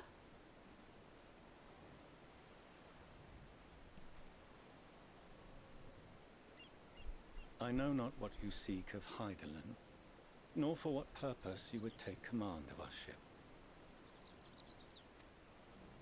Yet this much is certain. To do so will be to dictate the fate of this star and the lives upon it. The lives of each and every creature, in their magnitude and their fragility. Do you understand? And are you prepared? We have seen and we have felt how much each life shapes this world. And so we are determined to abandon none. We understand what is at stake, and we are prepared to bear this burden.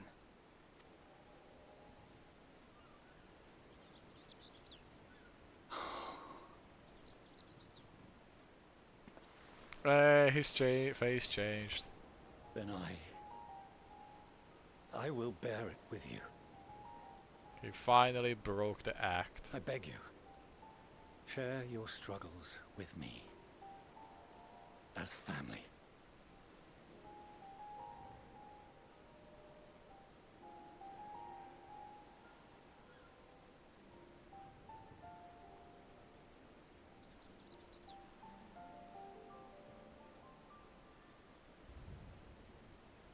You grasped my fingers with such tiny hands the day you were born. I thought my heart might burst. It was love and happiness beyond expression. Overwhelming. And a conviction so powerful that I trembled with something close to rage. I had heard the final days foretold. I swore to myself then and there that I would not let them steal your futures.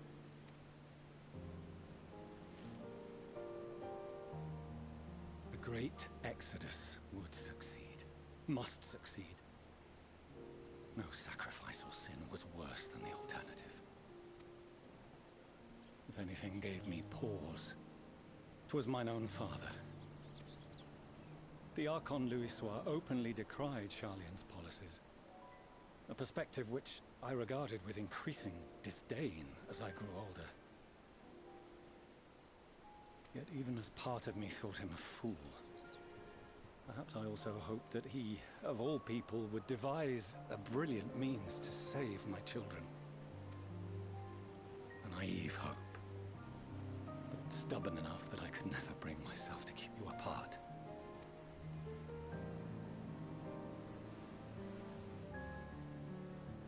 No, that was his doing, when he perished at Cartano. As we pulled that twisted slab of Dalamud from the sea, I remembered the warmth of your newborn touch. Chastened, I vowed never again to suffer any interference in my mission to protect you. No matter that you yourselves wished otherwise.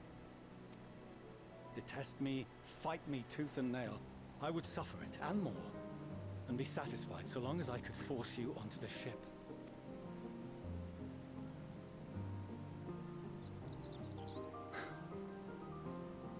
I was wrong. You two have grown so much stronger and so much wiser than I dared dream.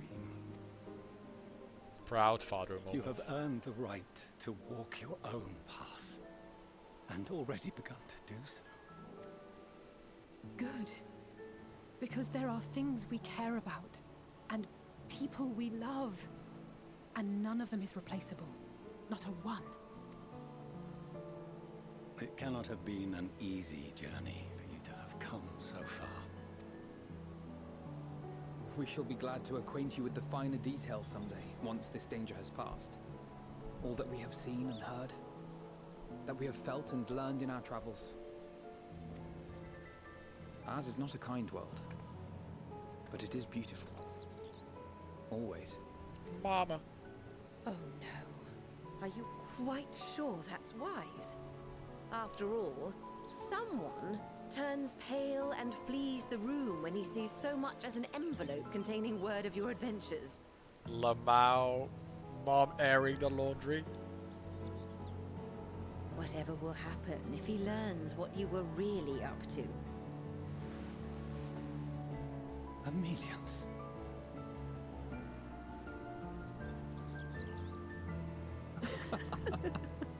I like how the mom has appeared like twice in the entire expansion and she's one of the best characters.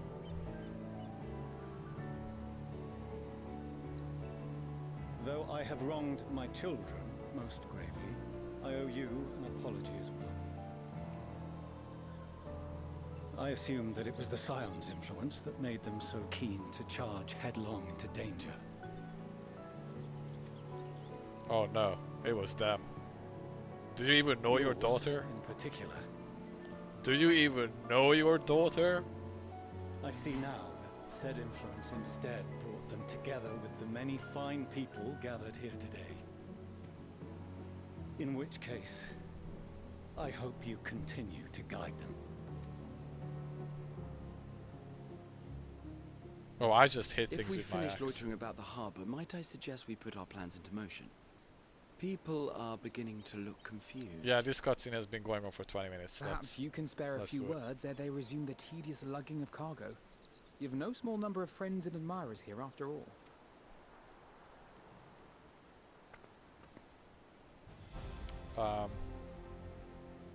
I'm not one for words, but let's see what choice I have.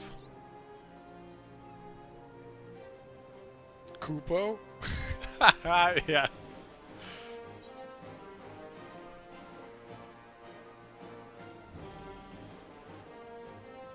With me.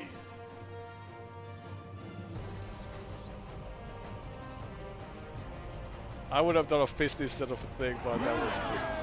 Yeah!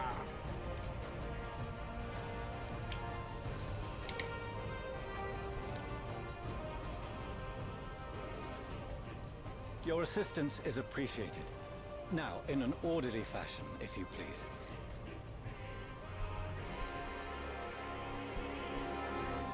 Holy shit, that was a long cutscene. Okay, we're about halfway through the quest. Let's keep going.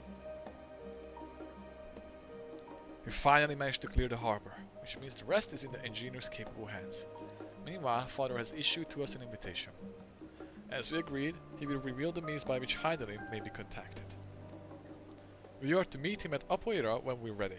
Give the vital knowledge she holds, I suggest we leave without delay.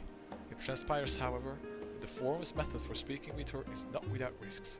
I am curious to hear what those might entail, but regardless, be warned. Most of us who arrived with the Adamantine have offered to stay to see the remaining tasks needed doing. The forum has already asked my assistance in overseeing the process, so you don't worry about a thing. Thank you, Tataru. We're off to Apoira then. Apoira. No, I wasn't saying 10, I was saying midnight. But then I saw the quest with the fucking thing, the Aether Current, and you know I'm not stopping if the Aether Current is right there. I didn't say 10. I said midnight. Well, we're already 20 minutes past that.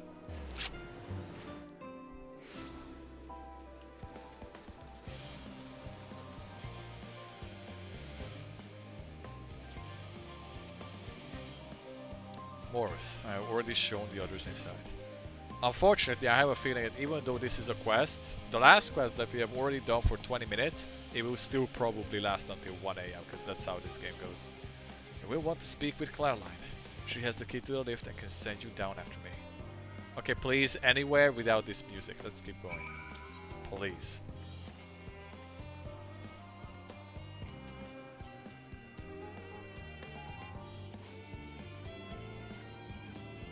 Okay, Kona.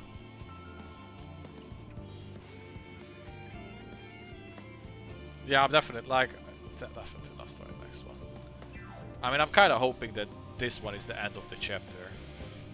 You're Master Fortunal, yes? Just step inside the lift here. I click on the next quest. It's called Endwalker. It lasts an entire zone. Holy shit.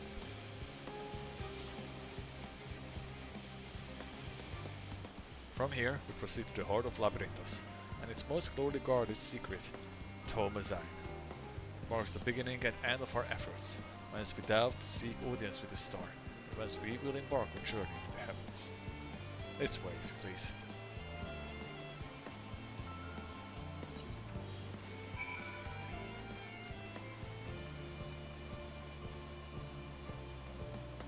Nah, it's alright, we're already almost level 89, so it should be fine. I did do the homework.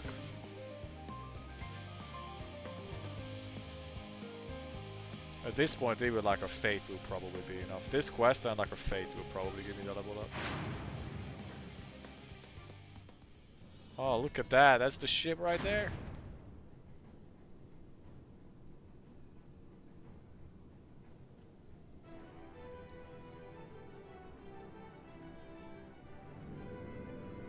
Wow, it's the ship from the key art of the expansion.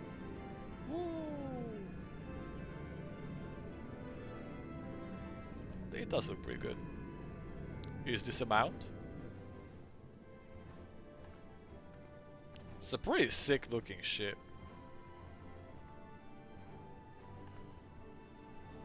I bid you welcome to Tomazine. Direct your attention towards its center to behold the arc over which we have long labored.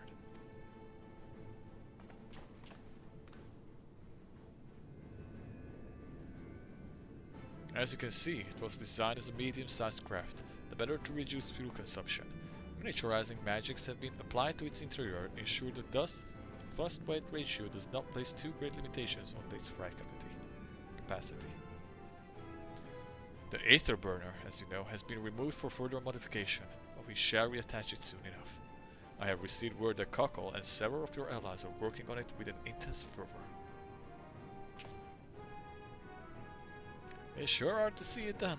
It was by their expertise that many prior disaster was averted.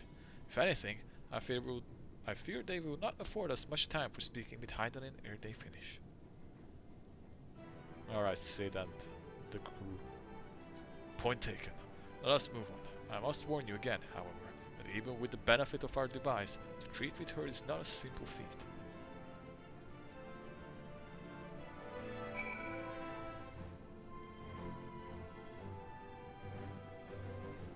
Ah, shit, I'm not gonna get to speak with her, do I? I have done what I can to impress you upon the gravity of what lies ahead. Are you prepared?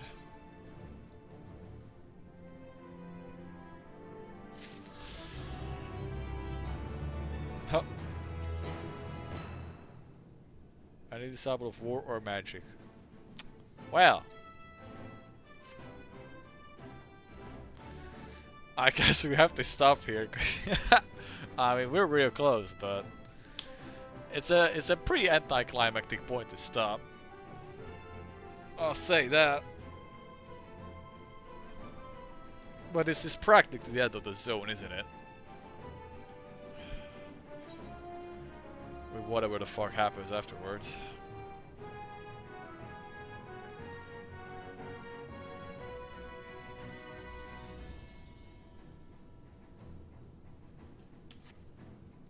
Alright, well. Unfortunately, I know this is not the best place to stop, but we are stopping.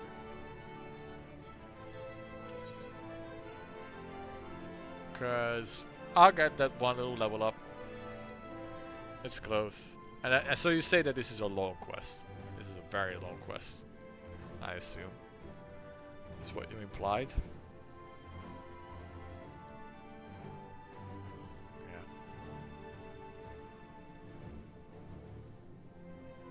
It does have stuff. Right. With stuff. Alright, well, we're gonna stop here. I'll probably stream again tomorrow. And then we're gonna push on into the last zone, I assume. So, like, 2 more streams to finish it? Question mark? We get started on the last zone. We get, like... Surely. I don't like how you said that.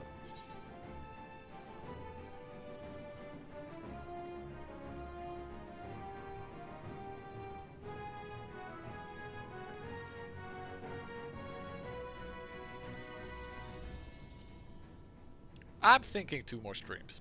Hopefully. The last zone can't be that ridiculously big. It's definitely gonna take a while, but can't be that big, right? Actually,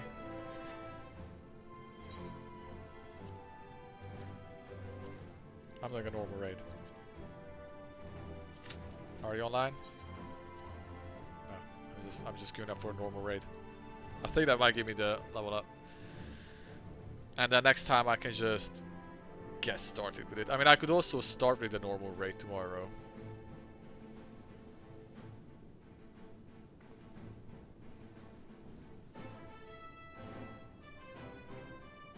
Yeah. Let's fish. Oh, I already did normal raid. No, I didn't. Okay, never mind. Yeah, but I didn't do it today. Who gives a fuck?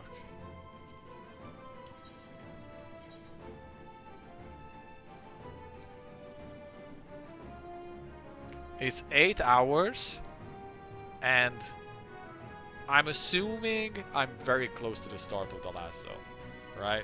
Like, there's probably gonna be some in between. We might even have a dungeon coming up soon, maybe not.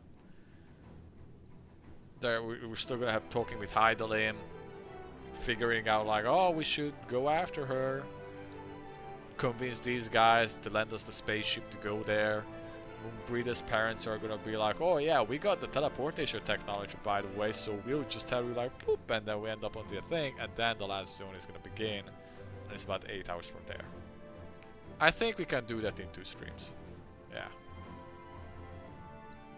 Considering that we generally stream between 4 to 5 hours, and am open to go above a little bit, beyond the 4-hour mark, when we're close to it. That sounds reasonable.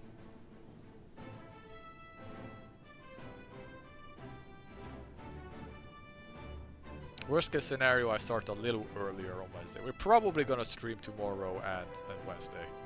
And just fucking wrap it up in the next 2 days. Because we're so close.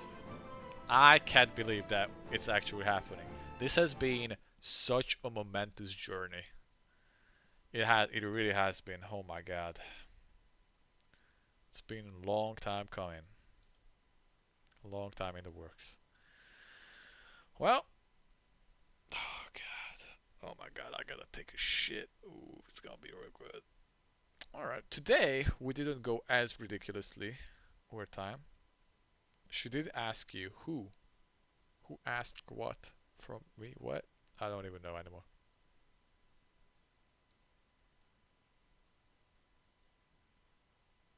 But yeah, probably gonna go stream the next 2 days.